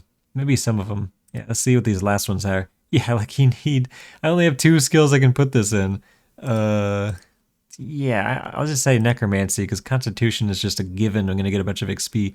And I definitely want to just throw one into prayer, because I'm that close to that 96. So there's 96 prayer, which doesn't unlock anything, but it's just prayer level. And the rest, I guess, I'll go into archaeology, because that skill is slow. And here's Bubbles the fishing pet, all of a sudden doing some swarm fishing. And that's actually my 5th skilling pet, which unlocks the Jack of Trades title, I guess. Man, this account has had decent RNG in these skilling pets, honestly. Alright, I got a Raxor Reaper, and we need spider leg pieces, so good luck! No drops over the Reaper assignment, but this is a decent drop of the last kill. 300 magic locks and 5 overload flasks. Like, I'll take it. And this should be the full Master Farmer's outfit, which has a bunch of really nice boosts, mostly for herb runs. Like the herbs come out clean, so we don't have to bother cleaning all the herbs every time I go in a herb run. And of course the bonus XP from the Farmer's outfit and other things, I think. I can't even think of right now, but boom, boom, full Master Farmer outfit done. Alright, the time has finally come to get the tier 10 broadcast. We actually had the total level requirement like a couple days before this, but we weren't all online at the same time. We all wanted to make sure we were online for the broadcast. So here we are. Cyruss saved the last Fremnik Elite task, which is killing a nice strike worm, so that we could just save up the broadcast for later. So let's see how that goes. This is getting scary. It's like 25% for the +6, I think. There it is. Watch it go down now. I know. Yeah, you should have lobbied first. You think so? Probably. I think we're good. Oh no, you're not using fire spells? The double damage? Yo, did you just kill it quick? We don't deserve this broadcast. There it is. Oh, All right, there we Heyo. go. Oh, World's there we first go. Journey Tier 10. World's first Nerdcast to Journey 10. Let's go. Still bugged out with the multiple broadcasts. Yeah. I think, did we get like one for just completing it, and then we got one for the first as well? All I see is the first. Good stuff. Now we get, what, 10 more bank slots? Big day. That's not the important one. We get the best looking cosmetic reward. Oh, yeah, true. Actually, wait. How does that look? We also get the Group Ironman BTW title. Oh, big. Oh, it's not gold. So we won Iron Man mode, boys. We did win Iron Man mode. I kind of like Our the Group helmet Iron with Man the little asterisk. the particles. It kind of looks like the master tier particles they were showing off. Yeah, the aura. I'm kind of hyped for those. Not gonna Yeah, lie. me too, actually. 12-year-old in me is very happy. Well, now what? We won. We won. Now we get can to go actually- do raids. Yeah, and play the game. Yeah, like prep for Yaka, so basically everyone Raziel slave. And that's where I think I'm gonna call this episode. Here we are at the Group Ironman plaque on the Group Ironman Island. They haven't really updated this much yet, so there's a number of things that we're gonna be on here that we're not yet. We're actually not even on the 4-man like plaque at all yet, because we were size 3 when we did the like Journey Tier 1, 2. So yeah, they'll update this at some point, and then we'll be on here for like Journey Tiers 5 through 10, I think. And also for the AOD and the Zamio 100%, and whatever else we end up doing on this group. So thanks for watching, and see you next time.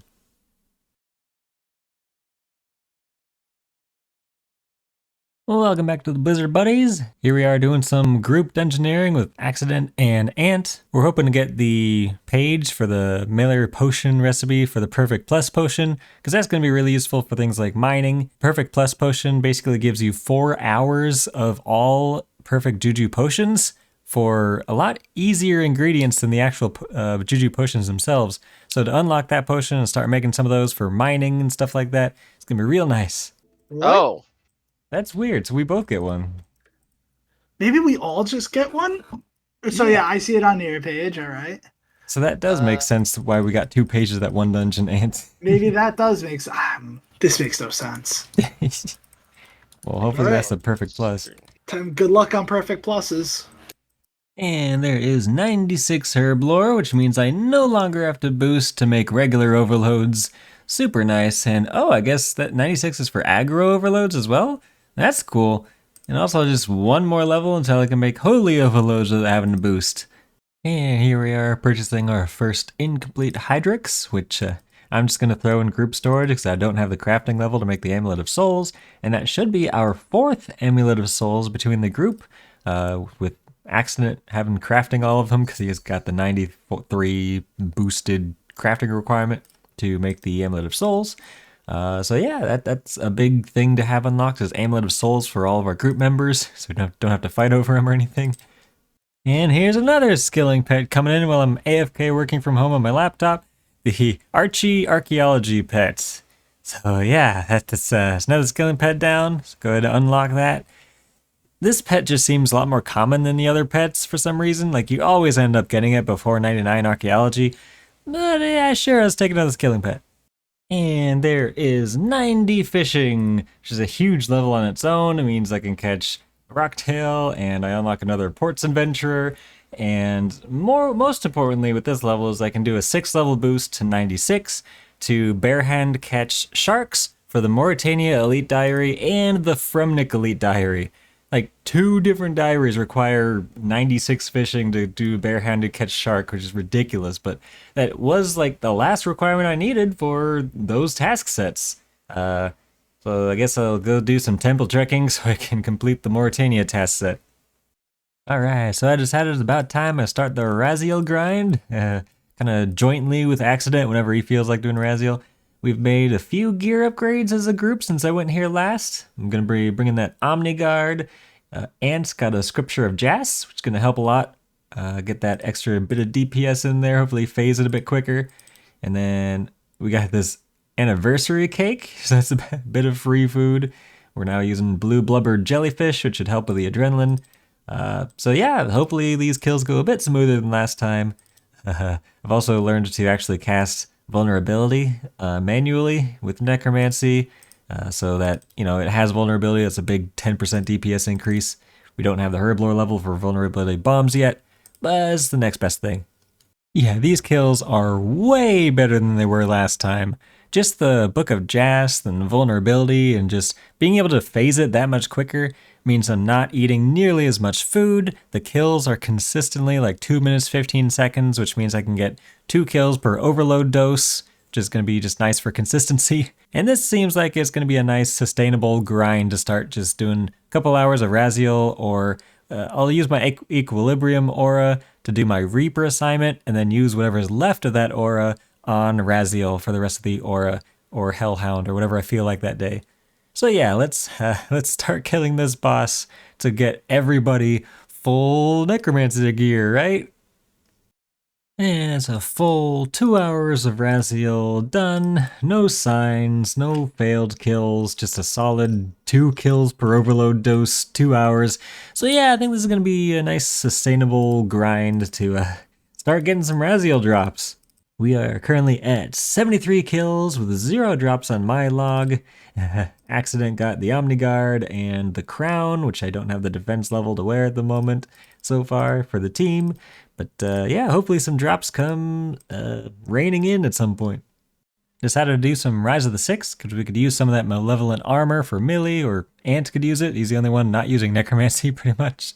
There's also some nice drops from this place. You get the tier 90 shields. The common drops are pretty good, rocktails, that kind of stuff. So yeah, it's a good boss to do at this point. Does Carol's always spawn in the right spot? I'll just stay in one spot for Carol. Yeah, you wanna. I think Carol's in the same spot. Well, there's this broadcast spam. Oh, don't forget to go through the dialogue. Don't leave before you go through the dialogue in your first kill. Yeah. Freaking, Wait. I hate how that glitches. Let me just make sure I got the drop, but okay, we're good. You know what we should do? We should make a wheel with like different bosses, and then every time we want to PvM, just spin the wheel and do whatever it lands Yeah, on. take just cut out the whole decision wheel. process. We'll put in 3 Vorcat tiles. No, 1 Vorcat tile. As soon as it lands on Necrosis, Accident's Or got like, cat. oh, I got a stomach ache. I'm good for the day, guys. Sorry. One Vorcat tile and 1 hard mode Vorcat tile for 2 total tiles. How about hard mode and then normal mode are each half a tile? So this is the wheel that Accident came up with. Let's call this wheel version 1. And as you can see, he didn't just put 1 or 2 Vorkath in there, he put 8. So this is a good idea, I hope we implement it, but we just gotta rebalance this wheel at some point. We easily, collectively got the 84 Malevolent energy we needed for a full set of Malevolent. So there we go, just had a banner boost to 93 smithing to make that full set. So that'll be a big upgrade for Ant, for whatever he's using melee for. Honestly, I just use Necromancy everywhere, so I don't even know what he's doing with it, but I'm sure he's making good use of it. Here's a fun Group Ironman moment. So Pauline had a farming guild task, or whatever those are, and you get a livid plant out of it if you complete it, but we needed 5 whiteberry seeds to turn it in. So I've just had to look up what drops whiteberry seeds commonly, and it turns out these skeletal hands and zombie hands drop them pretty frequently. So I went ahead and grinded out like 20 whiteberry seeds so that we could all turn in that challenge for livid plant each. Oh, this is big for the team. This is a second yak. And it's a Fremennik yak, which I think is a good one to get. I'm not actually sure how yaks work. I've never farmed them. But let's just grab the one in storage and see if we have a breeding pair. So we have a spirit yak, which someone's already checked actually. So let's go ahead and check this. It is a male. So I'm guessing that's not a breeding pair, unfortunately. So guess we'll have to hope for another one. And I guess a quick ports update. We just unlocked the pincers region. So that's the stainless steel region. So yeah, another bit of ports update in progress. That took forever to get out of the Jade region. And this Tears of Gothic should get me to 75 rune crafting. So that is the giant pouch. Should speed up the necromancy rune crafting. So more runes per hour, and also more XP per hour for rune crafting. Big unlock. That's also a requirement for a couple of diaries. So like the RD diary, you need a giant pouch for that. So big level to get. Oh wow, I didn't even realize that. So I just got 98 invention, and if I siphon these last 2 pieces of armor, I'm gonna get 99 invention, which is 99 invention. Yeah, it goes to 120, so it's not like the end of the skill, but that's another skill cape, I guess. This is invention skill cape. Okay, provides bonus charge drain rate reduction. Not really that useful. You're not gonna wear that anywhere, but yeah, big milestone level. Guess we'll keep going till 120, obviously. And here is 97 Herblore, which is a nice convenient level because it means I can make holy overloads and searing overloads, and aggro overloads were at 96. So basically I don't have to boost to make any of those quintessential potions that I've been making a ton of for the group. It is probably going to be worth saving some overloads for when I get 99 Herblore, where I can do the 6th level boost to make Elder overloads. Or actually, our Elder overloads are at 106, so I actually need 100 Herblore for those. So I should probably prep a couple hundred of those on the way to 100 Herblore. I want to make a ton of Elder overloads for the group as soon as possible, because those are just a must-have. And here's 90 crafting, which is another 90 skill. I think it unlocks some bunch of random stuff like Dracolich, Crypt Bloom, and it's just easier to boost to some other things as well. But yeah, this is just a nice, easy AFK method to get crafting XP, especially for an Ironman. You don't have to buy anything, we can't buy anything, so just being able to click on this and AFK this Moonstone at the Gate of Elidnus boss for like 200k crafting XP per hour, yeah, this is pretty nice. Also, 89 crafting means I can actually finally craft all the crystal flasks and potion flasks that I've been mining every day but not able to actually craft. We figured it was about time to go back to Croesus with our 90 plus stats for it. So let's see how this goes. Oh, No way. Oh. Wow. No way. Okay. All right. That's We- pretty cool. We take those. What do you guys get? Crippling boots. Oh. They're a piece. 3 KC. Starting. The loot pinata. Oh yeah, that's gonna be enough to overcharge my ring. Huge, bro. Oh Wow. my god, that's massive. Was that Holy KC3? shit. Oh Dude, my. I am so happy. That's the driver we got. I'm upgrading from an Abyssal Bane longsword. Like, what? You Are okay? you kidding me? This boss is a troll. Dude, that's such a troll. The only thing we didn't want is another dude. Well, hey, it's Group Ironman mode, so someone can use that, like, Yeah, concurrently. it's not a bad one to get a dupe of, I guess. Hey, it's our first Raziel drop. It's foot wraps of the first Necromancer, which ironically I think is one of the last drops I had on, I think it was Pub Stomp, who was the foot wraps off of the log for the longest time. But hey, that's armor piece number 2 for the group. Yeah, it's just raining drops. Actually, this is the same day we got those Crypt Bloom boots, so that's funny. I can't use them because I'm not 95 defense, so I guess I'll just throw it into storage. I don't know if the hat is in here as well at the moment. No, I think Accident's still hanging on to the hat because he's the only one with the defense level to use it. But yeah, 2 pieces down.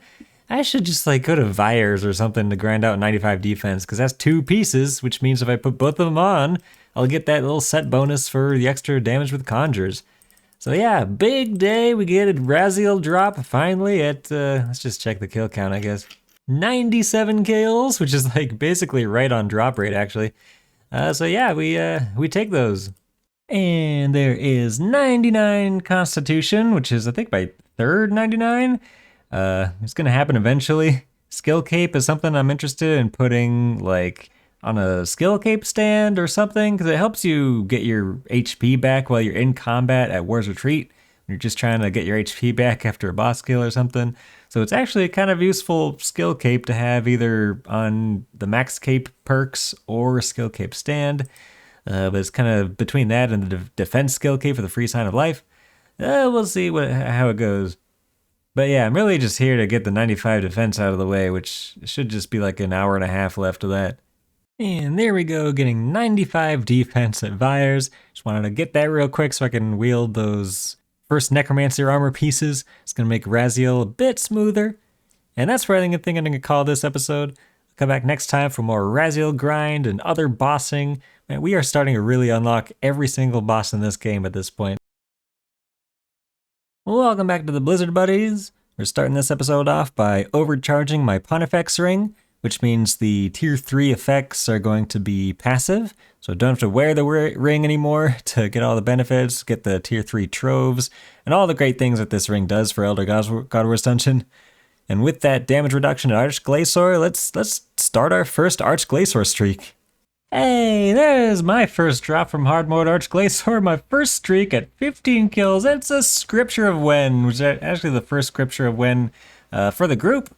Let's continue challenge. That'll be fun to risk in this streak. I won't tell my group mates I'm risking it, but we'll see how it goes. This ought to be fun. And there's a little triple group broadcast for the Iceborne title for 500% Enrage with nobody online once again. I keep getting this dang broadcast when nobody else is online in the group. And the Spirit Weed seeds for the 500% kill. You know what? I think we keep going. Like, this scripture, I don't want to lose it, but these kills are still super comfy. So, like, let's keep going. Well, that kill got me 106 Necromancy, which means I can have 4 active Conjures. So might as well just customize, throw in the zombie, and there we go. All 4 Conjures will be summoned. It's the same cost of Ectoplasm, so, like, you might as well summon all 4. And then let's claim this loot. Ooh, that's nice. That's actually something I'm looking for because I'm going to need a ton of cash for summoning. That's most of the reason I'm here at Arch Glacier is to get water talismans and cash for getting my summoning to 93, at least for the Arty task set. But let's continue challenge because these kills are still no food kills. Ooh, there's a drop we like to see at the higher sort of kill streak numbers is Dark Nihilus. 12 Dark Nihilus in 1 drop. That's like almost an entire tier 85, or is it like a tier 95? Isn't it 15 per tier 95? So yeah, that's good to see. We of course are going to continue challenge because these kills are still no food and way too easy. Okay, I think that's enough Arch Glacier for the day, and I don't want to start this kill streak on a different day because it'll be rusty or whatever, so let's see what the last drop is. Battle stabs. But you know what? With this. Like, yeah, don't you have to like lobby or something to? Don't you have to like X-log weirdly to get out of Arch Glacier for some reason?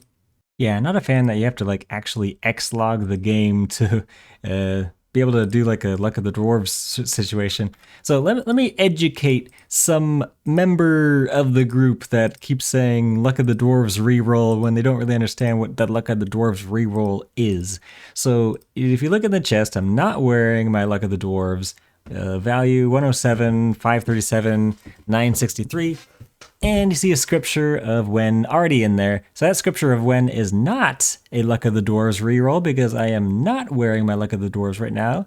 But if I put the Luck of the Dwarves on, you'll see in the chest it is, oh, yeah, see that? I gain a Nihilus. So that Nihilus is what we would refer to as a Luck of the Dwarves reroll. Not anything else, any other kind of drop that you get with Luck of the Dwarves or anything like that. It's just specific to Telos and Arch Glacier that things can re-roll and give you a little bit more with the Luck of the Dwarves, or sometimes you get a whole new drop in this chest with the Luck of the Dwarves than without. Let's go ahead and, I'm probably going to claim it when my guys are online, because I don't want to claim with other, screw it. They'll see the video anyway. Scripture of When unlocked. That's a really useful pocket slot item. It is better than Scripture of Jas in some situations. Scripture of Jas is better in some situations. They are situational, but it's really nice to have two now. The good old Castle Wars RD tasks, where you have to force a win and use the catapults for a task set, which this is a dead minigame, so here we all are. Everyone but Ants, because he was in the middle of a dungeoneering floor, didn't want to come, I guess. And yeah, we just bring our alts and force a win at Castle Wars, and we get the Arty task set done. Whoa, okay, that's Shimini the summoning pet, all of a sudden. I was just getting my 93 summoning for the Arty task, but yeah, I'll take another scaling pet. Is that a combat pet, though? I don't even know how the prayer and summoning pets work out for, like, Jack of all blades or whatever. But, that's, yeah, another scaling pet down, I guess. And there is 93 summoning, which is not only my last requirement for the Arty task set, but it's also just unlocks Abyssal Titans, which are very useful for rune crafting, or, like, really increases the XP rates and the rune making per hour, just having that extra, like, what, 20 spaces for essence. So yeah, nice big summoning level to get. 3 more minutes of Amlot hour at the moment, so I'm not going to have enough time during this Amlot hour to get to, like, 96. I have, like, 2,000 blue charms left, which might get me almost there. Maybe finish it off with Christmas charms. Crimson charms. And then that'll be Pack Yaks and Ripper Demons and all that jazz. And there's the Arty task set complete, and get the broadcast and everything. So that is a huge task set to get done. Once I claim the rewards, I'll be able to just use the Arty farm teleport thing for free teleports, unlimited, to do player-owned farms and whatever else I want to teleport to that area for, which is just such a nice convenience item and helps with herb runs, checking player-owned farm animals, and so many things.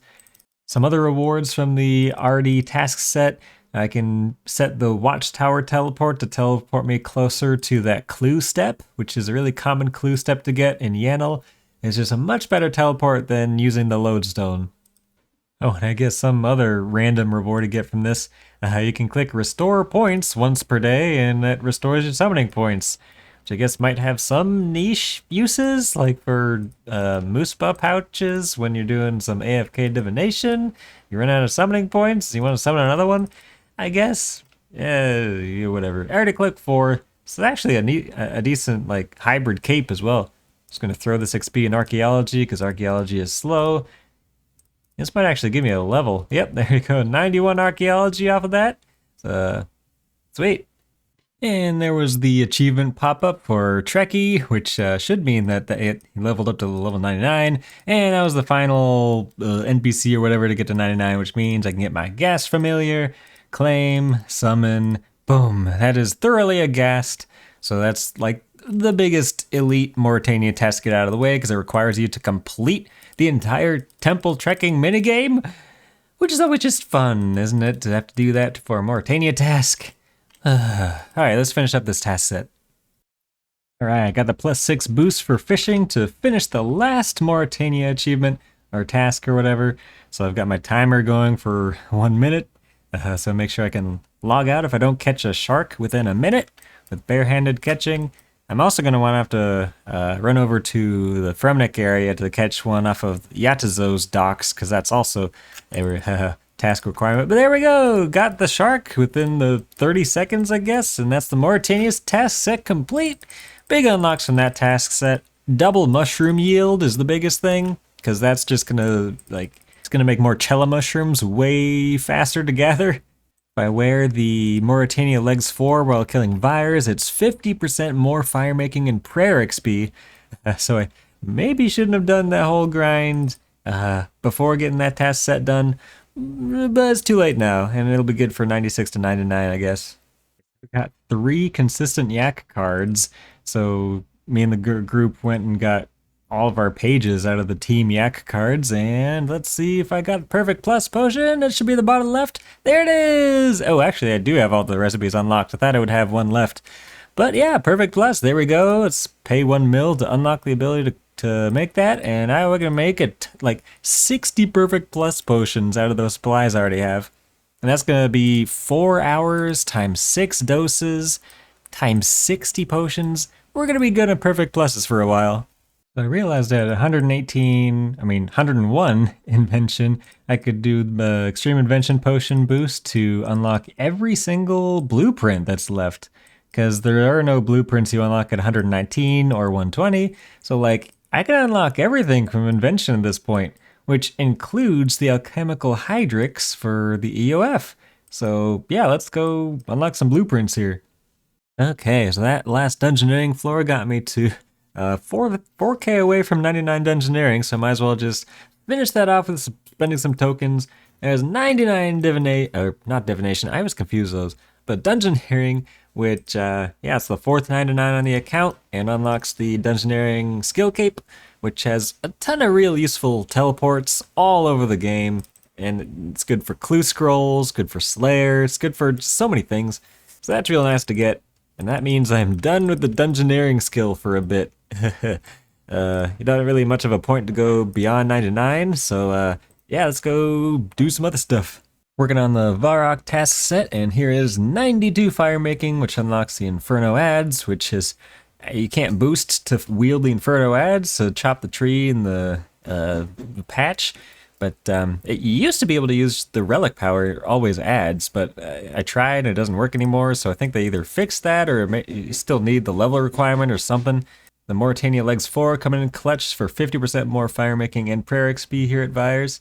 Now it's almost to 92 fire making, so I just had to get that knocked out. Should be my last skill requirement for the Varrock task set. And there's 80 ranged coming in, just chinning abyssal demons. I'm actually here for like 4 reasons. I have to get a Slayer task from Vanica as a Varrock task, and I had an Abyssal Demon Slayer task from Morvran for a few days. I also want to get my ranged up, I want to get my Slayer up, and I want the Pure Essence from these guys to train some rune crafting. So yeah, this is a really good task for me to do at this point.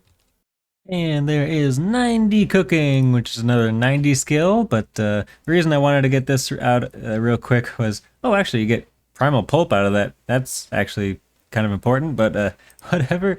Yeah, I wanted to get 90 so that I could just do a 5-level cooking potion boost to finish the Varrock task set. My cat just stepped on my spacebar. Anyway, right, just wanted to be able to use my cooking potion instead of having to stew boost to 95 for a summer pie. And there's the Varrock task set complete with that baked summer pie. Didn't burn it, luckily. Let's teleport to Edgeville and claim the elite task set rewards from Vanica. And these set tasks, they're good for like mining and smithing. You get some bonuses for just Baneite smithing and mining and stuff, and Elder Rune stuff. But yeah, this is just a nice task set to get out of the way. Yeah, like Ant is asking right now, the plan is one of the next big AFK grinds will be 99 mining and smithing. Because there's a bunch of stuff I want to make for the team, like the Orthan Furnace Core. Like trimmed masterwork armor is on the radar. You unlock some cool stuff with 99 smithing. And there's a love story quest complete. So I had to do this quest real quick to be able to complete the Dominion Tower, because you have to basically complete that entire bit of content to do the desert task set. So yeah, it's time to lock myself to the Dominion Tower and kill a bunch of quest bosses over and over and over and over again.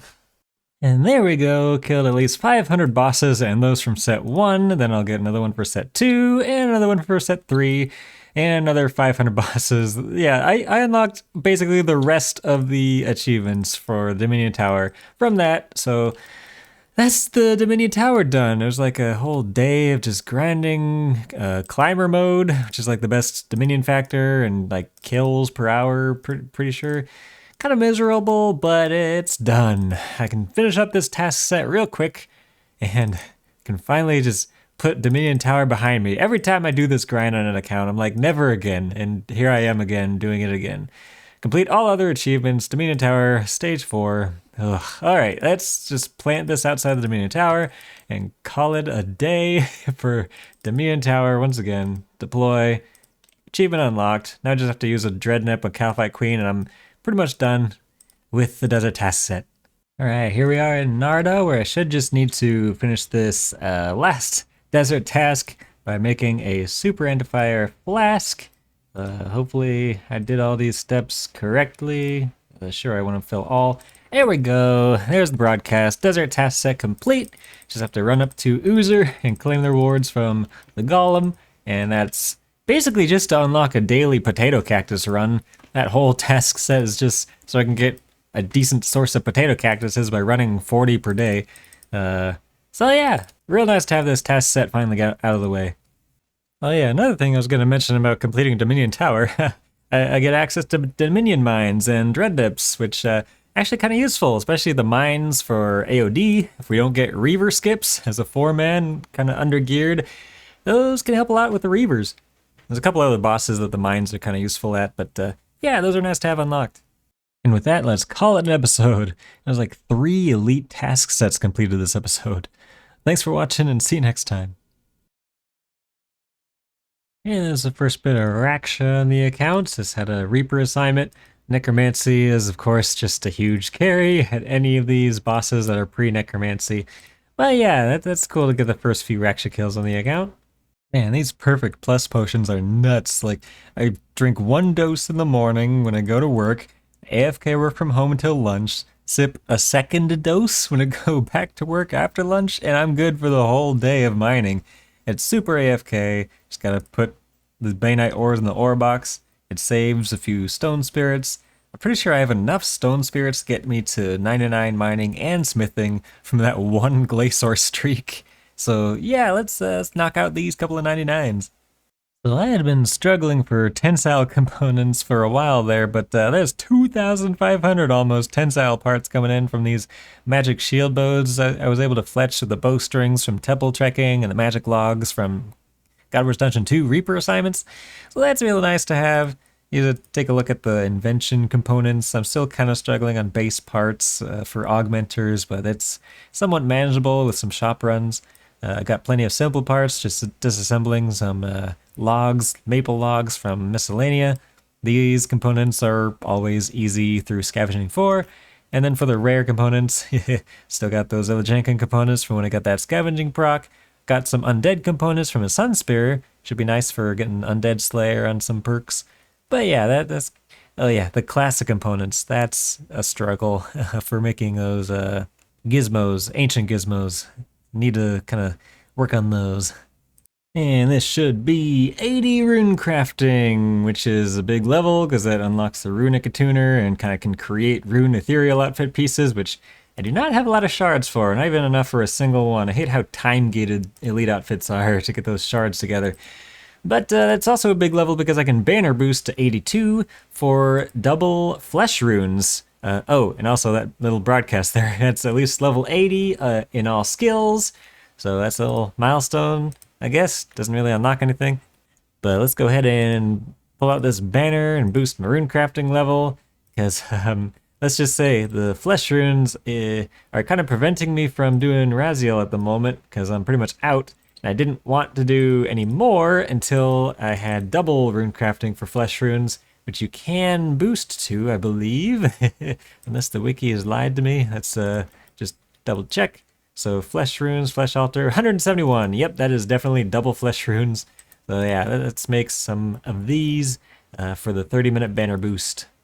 Oh yeah, I was going to mention that this rune crafting method it's a bit intensive. Like it's kind of rough on the wrist. You can move your equipment screen over to the middle of the screen, so that's much easier to like right-click teleport using this jewelry to do the banking at Grace of the Eels teleport to Deep Sea Fishing Hub, and then of course the passing bracelet teleport to the portal, bladed dive surge to the portal, dive to your selected altar, runecraft, rinse, repeat, and do this like 1,000 times, and you'll get a bunch of runecrafting XP and necromancy runes. Okay, so I have not done the dwarf quest series to, be able to make a Mkando mattock or pickaxe, but Ant made one. So let's see if I can make the Earth and Song. Yeah, I can make the pickaxe of Earth and Song without doing the dwarf quest series, because that's normally a quest you have to do to get this pickaxe. It's untradeable but storable in the group storage. But yeah, I guess you can just make it without completing the dwarf quest series. So there's the pickaxe of Earth and Song, an augmentable level 90 pickaxe that'll eventually be able to be upgraded to the pickaxe of Life and Death. But yeah, that's awesome. That's kind of early to get that on an account that hasn't done the dwarf quest series. Oh yeah, I was going to make sure it is group storable. I know the pickaxe of Life and Death is group storable, but I'm not sure about... Oh, yep, Earth and Song is group storable. That's good to know. Alright, welcome to the Wheel of PVM. So this is basically how we are deciding to go to a boss. Just for funsies, we're going to roll this and like every other day see what it lands on and go do an hour of that boss, or do it until someone gets a drop. And whoever gets the drop gets to choose the boss or whatever they want to do the next day as the sort of reward for winning or getting the drop. You can see these bosses have been changed from the Wheel V1, so each boss gets a space. And these are 20 bosses that we think we are ready to do and we can get something useful out of. Alright, y'all ready to spin then? Let's do I'm it. so cursed from some thumbnail. This is the official spin of the night. This is third time lucky. Here we go.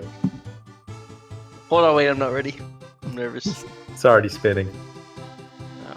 Oh. Oh, Raksha? Oh no. We can't I trio love Raksha. Raksha. I love Raksha. How does this work though? We do one duo team and one guy solos, or three How separate about instances? Is Ant not? I'm not a fan of duo Raksha. We could just all solo if that works, unless someone's not confident in their No. Raksha. That probably works. Oh god, I'm gonna be so rusty. I've not PvP'd in a hot minute. I love Raksha. It's so weird how like every time I go in between like playing on this account and my main irons, like the binds are just so subtly different, like just for like a few of the things. Love Raksha. Probably my easily top 5 best bosses in the game. You being sarcastic? No. I love Raksha. I win! There you go. There you go. We gotta go. Forecast! We're going forecast! Yay! Yep, that's the forfeit. Yeah. Going forecast, boys! Since I got dropped, my teams now has to join me for forecast. Now with Vorcat specifically, we don't have to get a drop from that boss, right? Are we just doing an hour? No, we need to do it until we get the drop. It's important. No, for Vorcat specifically, let's set it as an hour. Because holy cow, we're not going to grind that until someone gets the Lord of Bones. And there is 92 fletching, which is a big goal level for fletching because it unlocks basically everything useful from the skill. Death Lotus starts, which you can disassemble for silent components for honed. I can also use offhand Death Lotus starts with chins, so that's probably the best kind of ranged offhand I'll have at 85 range.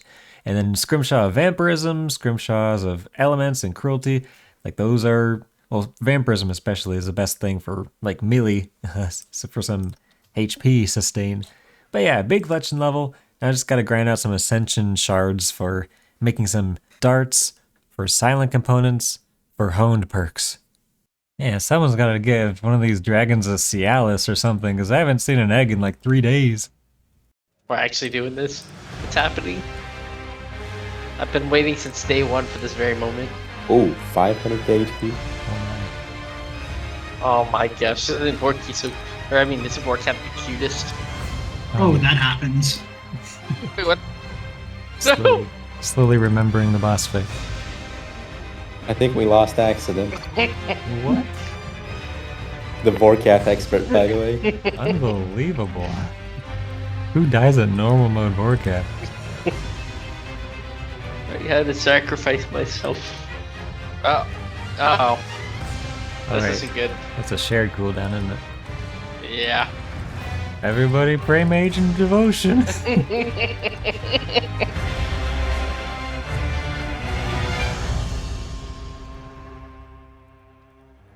Oh no, I died. What the heck? I can't even reclaim my thing. It keeps closing my interface. That's my third death. How? Third? Third. I haven't even eaten food. Oh, that's unlucky. At least we have the ballista this time. Hey, what the heck? I don't have Tech Necro on my bar at all.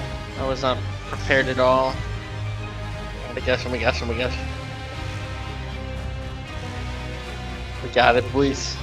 Wow. Only one PR, because he's the only one who lived. Really? Got Are we this stacking big caskets? chest. Or... We're stacking. Oh yeah, we're Alright, stacking. let's stack. Wait, can we... Are they storageable? No. Rip. Unlucky. I thought that'd be kind of funny if we all fed it to like Cyruss at the end. No, surely to you.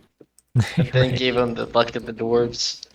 Oh yeah, We're we'll gonna have have to like take turns with it. to right pass the luck of the dwarves around. Alright, who's got the No luck of the pet, dwarves? man. No pet. No pet. Not today. Very sad. Surely. Alright, here we go.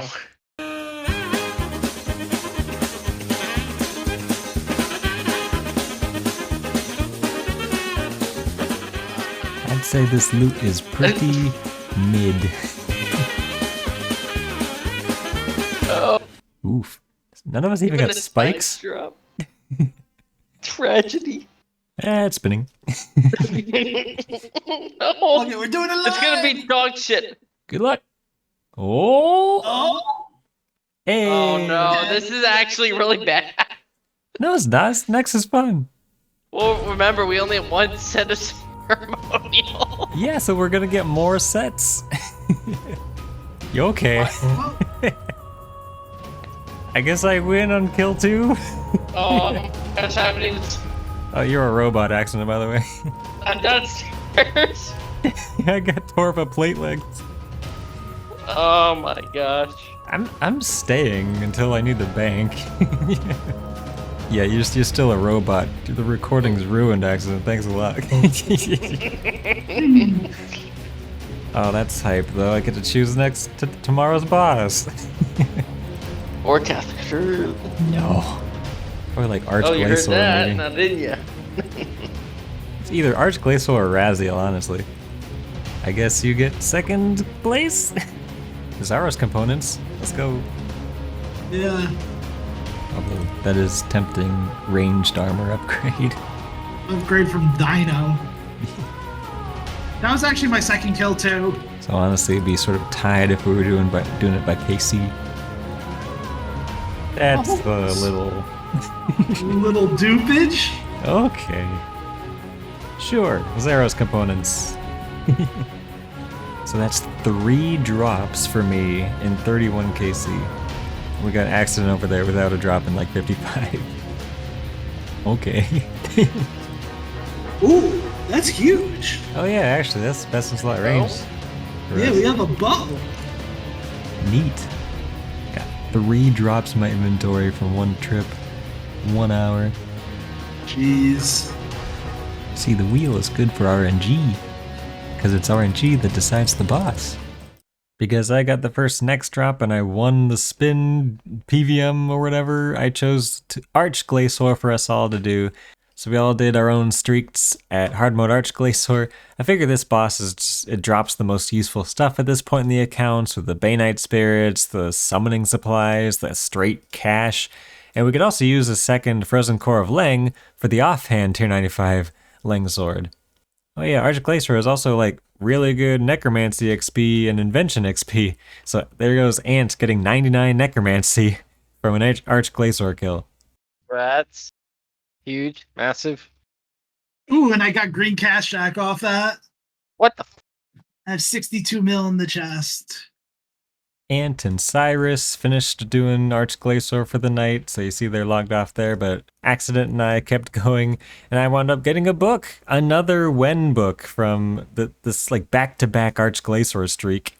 So at 53 kills, about 600% in rage, I wasn't feeling like I wanted to risk the book, so went ahead and grabbed the Luck of the Dwarves, see if I got a reroll. Did not, unfortunately, but that is our second scripture of Wen. So now two of us can have the scripture going at the same time. It's the sort of beauty of getting dupes on Group Ironman. So yeah, I'd say going to Archglacior went good for the group. That's where I'm going to call this episode. It's been fun to mess with this wheel of PVM, going to random bosses every other day, and having that incentive to get the drops so that you can pick the boss the next day is just fun. But thanks for watching, and see you next time. Welcome back to the Blizzard Buddies. Here is 96 Summoning, which is a huge goal level for summoning because it unlocks Pack Yaks and Ripper Demons, which are two of some of the most powerful summoning familiars there are in the game. Definitely wanted to get Pack Yaks unlocked because we're going to raids this episode. And that means a 4-man Yakamaru kill, and that's going to be a long kill, so the more food I can fit into a Pack Yak, the better. There's another big level and unlock. It's 99 Herblore, which of course unlocks the skill cape, and that makes cleaning grimy herbs just so much faster. It's pretty much instantaneous. You can go through thousands of herbs in just a matter of seconds. That also means I can boost 6 levels to create Power Burst of Vitalities, which are not only just amazing Herblore XP, but are actually useful for a number of bosses and situations. Okay, there's Herbert the Herblore pet coming in out of nowhere. We take those? This account has just had some absurd skill pet luck. Just making some weapon poison +++s, which will come in handy for whatever bosses are able to be poisoned. And there is 100 Herblore, which unlocks weapon poison +++s without having to boost. But more importantly, I can do a 6th level boost and officially have Elder Overloads unlocked for the group. Elder Overloads are just such a huge step up from the Holy Overloads that we've been using, basically just skipping the entire Supreme Overload tier of Overloads. They're also not that much harder to make than Supreme Overloads, so it's just really convenient, powerful Overload upgrade. And here we are dropping a big shipment of high-level potions into group storage. This is such a big unlock for the group. They don't have to bother getting 100 Herblore to unlock Elder Overloads, so it is going to be an issue with upkeeping 4 people's Elder Overloads. It's going to be a lot of herb runs and secondary grinds, but that's fine, I can keep up with it. I have been getting fed some Herblore secondaries and herbs from the group. Oh, by the way, the reason there's no live commentary for some of these clips is because OBS forgot my microphone existed, which really sucked for the next few clips here. That is a Soulbound Lantern drop at Raziel, which is like the biggest drop I was hoping for at this boss. Such a huge unlock, big DPS increase. You get to have 2 more residual souls, which makes your volley of souls just basically your strongest DPS ability now. Got that at 224 Raziel KC, so it didn't really go that dry after getting the last drop here. We definitely take those. It is such a huge unlock. I don't have the Time Worn components to get a perk on it at the moment, but I should be able to disassemble a couple of artifacts and get that pretty quick. Then literally the same hour as I got that Soulbound Lantern, I got a Robe Bottom of the First Necromancer, which is a unique for the group. So that's another piece of the armor set unlocked. So that's 3 out of the 5 pieces. It doesn't unlock the next tier of the set bonus, which is increasing the duration of conjures. That's at 4 pieces of the armor, but that's one more step towards that. Always nice to get another Raziel unique. So they came out with an update today where it's going to broadcast collection log updates for the group. So that looks fun. I just did a 9 hard clue opening and got 4 broadcasts for updates to my collection log. I also got 7 fortunate components because Cyruss has been disassembling some fortunate components from his stuff. And now he has 50, so we can make a 3rd Grace of the Elves for the group. So that's big to finish that off. There's also going to be death broadcasts in the group broadcast system now, so those will also be kind of fun. Are you kidding, Accident? You got a fractured Armadillo symbol. He just started hard mode Carapac today. Oh, watch him quick chat his kill count in just a second. Yeah, there he goes. He's killed 1 Carapac in hard mode, and he's got... It's like a 1 in 150, right? For a solo, like, fractured Staff of Armadillo piece. That's ridiculous! Okay, I guess he's locked in to be the solo hard mode Carapac guy, because, like, that's the only way to guarantee the next unique piece is the same guy has to go and keep going for those pieces of the fractured Staff of Armadillo. Well, watch him get in 3 KC. He's on right at this point. And this should be, in a second... Man, these things take forever to finish. 90 construction! Just did some construction contracts, which is honestly probably not the most efficient thing to do for 90 construction, but that unlocks a ton of stuff. Elder frames, the chapel tier 3. What I'm most excited about is the player lodge tier 3, so I can put the HP cape on the skill cape stand and be able to regen HP at the bank while in combat without having to activate the fortitude prayer, which is nice and convenient. It's also a ports adventure, I guess. It's a big level to get 90 construction. Unlocks so much stuff, and I can stop training construction for now. There's not really anything else from 90 to 99 I'm looking for at the moment. And there's 99 smithing, which is a big level. Unlocks a bunch of stuff, like Masterwork Spear of Annihilation. Do you need smithing for the bow, too? I didn't even know that. Or then Furnace Core, which still shows locked because it requires some like archaeology level or something. But one of the biggest thing you unlock about this is Masterwork Smithing, which means I can make the glorious bars that we need to make the Lang Sword. We have a frozen core of Lang in storage, just kind of waiting for this 99 smithing. We've been kind of hoping for another core, but haven't been lucky so far. But yeah, let's go ahead and make that Lang Sword at some point. Alright, here we go, going for the world first competitive Group Ironman 4-man group, full of raids. This is going to be interesting because this content is designed for 10 people, so coming in with 4 is going to be a fun time. Well, when Pet 1 spawns, we're most likely not going to be able to kill it by the time Beastmaster spawns. Not going to be able to kill it, he says. I know, I was looking at the HP drop, I'm like, okay, well that's definitely a necromancy moment. That's a thick boy over there. And then I'll just go very slowly. Okay. Well, that's unlucky. Someone invoke the pet then, and I'll run with Beastmaster. I'll take it, I guess. I'll vuln it. Uh-oh, there's a pet here. There's a pet! Try to help get rid of these chargers. It's gonna be one I pet. don't want to kill it. One pet down. I don't think... Uh-oh, the skull's gonna kill it. Alright, just kill it. Well, Quick. He's running and he's not getting any stacks, right?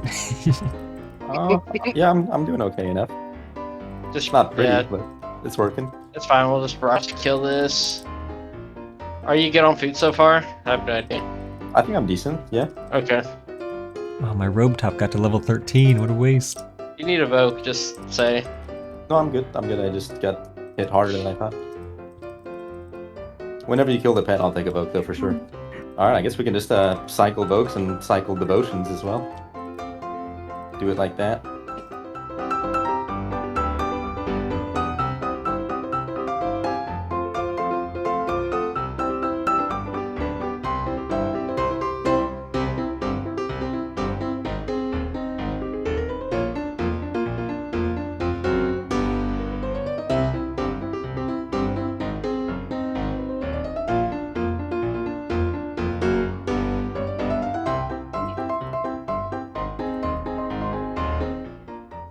Well, that was nowhere near as bad as I was expecting it to be. Better than Ray. Ouch. Someone died there. I think we all lived. So that is better than Raids FC still. Wait, Yeah, still better than Raid FC. did one of us not get a PB? Why is there only 3 broadcasts? Wait, what? Yeah, I guess who didn't? Accident didn't get a PB. Who soloed this in under 4 minutes? Also got 1 out of 10 raids feats there. That's pretty good.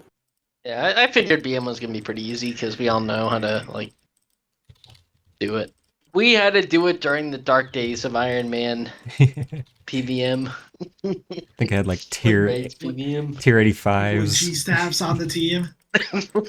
Like Blisterwood minimum or something.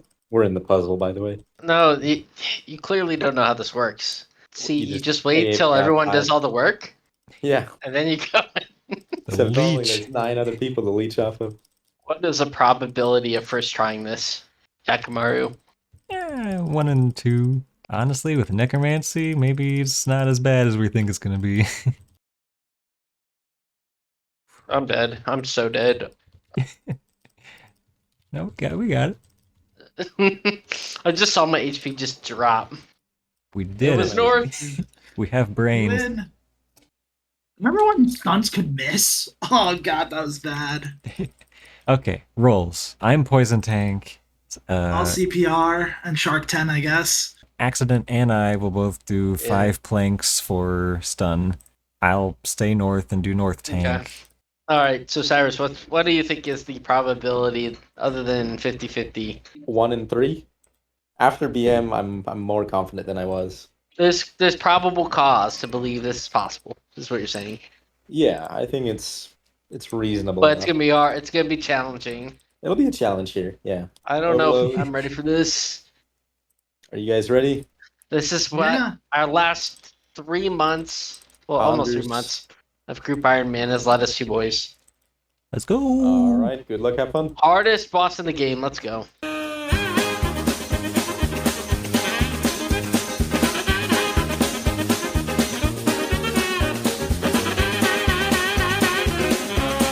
Oh yeah, blue. I forgot that was a mechanic. Oh shit. Okay, I'm just gonna eat the whole loot. Oh, what the Alright. fuck? I'm trying to. Alright, well, I don't know. I even Go for it. traded people. Oh no. I Oh, was, what? I was not freed. Oh, I Dang, took you. it was going pretty well. we're on Ow. the last pool. Here, I'll drop you some food. Oh, Oh, I died. Okay. Okay, I'll pick them back up. What? okay, what the heck? Oh, What? you're next to us. What? I don't understand. That's Each rat. Hey, wrong. Oh, we gotta tell you. Why? Oh, really? My charge pack is out. Oh, I believe. Well, I mean, worst case scenario, this is just like Raids FC. This is about the Raid FC experience, yeah. All right. what? I just got enough XP to get an invention level. Now I have Uh-oh. 180k charges. We should be good. My character just tellied. What? Never mind that. Every time I drop food. Oh. Wait, what? Was that too far? I have through. poison. Okay, we'll go fast. Oh, wait, what?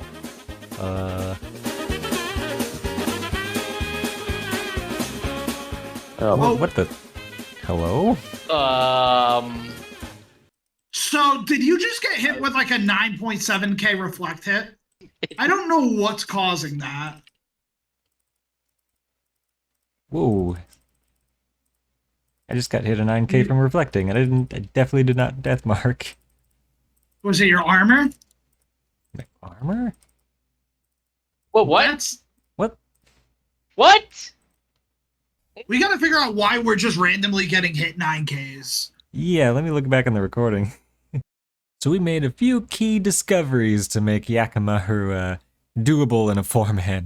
Number 1, you gotta safe up for the blue attack because it is so inconsistent whether it's able to transfer to another player or not. Like, we could not figure out what the issue was. It seemed just straight up bugged where it would refuse to transfer to another player, so the person who got it just had to tank all that damage.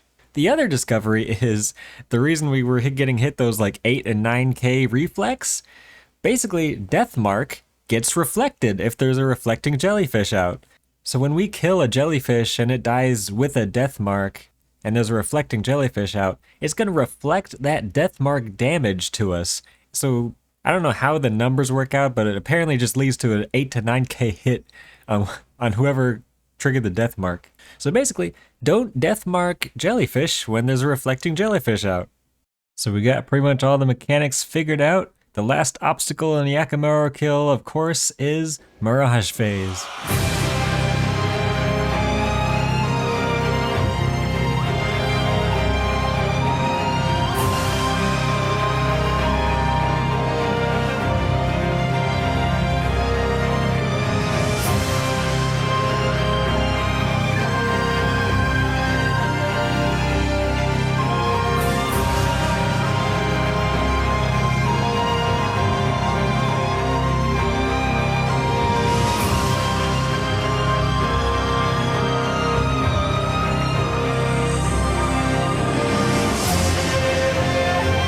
Think we got Nice.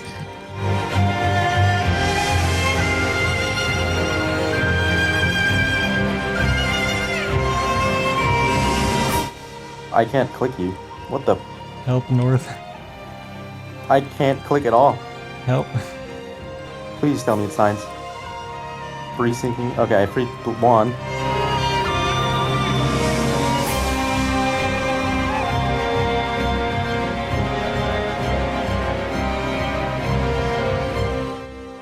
two more. Oh no.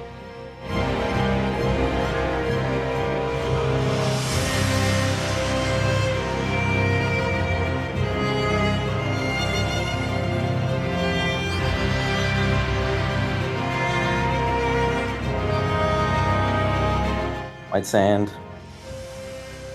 Oh, of course. Help. Okay, that's good though. Yeah, I got fine.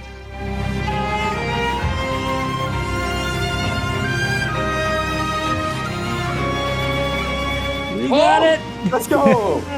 Good job, dudes. The broadcast. Didn't I call the kill time pretty accurately? Look at that kill time though. 1, 2, 3, 4. Where's Ant? No. Yeah. No, we wouldn't got that without Ant. His sacrifice made it possible. I was on the wrong. I was on tentacle bull instead of shark. Alright, are we gonna rotate? Are we gonna share the luck of the dwarves? Yep. Yeah, share the luck of the dwarves. Might as well. Alright, here we go. YouTuber luck. Let's go. YouTuber luck. Start with Yaka.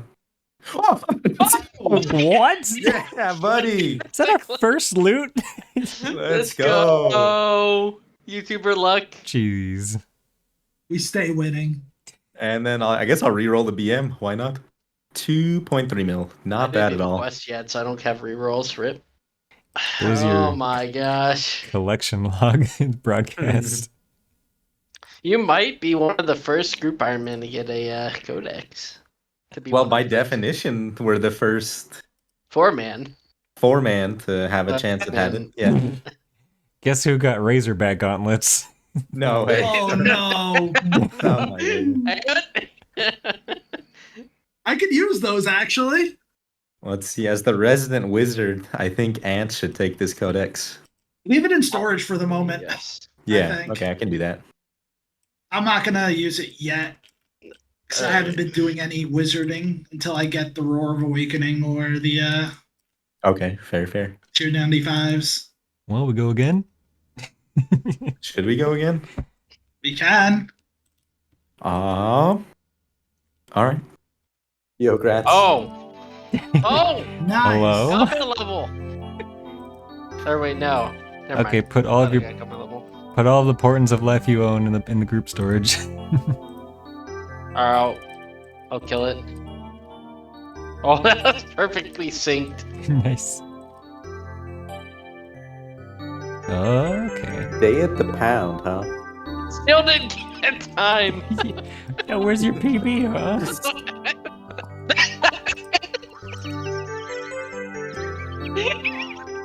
Okay. Are you okay? He's got manic. He needed the PV. It broke him. Alright, surely first try in the second kill. Well, wait, I have to hear the Cyruss odds first. The odds of first try, I'll give it 67%. Damn, not even 69%. I give myself 1/3 chance of throwing into something stupid. It scared me at the end of the last one with the shark pool. I'm like, oh no, he's gonna miss it. I scared the heck out of myself with like trying to free you two on that sand Oh pool. yeah, that was. Because I had the thing where my camera angle was towards the cliffs, and when you I've try and noticed flip- like sometimes it gets locked, right, when you're there. yeah, I used to have that. Yeah, that. I don't know what causes that, but I know what you're talking about. yeah, definitely did. Unlucky. Oh, I threw. Right.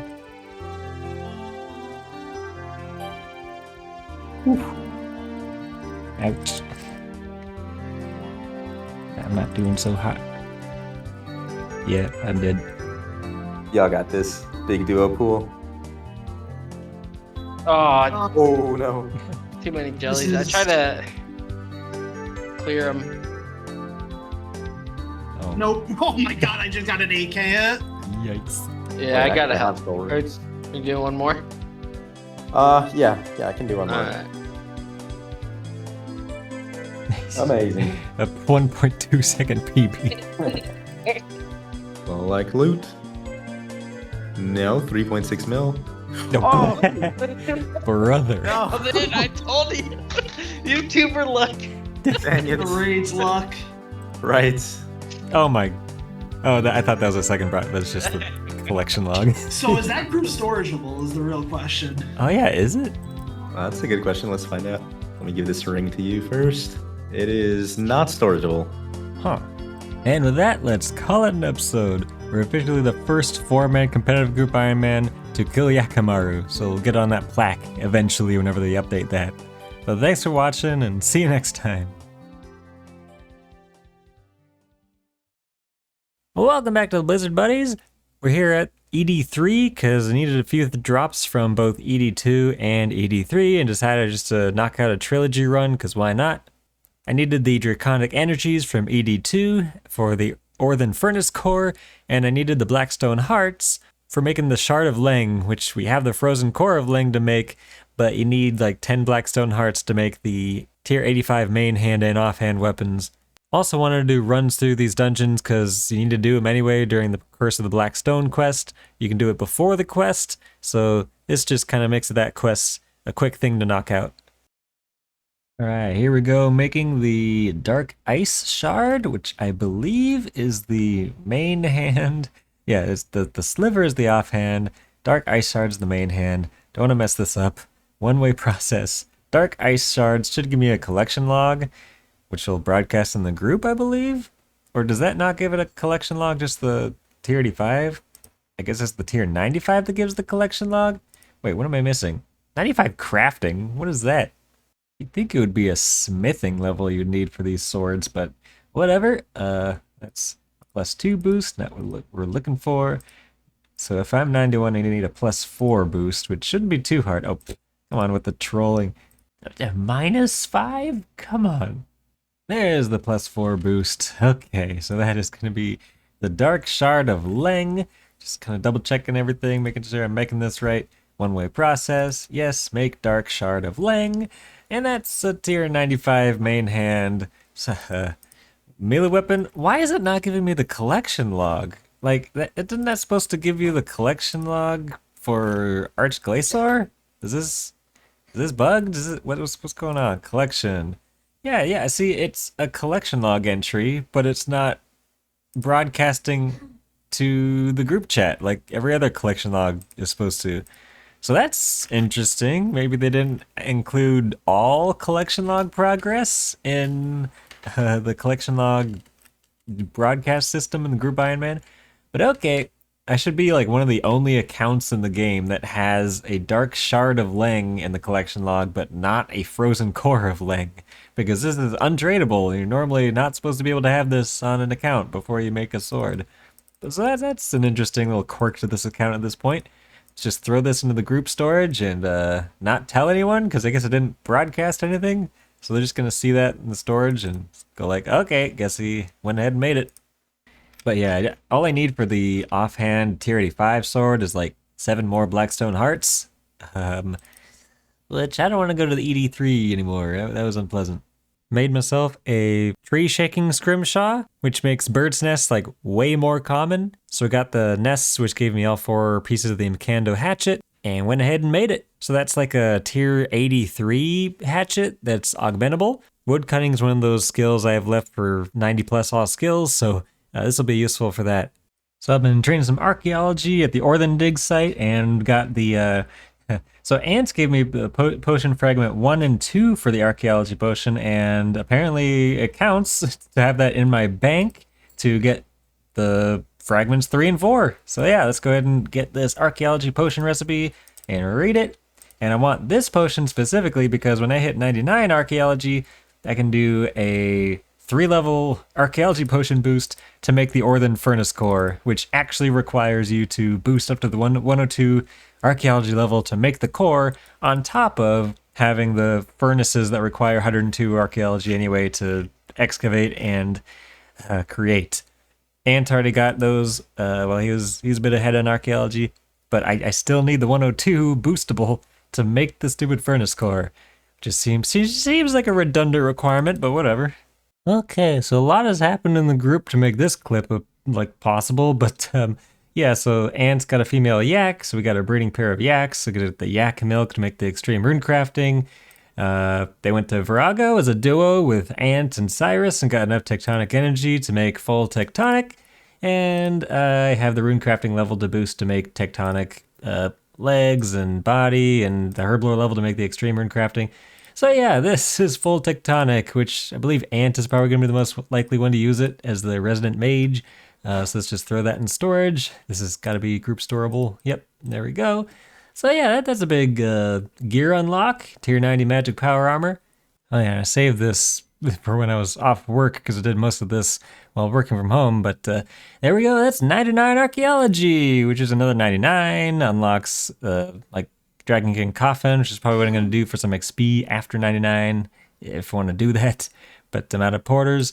That is, yeah, another 99. 99 archaeology also means I can do the archaeology potion boost to make that Orthen Furnace Core.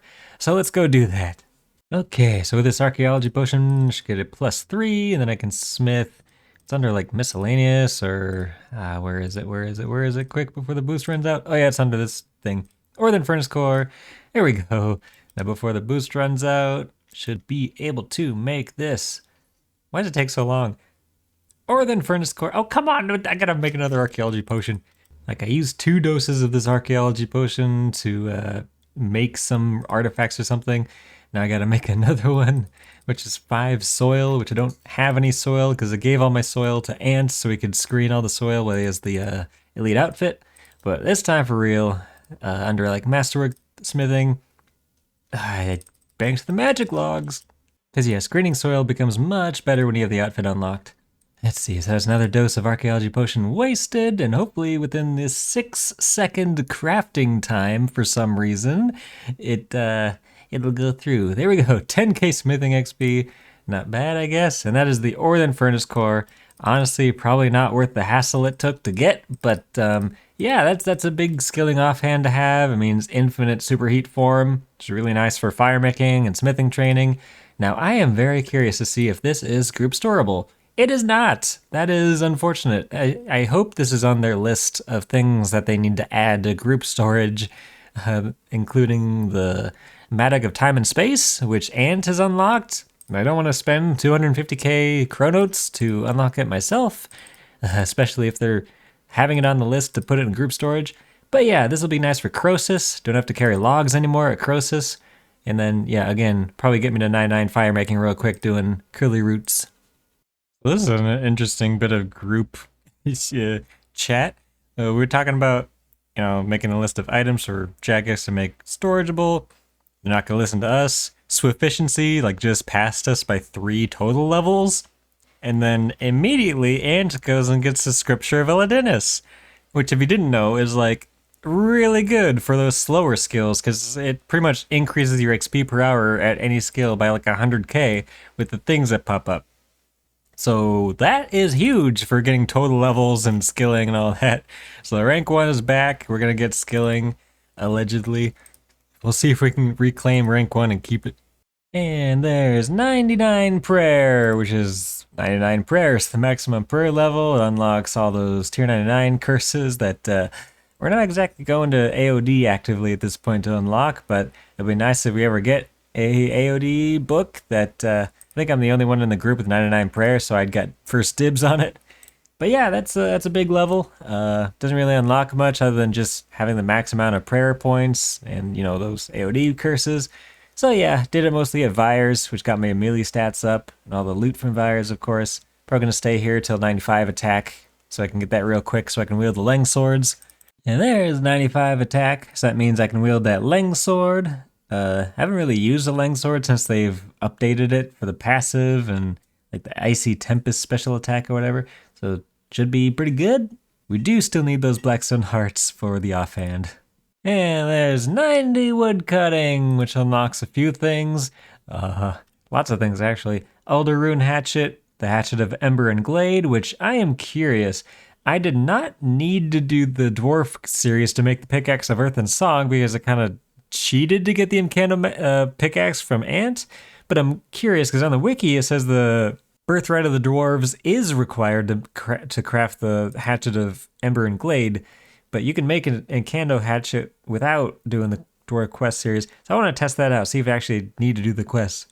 But that's also Elder Trees unlocked, which will be good for getting Elder Logs for Magic Notepaper and for Master Clues. Like there's a few Master Steps where you need like to burn an Elder Log or chop an Elder Tree. So having that is going to be real nice for getting those Clue Scroll points or whatever with Master Clues. Oh, I see. In order to buy the component of the hatchet from Wilfred, you need to do the Birthright of the Dwarves quest line, which makes no sense. What is this guy? Some random guy hanging out north of Falador with a woodcutting skill cape. He has nothing to do with the dwarf quest line. Why do you need to do the entire dwarf quest line to buy a stick from this guy? Makes no sense. Alright, so it had been the 4 days since we did that last raids, which means we have a reset and a resetted lock, so we can do a double Beastmaster. We decided it was not worth the supplies to do Yakamaru when it's time to do raids, so yeah, Beastmaster is going to be how we get some of these codexes unlocked. Surely we don't fail our first BM kill. Did we ever fail one? No. BM? No. Oh yeah, I don't know if last time it was caused by conjures or if it was just that I misclicked this gate. Yeah, I think both times one of us went off the wall. One tile more north. Yep. We wait. Alright. Alright, that looks good. It works. Let's see, I guess after this I'll try and run Beastmaster, but we'll see how good or not I am at it. So long as he never melees, then pet 3 won't spawn. Oh, okay, immediately he spawned.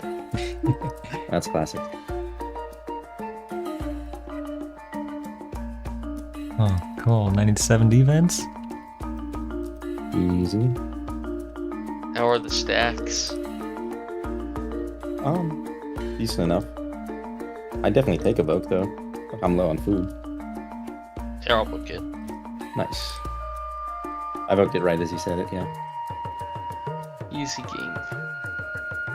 Oh, there's your PR finally. There's my Nice. Congrats. We did the classic passing the luck of the dwarves around, and on that first kill we didn't get any uniques, just, you know, the standard raids loot. But this is a double BM, so let's go for the second kill. We gotta do True Hero of the Gobi soon. It'd be a fun thing to go for, I think, yeah. Probably some more upgrades are needed first, and like 99 defense and No stuff faith. for everyone. No faith. No faith. I've seen our Yakamaru kills. Why is it jumping like crazy? Ooh. Ow! Well, that was a nice hit by the Major Ranger. Do we want to restart or keep going? No. Honestly, I'm not super confident I will live. They keep charging to me too, holy. Oak, please. What? Whoa there. You not hear me? I mean, you kind of whispered it. Oh no! Hold on. I think my mic might have been a little further in. Looks like it's time to start running. It's just the two of you in there. Oh, Oh, that was painful. got one sip of brew left. Oh no! Not Hope like someone's this. gonna have to solo this. Not like this. 125. Remember immortality. Oh, See, yeah, you have the most of it. adrenaline. Okay, surely, pups, you guys can finish this. Easy. Alright. Oh, please.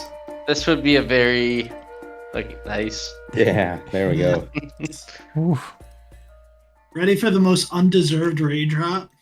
Oh. Didn't I tell you? Oh my god. Holy crap! Okay. Called it. Looting from the Beastmaster was worth it with the luck of the dwarves. So, I would like to unlock a corruption shot for chinning abyssal demons, if that's cool. I say go for it. Why not? Yeah, I Especially mean, we when still have the Axton one in gets there. I his win. haven't used it. No. No way. Look at the Alright. doors reroll. That's how you get raids drops, you just die. Oh great, now I'm the last one in the group who does not have that collection log. That's a clip.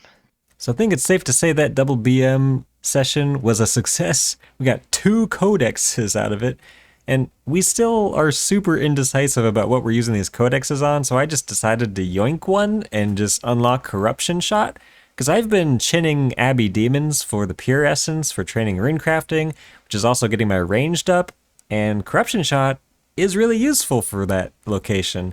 So I went ahead and unlocked it. And there's arguments to be made for Corruption Blast, Corruption Shot. I just feel like at this point on this account, Corruption Shot makes the most sense for me. And with that, I'm going to call this an episode. Thanks for watching and see you next time. Welcome back to the Blizzard Buddies. We're here doing some master clues because I figured I have pretty much most of the skill requirements and item requirements to complete these, and they are a ton of treasure trail points for getting the outfit unlocked. So I've just done 2, but they're worth 16 points each. And then to get some context there, hard clues are worth like 4 each. So this is like a lot of clues, treasure trail points to get the outfit unlocked. The steps I do get hung up on are the outfits or the costume requirements, because I only have like a couple of those with the items we have currently in the group. But that's fine, I got costume skipping tickets, so these will last a good few master clues, hopefully. Alright, down to 2 costume skipping tickets left and got 7 master clues done, which gets me to 500 points, which I think I'm going to buy the gloves just so I have a bunch of bank spaces saved and have all those teleports in the glove slot. Well, let's go ahead and open up these caskets, kind of cross our fingers, get something good. Yeah, that's a fortunate. We like those. Oops, misclicked on the onyx bolts. There we go. Got a reroll. Let's go ahead and do that. Ooh, Dragonstone Dragon Mask. That's an interesting one. I'd already have a Dragon Mask for that Master Clue step, so don't need another one, so I can disassemble one of those. Probably going to disassemble the old one. Ooh, double fortunate. Nice. Just 2 tuxedo pieces. That's good to see. That's a reroll. Nothing there. Last casket. And nothing. Yeah, it's okay. Got the points. Oh, there goes the broadcasts for the collection logs. Like, does they really store up as you open those and they just broadcast all at once to the group? That's gonna be a spam and a half. I had a Calphite King Reaper assignment, so Ant and I just duoed. Ant has done the new quests with that upgraded Cyruss. So with that and tier 95 Necromancy, like these kill times were real quick. Oh, and fun fact, if it green shields at like the perfect timing where like the death mark activates and hits the Calphite King on the green shield, it heals the Calphite King for like 28k damage, which is just a fun mechanic when the timing works out. And there's 90 ranged here, chinning Abbey Demons for some Pure Essence and on a Slayer task and stuff, which unlocks a bunch of real nice stuff. The Noxious Bow, which I'm sure maybe one of us will someday get. We just have been refusing to get the spider legs that we need to make the scythe and the staff that we already have the hilts for. I Other than that, I guess there's not really much you get at 90 range, huh? 50% critical strike damage, that's something. But yeah, hopefully with 90 ranged, I'll also have the pure essence for 90 rune crafting. We'll kind of see if it's like a 1-to-1 ratio like that or not. I kind of doubt it is. I am tempted just to AFK some rune span to get to 90 rune crafting to unlock massive pouches, because that would make the rune crafting training a bit more palatable. Well, this level is coming out of nowhere. There is 99 farming, which is another 99, of course, and it unlocks money tree seeds, I guess. Like, I don't think I have any money tree seeds, and yeah, honestly, this skill doesn't really unlock anything. Like, what does the farming cape even do? Provides a chance to instantly. Oh yeah, that's actually pretty nice. Should probably add that to the old herb run preset. And as Beneath Scabaras's Sands complete, kind of put off this quest for longer than I should have. It's got lots of Slayer and Archaeology XP, and you get like an upgraded Cyruss that you can augment and use, and it's really good for like Califite King and Sanctum apparently, if you bother using melee nowadays. But yeah, let's go ahead and get this 100k Slayer XP to get me to 90 Slayer. Big milestone level there. It unlocks Laniakea, the like Slayer Master I'll be using for like the rest of this account basically. I can upgrade the base camp to Slayer Lodge tier 3. And then it's a Ports Adventure, of course. Edimu, I guess. Dark Beasts, I can get a Dark Bow for Master Clues. Also, they're good Felstock seeds. So yeah, 90 Slayer, big level to get. And there's 99 Thieving, which is another 99. I've been sitting at 93 Thieving forever, and it's like, I could knock this skill out in like a couple of afternoons. So that's what I did, just did some safe cracking, and yeah, this skill is just absurdly fast. Skilled Cape perk is actually pretty handy for gathering things like the Phoenix Feathers. They're noted, so you don't have to bank them. So gathering those up for super antifiers just becomes way easier with the Thieving Skill Cape. And there's Birthright of the Dwarves complete. So that's like the entire dwarf quest line down. Just kind of a quest spree today. And with that, wow, I didn't get a single level. But with that, I should be able to buy the stick from Wilfred, which Wilfred had nothing to do with this quest. I still have no idea why you have to do the dwarf quest line for Wilfred to sell you a stick. But anyway, this is going to be the Hatchet of Ember and Glade unlocked, I guess. Okay, here's a dialogue option. Sheesh. Alright, Hatchet of Ember and Glade. Give me the shard for 1,000,000 coins. And yeah, let's go ahead and make this tier 90 augmentable hatchet. There we go. That is the Hatchet of Ember and Glade. Can make that. And it retains the perk I had on my Mkando hatchet. So yeah, let's see if this is group storageable. Surely it's group storageable because the pickaxe of equitable tier is group storable, and the Mkando hatchet is group storable. Yep, of course it is. Well, hello, that's out of nowhere. That's Crab the Slayer pet doing this story mode Vorkath method. At this point, it's kind of like, is it a bug or is it a feature with this story mode Vorkath method where you basically just get a dragon task or an undead task or something, and you just kill story mode Vorkath, and it gives you like 30k Slayer XP per kill. I don't know if it's going to be patched at some point, but that is another skilling pet down, I guess. Oh, and then there's the Jack of Blades title. Collect 3 different combat skilling pets. So I forget which other ones I have, but yeah, the Slayer pet counts as a combat pet for the Jack of Blades stuff. Oh, okay, I guess Malcolm the Invention pet just happened. Man, this pet, I mean, almost 120 Invention. These levels get kind of easier towards the end because of the way that the skill is scaled. But anyway, that's another skilling pet, I guess. Man, that's the second skilling pet today. I just got the Slayer pet. Kind of nutty. And I don't know why it gives me the Jack of Trades pop up every time I get a skilling pet. Even though I don't get the broadcast for Jack of Trades, I have it unlocked. And there's 99 defense going into this story mode Vorkath kill.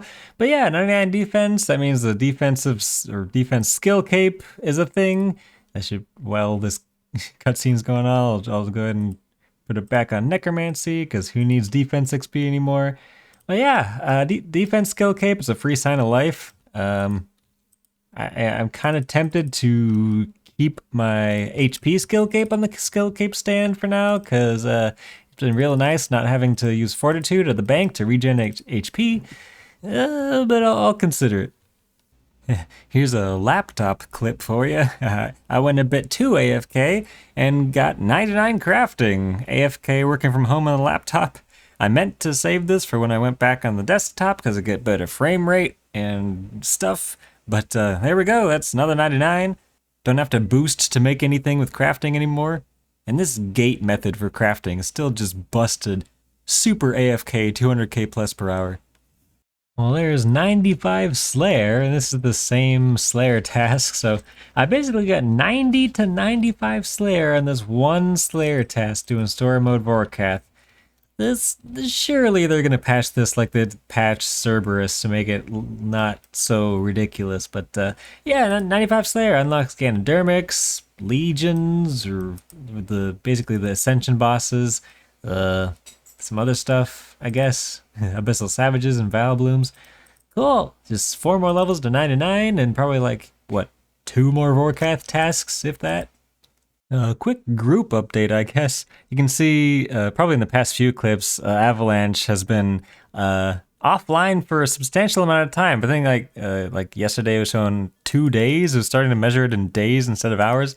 So I figured I would just update my viewers in case that absence or whatever comes up. Basically, the whole situation with the US government is impacting Accident's real life situation. And like, I won't get into more details like that, but let's just say he hasn't been able to prioritize logging on to RuneScape on the Group Ironman in the past few weeks, and is probably going to get a little uncertain from here. So we kind of had a chat in our Discord channel, and like, we're not going to kick him. Like, that wouldn't make any sense. Because we would still be like officially a 4-man group on the high scores and just like with 3 members total levels. It just wouldn't make any sense. Oh yeah, and the group just wouldn't be the same without Accident. He's such a great guy. Like, who knows what's going to happen in the next few weeks. Like, the whole situation is so volatile and changing constantly. So I just wanted to bring that up and like explain, you know, that's where Avalanche is. We're going to still keep on going with the group, like the rest of us intend to keep going as much as we can to max and quest cape and whatever. We're not really like set on getting that world first max and quest cape and stuff for a 4-man group. Like we have enough world first broadcasts on this group. I mentioned earlier in this episode I was going to try Runespan, but after like 30 minutes decided that was not happening. Just like, the XP rates are so not comparable to this. So yeah, there's 90 rune crafting, which unlocks basically everything else in the rune crafting skill. There's soul runes, which is a requirement for the elite task set to make some soul runes. I can make rune pouches, like big rune pouches. There's the soul stuff of Runespan. And then, of course, the biggest unlock, the massive pouch, 18 extra essences, which just speeds up the XP rates here. It speeds up the runic attuner XP rates and the rune crafting rates. Like it all just gets way faster with the massive rune pouch. So yeah, big milestone level there, and it also means I'm just 1 skill away from 90 plus all skills, and of course it's agility. So I gotta hang out at the Anachronia course for a day or 2. We had 2 raids loots for BM, so we went ahead and did a double BM. And I got my first mass capability codex. So that means all 4 of us have gotten a codex drop on each of our accounts. And we have like 16 KC between us for BM kills and what is it, like 8 Yakimaru loots between us, because we've gotten 2 kills of that as well. So that's some pretty good RNG to have 4 codexes at our KC. And there's Curse of the Blackstone complete. Pretty big quest to do, gets lots of XP, 4 quest points. Damage reduction in the elite dungeons, and this some decent post-quest rewards, like free scrimshots and stuff. But let's throw all this into agility, because it's the only skill I have under 90, and I don't want to do too much Anachronia course. It's 87 agility from that. So yeah, it's a nice quest to get out of the way. And there's the pirate questline finale, Pieces of Hate complete. Just, I want to do this for the agility XP, basically, and I'm kind of going for quest cape at some point. There's probably some useful rewards in here, but I've honestly just like, I keep blocking this quest from my memory whenever I do it on all my accounts, so I have no idea the storyline or anything. It's kind of past my time. But there we go. Let's throw all this XP, bonus XP into agility, because that's where I'm going to be finishing off that 90 plus all skills by running some Anachronia agility course. So unlike crafting, I did not AFK too long working from home, and I'm going to be able to catch this 99 on the desktop. There's 99 fletching, which is another 99. Does it really unlock anything? I guess the fletching skill cape is kind of useful. Can make duplicate bolts, arrows, and darts. Pernix quiver, I guess, whenever we get around to making that. But yeah, it's just another 99. It also goes up to 110, but I'm not planning to do that in this account at any point. But yeah, another 99 down. So I got caught up in the nostalgia of Call of Duty 4, and I got 99 mining while I was like AFK or doing mining on mobile while playing Call of Duty 4. I got a screenshot of the level, so there's that. But yeah, I wanted to get that 99 done, and then this level coming up as soon as I climb up this temple wall, it is 90 agility, which means I'm 90 plus all skills. We get all those broadcasts, even though nobody in the group is online at the moment. It's like midnight, stayed up way too late just to finish this off. But yeah, 90 agility unlocks a few things. Spa tier 3, my last ports adventurer, the Advanced Barbarian Outpost course, which is something you need for the Fremnik Elite Diary, which I'm pretty sure I have all the levels I need for like all of the diary tasks to this point. Should probably look into just unlocking Taskmaster. But let's go ahead and grab the essential oils out of the bank and finally upgrade the Spa Tier 3. Now, I just have the Slayer Lodge upgrade left for the entire base camp, but I need the drop from the Slayer monsters to unlock it. But yeah, that'll be this skilling arc episode done. Kind of not sure what I want to do next, but thanks for watching and see you next time. I guess we're on the final stretch to max, so there's that. Hey, it has been a while, but here we are back with the Blizzard buddies. There was quite a hiatus when the combat achievements came out, which was a real big distraction for Cyruss and Accident on their main Ironman and other accounts that wanted to get that stuff going. But we are back, and I can finally release this episode because I wanted to get something done before releasing this big episode, but you'll see towards the end of the video. I also wanted to mention that my wife is like 37 weeks pregnant at the time of this recording, so I'm going to be a little busy in the coming months with parenting, I guess. So all this is to say, sorry for the delay. There's probably going to be another delay before the next few episodes, but we are still going strong with the Blizzard buddies. Well, welcome back to the Blizzard buddies, and kick this episode off. We're going to get 120 Invention, which is the max level in the Invention skill.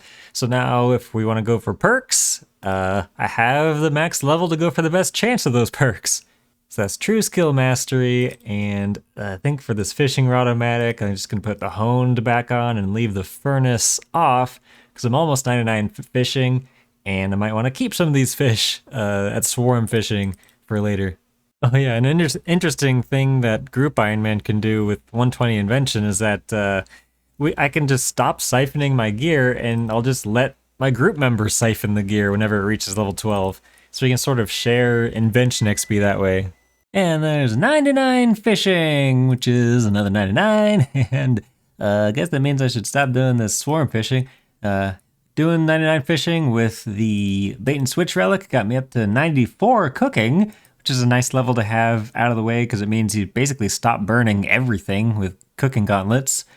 So yeah, I'll probably finish off 99 cooking using the raw rocktails and raw shark drops you get from a bunch of PVM encounters, and if push comes to shove, there's like lobsters from the rare drop table, and then tuna and swordfish from Miscellanea.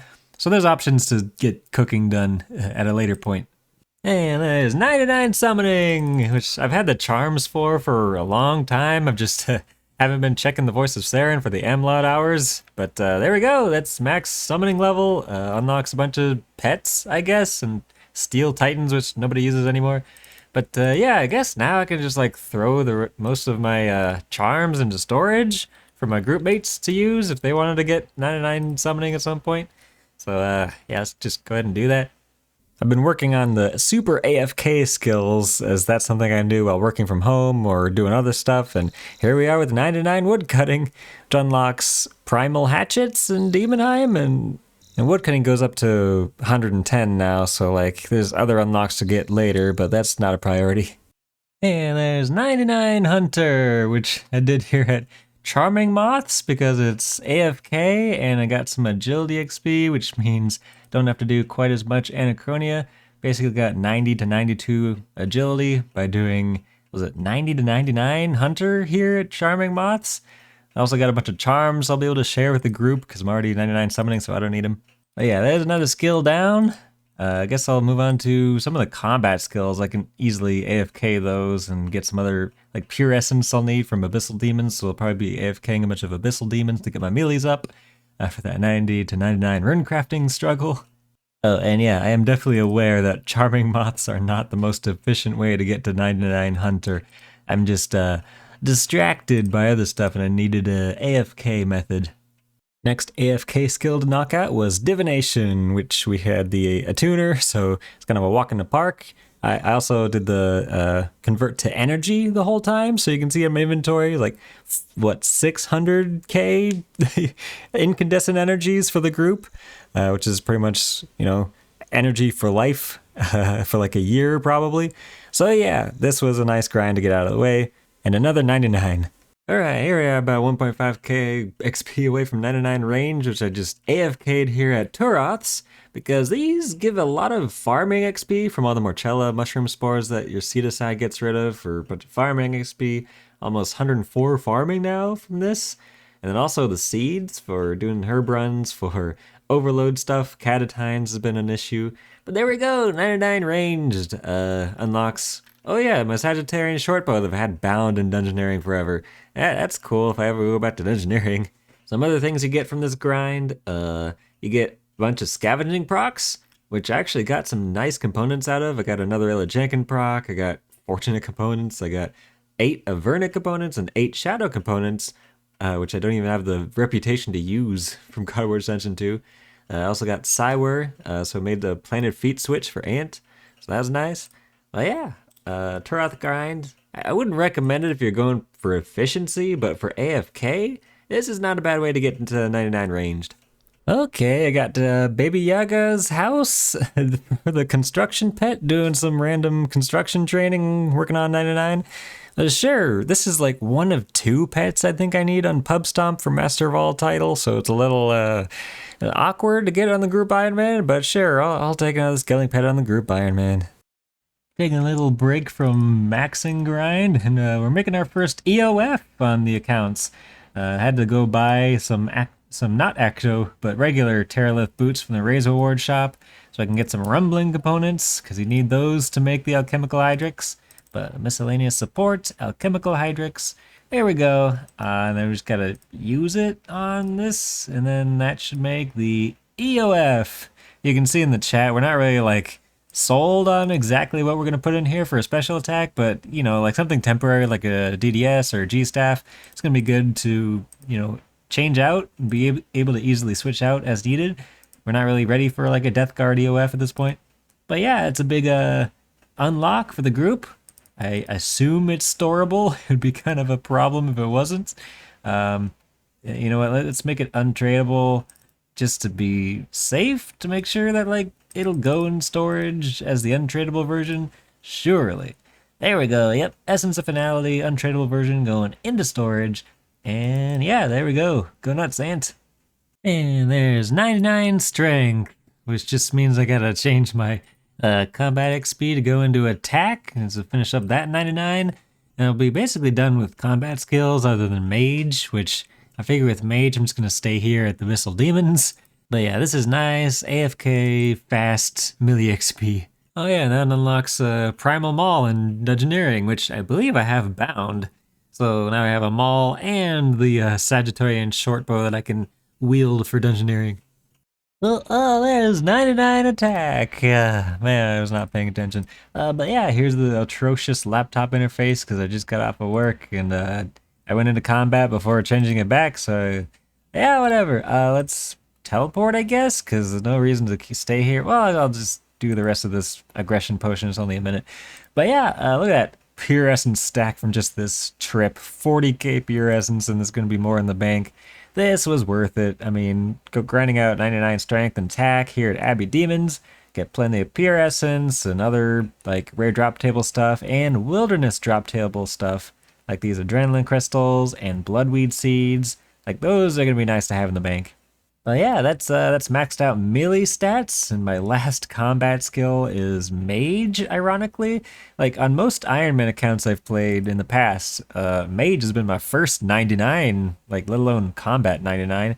But nowadays it's just Necromancy. You don't really need Mage as much anymore. There we go, back on the desktop interface.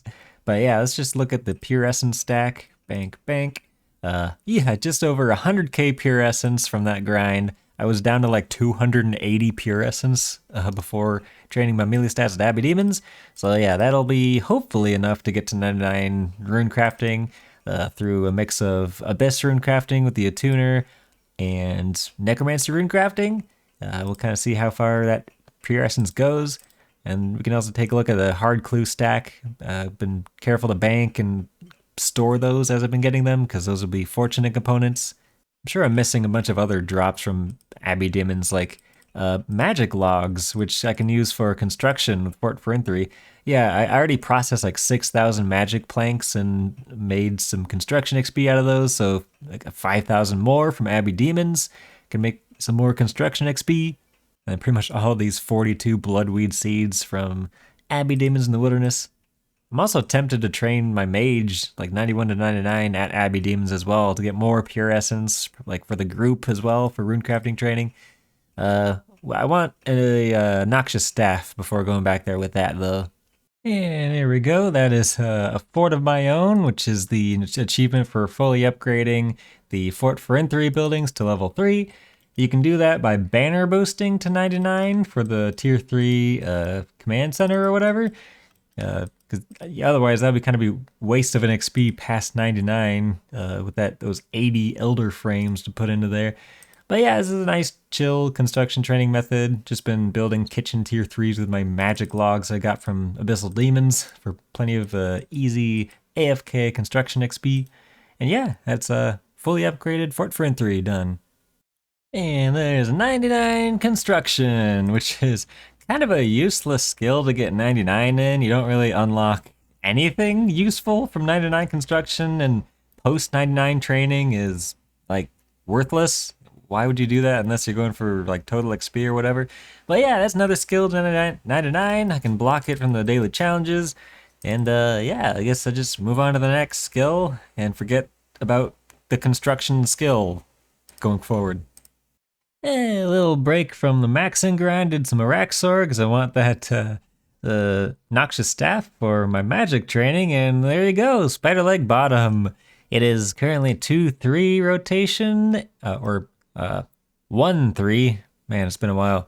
So yeah, the middle path is the last spider leg piece that we need for our second spider leg. So yeah, I don't have the combat achievements you need for selecting the rotation, so I guess I'll have to wait until path 2 is open. But yeah, that's 2 out of 3 for the second leg. Nice.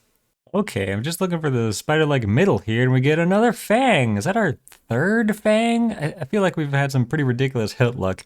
But no, actually, I think this is our second fang. We have 2 eyes as well, so ironically, we're just missing the web, which used to be the least sought after one, but now with the whole arrows, dying arrows stuff, it's actually not a half bad Nox weapon. But anyway, yeah, let's just get this middle piece so I can get my Nox staff. And there's another fang, because of course we're gonna just keep getting fangs instead of the spider leg middle that I need. And there it is, there's a spider leg middle, which means we've completed our second spider leg between all of us in the group. Which means I can make a noxious staff to train from 91 to 99 mage. Ant does have the tier 95 dual wield wand and orb from Sanctum, so like that's something I could borrow at 95, but I probably wouldn't bother with that just because he's probably using it better at whatever bossing he's doing. I don't really need that when I'm just training my mage up at Abbey Demons. But yeah, that's nice to be able to just stop doing Araxi and make that staff. get more pure essence for the group to also get their rune crafting up. Oh, and this is where I show the drop log and the KC. So that's 42 Rax kills on this account with 2 fangs and 2 spider leg pieces. So yeah, decent luck, I'd say. And there's 99 cooking, which you unlock a bunch of like stop burning so-and-so, but you can just wear the skill cape and you will stop burning food for everything. But yeah, 99 cooking, that was kind of a pain to like have to collect from Kingdom or like do some AFK bait and switch fishing just to kind of slowly grind out that skill. But yeah, that's nice one to have out of the way. And that's another one, AFK one done. So at least I have the staff. I can AFK some 99 mage. But yeah, 99 cooking. And there's 99 magic, which means we've got 99 in all combat skills, including prayer and summoning. So that's nice to get done.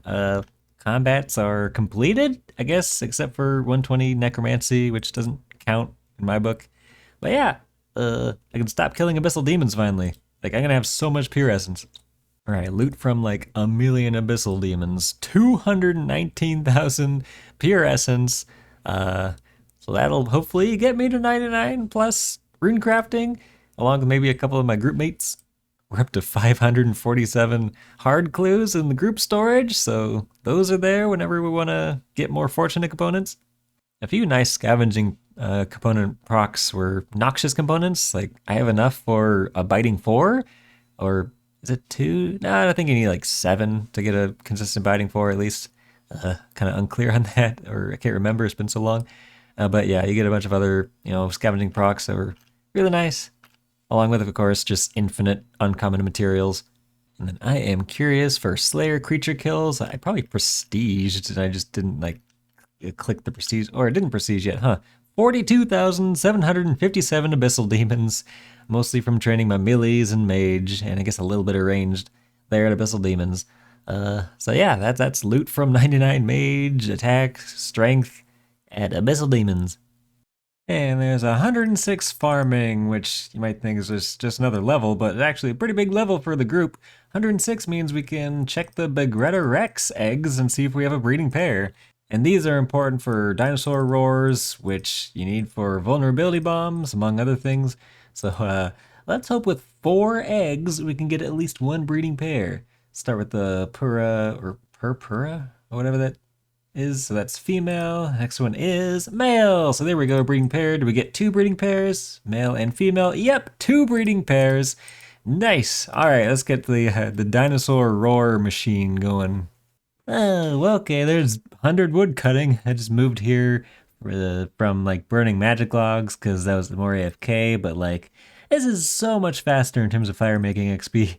But 100 woodcutting actually unlocks stuff nowadays. Like you get a primal hatchet of bloom and blight, which I don't even know how to make that, and eternal magic trees, which I've not interacted with since that update. I'm so behind in these updates in RS3, but yeah, there we go, 100 woodcutting. Oh yeah. Oh, that's pretty lit. So there's 99 fire making, which is another kind of useless skill, but I can get rid of those daily challenges in fire making so I can get more in the other skills. Oh, rats on the staff. Well, that staff allows a master clue requirement. Solved. That's nice. I do have one if you needed one. Wait, yeah, how long have you had that? 3 months, 2 months. Oh man, I ranged Turoths because I thought we didn't have a staff of light. That's fine. It was probably good I did my mage and Abbey demons anyway. Ant got the 3rd fractured Staff of Armadale piece from hard mode Carapac, which meant we had 3 out of 3 pieces needed. We did have to transmute 1 piece, which was a nice update where you can now transmute them. Costs like a lot of incandescent energy, but it's much better than having to get the right pieces at hard mode Carapac. And there we go. That is a fractured Staff of Armadale unlocked on the Group Ironman, which is one of the biggest items to get for mage DPS. And I know Ant has been sort of maining mage for a while, so this is just a huge upgrade for Ant to go do more PVMing. It's also a big trust test to put this really expensive item in the group storage. And this should be, as soon as the death mark goes off, 99 Slayer, which is another 99, of course. Just 2 99s left. But yeah, that's a big 99. The skill cape has some nice teleports. And ooh, I got another broadcast for 2,900 total. So that's interesting. Just spamming the group chat. But there we go, Slayer Codex and Rush of Blood. And oh yeah, don't I unlock the player-owned Slayer dungeon now? So yeah, big unlocks at 99 Slayer. The skill keeps going to 120, so you know that could be a thing in the future. But for now, I think I'm just gonna be done with the skill and move on to like runecrafting or agility to finish up this max cape. Well, here we are on the runecrafting grind. Just doing this basically all with the attuner. Don't have to bother with the demonic skull for PKers and whatnot, and just get to see a good variety of runes. But this is the first time I'm going to have the 50th charge on the attuner on the soul altar, so I'm actually curious what kind of XP drop I'm going to get here. Supposedly it goes from 200 or 300% to 2,500%. So let's go see what that XP drop looks like. 575k XP in runecrafting and 1 XP drop. Yeah, that's what I wanted to see, because I've reset this thing like 5 or 6 times going from 90 to 97. I've never had the soul altar as the 50th until now. So yeah, that's 97 runecrafting and 2 levels to go. And there's 99 runecrafting, which is a big relief. That's a skill that is a little tedious, repetitive. Ooh, we'll collect rune ethereal fragments at double the rate just in time to be useless. The fact that you don't get the full elite outfit from getting 99 runecrafting is just absurd. That you want it so bad training the skill, but you don't get it until you're already at 99 or beyond, unless you go to like RuneSpan or something.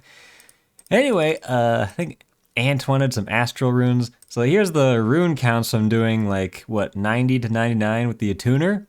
Got the magical threads I need for a grasping rune pouch, which is nice. Lots of natures, bloods, chaos, you know, all these runes that really stack up over the time. 31k soul runes, 11k astrals. So yeah, real nice rune stacks to get on the way to 99 rune crafting. Oh boy, and this means that agility is all that is left. So time to run around the Anachronia agility course for like a week, and then I'll be maxed. Oh my goodness, new technology. I literally poked him. Stand on the point. There's even a triangle pattern on the floor. Stand on all of the points of that triangle. Is he just stuck then? What? He's stuck in the middle. Is this wacky? Is this a Gim thing or? Okay. I've never seen that. Well done. Well done. So that was a fun first double BM we've done together since the combat achievement update. But we also decided while we were together to unlock the Inquisitor staff without RNG, because basically ants could just get 3 full collections for Zarosian 4 collection and have each of us turn it in for the first time, which gets a guaranteed Inquisitor's piece. So that way we could just get the staff without RNG. And this should be the Pheromonic task set complete. I decided to go back and do some of these task sets that I haven't finished after forever, because I can put the agility XP towards 99 agility, which is probably lampable at this point between this and the lamps from Broken Home. So yeah, let's go collect some task sets. And here comes the Falador task set coming in. You get like 3 tasks for this like tree growing, and then do like a special attack. How do I use this? Okay, here we go. Cast your familiar special ability. Cast regrowth, magic stump. There we go. Falador task set complete. Let's go collect these rewards. I think next up I'll do either Karamja or the Wilderness Elite tasks I've been putting off forever. I just don't want to deal with figuring out warbands.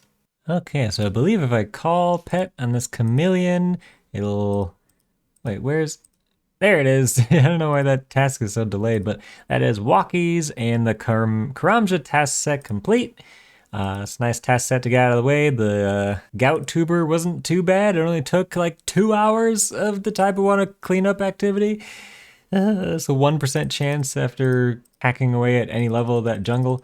And it's always just the biggest bottleneck in this task set. I wasn't recording when I was attempting to loot the warband because another player showed up and like attacked me, and I don't know why. I was wearing literally nothing and just teleported out after realizing I could loot it while the warband things were fighting. So go ahead and toggle PvP off, which it'll remain off for the rest of the count because, you know, screw PvP in this game. That should be the Elite Wilderness task set complete. And there is the Turwan task set elites done. Yeah, that's a big task set done. That's Tier 1 Quiver 4 and a bunch of rewards. Let's see what I get in the Rush of Blood thing. Most wanted card, Slayer VIP tickets. Sure, I'll take that. And with this reward claim, and it's weird how this reward says the only one that gives you like other items, like a crystal dagger, some corrupted ore, harmonic dust, and some cleansing crystals. But yeah, let's go ahead and claim these XP rewards, which may actually get me the rest of the way to 98. Do I get it? Yep, there is 98 agility, which means there is just one level to go till max. And that'll probably be eaten up by the last set reward with the task set, and then Broken Home XP rewards, and then maybe like 500k left for running around the Anachronia course. But yeah, there we go. Tier 1 Quiver 4. No way. Okay. First hour back at Raziel, and we get a duplicate Soulbound Lantern for the boys. That's actually really nice. Like, that's the best part of Group Ironman Raziel grind. You get a dupe, you're not that upset, because, you know, someone else could use it while you're using the the group's Soulbound Lantern to do Raziel for more Soulbound Lanterns. So yeah, let's just throw that in the group storage and surprise Ant and Accident when they log in. Awesome. All right, let's keep going. Let's finish off this set, hopefully at some point. All right, here we are at the weekly reset, which means I can finally give a blueberry pie to Thalman, which is my last task for the task set.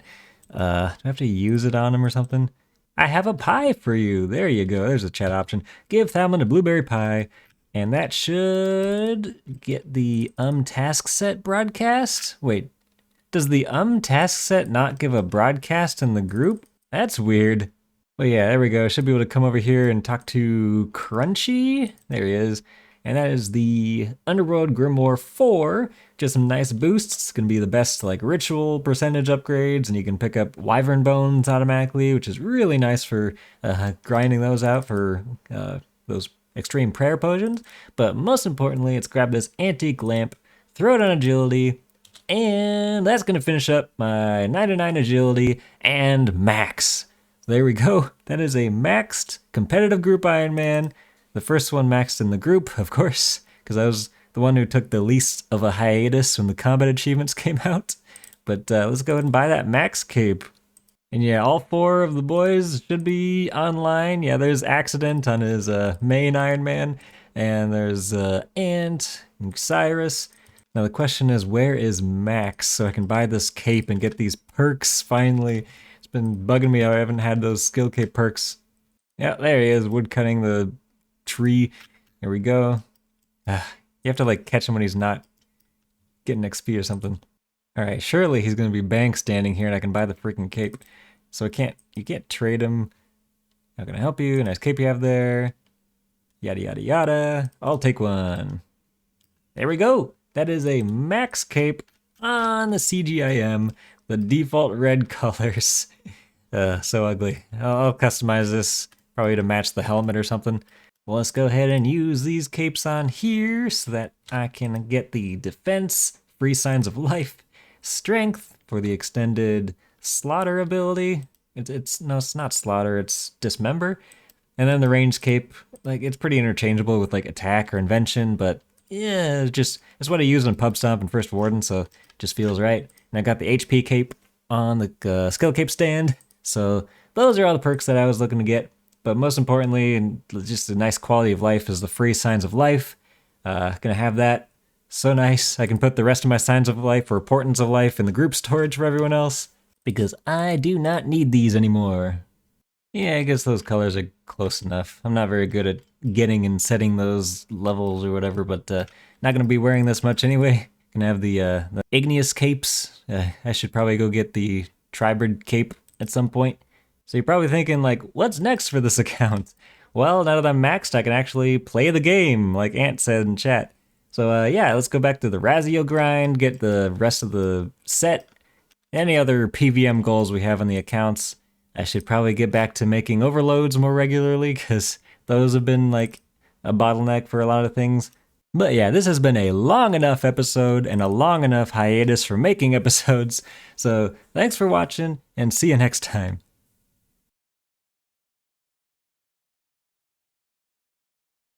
Welcome back to the Blizzard Buddies. Here we are at 3-man Croesus, because you couldn't pay Accident to do Croesus with us. But yeah, we're hoping for some decent drops here, and most importantly, getting some Croesus flakes so we can upgrade our rune pouches to grasping rune pouches. It was really nice to have those 4 rune slots and rune saving stuff for maging. I gotta say, it's much easier coming back here with a Orthen Furnace Core and much higher stats than last time. So, you know, these trios are nice and comfortable, especially with the Orthen Furnace Core. Don't have to bring any logs or do any beaver nonsense. It is kind of annoying that I can't make more Orthen Furnace Cores and put them in the group storage. They're not storable. Hopefully they add that at some point. But yeah, it's nice for me at least. Hey, was that me? Hey, Crypt Bloom Bottoms. Okay. Yeah, that's a drop. And I believe we need those. I think the only drop we had here was the boots. So let's go ahead and just say big in the chat. Okay, I guess. I mean, Ant is the only one that mages, so he's probably happy with that. But yeah, that's another piece of the Crypt Bloom set on the group. I guess it's worth mentioning, that's my first drop on my drop log at this boss. And I was at 13 kill count. Wow. Cyruss called the back-to-back, but it was a spore sack. Okay. I mean, seed storage, bank space saver, maybe? Let's take a look at the loot for that hour. Got the Cryptum bottoms in there, probably skewing the 500 mil per hour number there. Let's go ahead and see what it is without it. 13.7 mil in an hour. Nice amount of soul runes, secondaries, cash, the good stuff from God Wars Dungeon 3. Okay, we're making decisions on what to spend these flakes on. 2,500 flakes for the seed bag, that's not worth it. Alright, so yeah, definitely making the Crippling bottoms, and then should have enough for like 2 rune pouches, I guess? Like, how do I make these with the craft Croesus flakes? Oh, it has to be like a sealed rune pouch. You gotta retrieve runes. So there we go. So that's 1 grasping rune pouch, and I believe the others have enough other flakes to make their own grasping rune pouch each or something. But yeah, big hour to get out of the way at Croesus, get some flakes for that grasping rune pouch, and a surprise drop of some grip plume bottoms.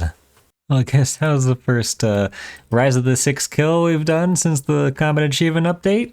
So yeah, duoed, and holy mother of achievements, there's so many that got unlocked there. But yeah, we're here for Malevolent Energies and maybe some shields, which would be nice.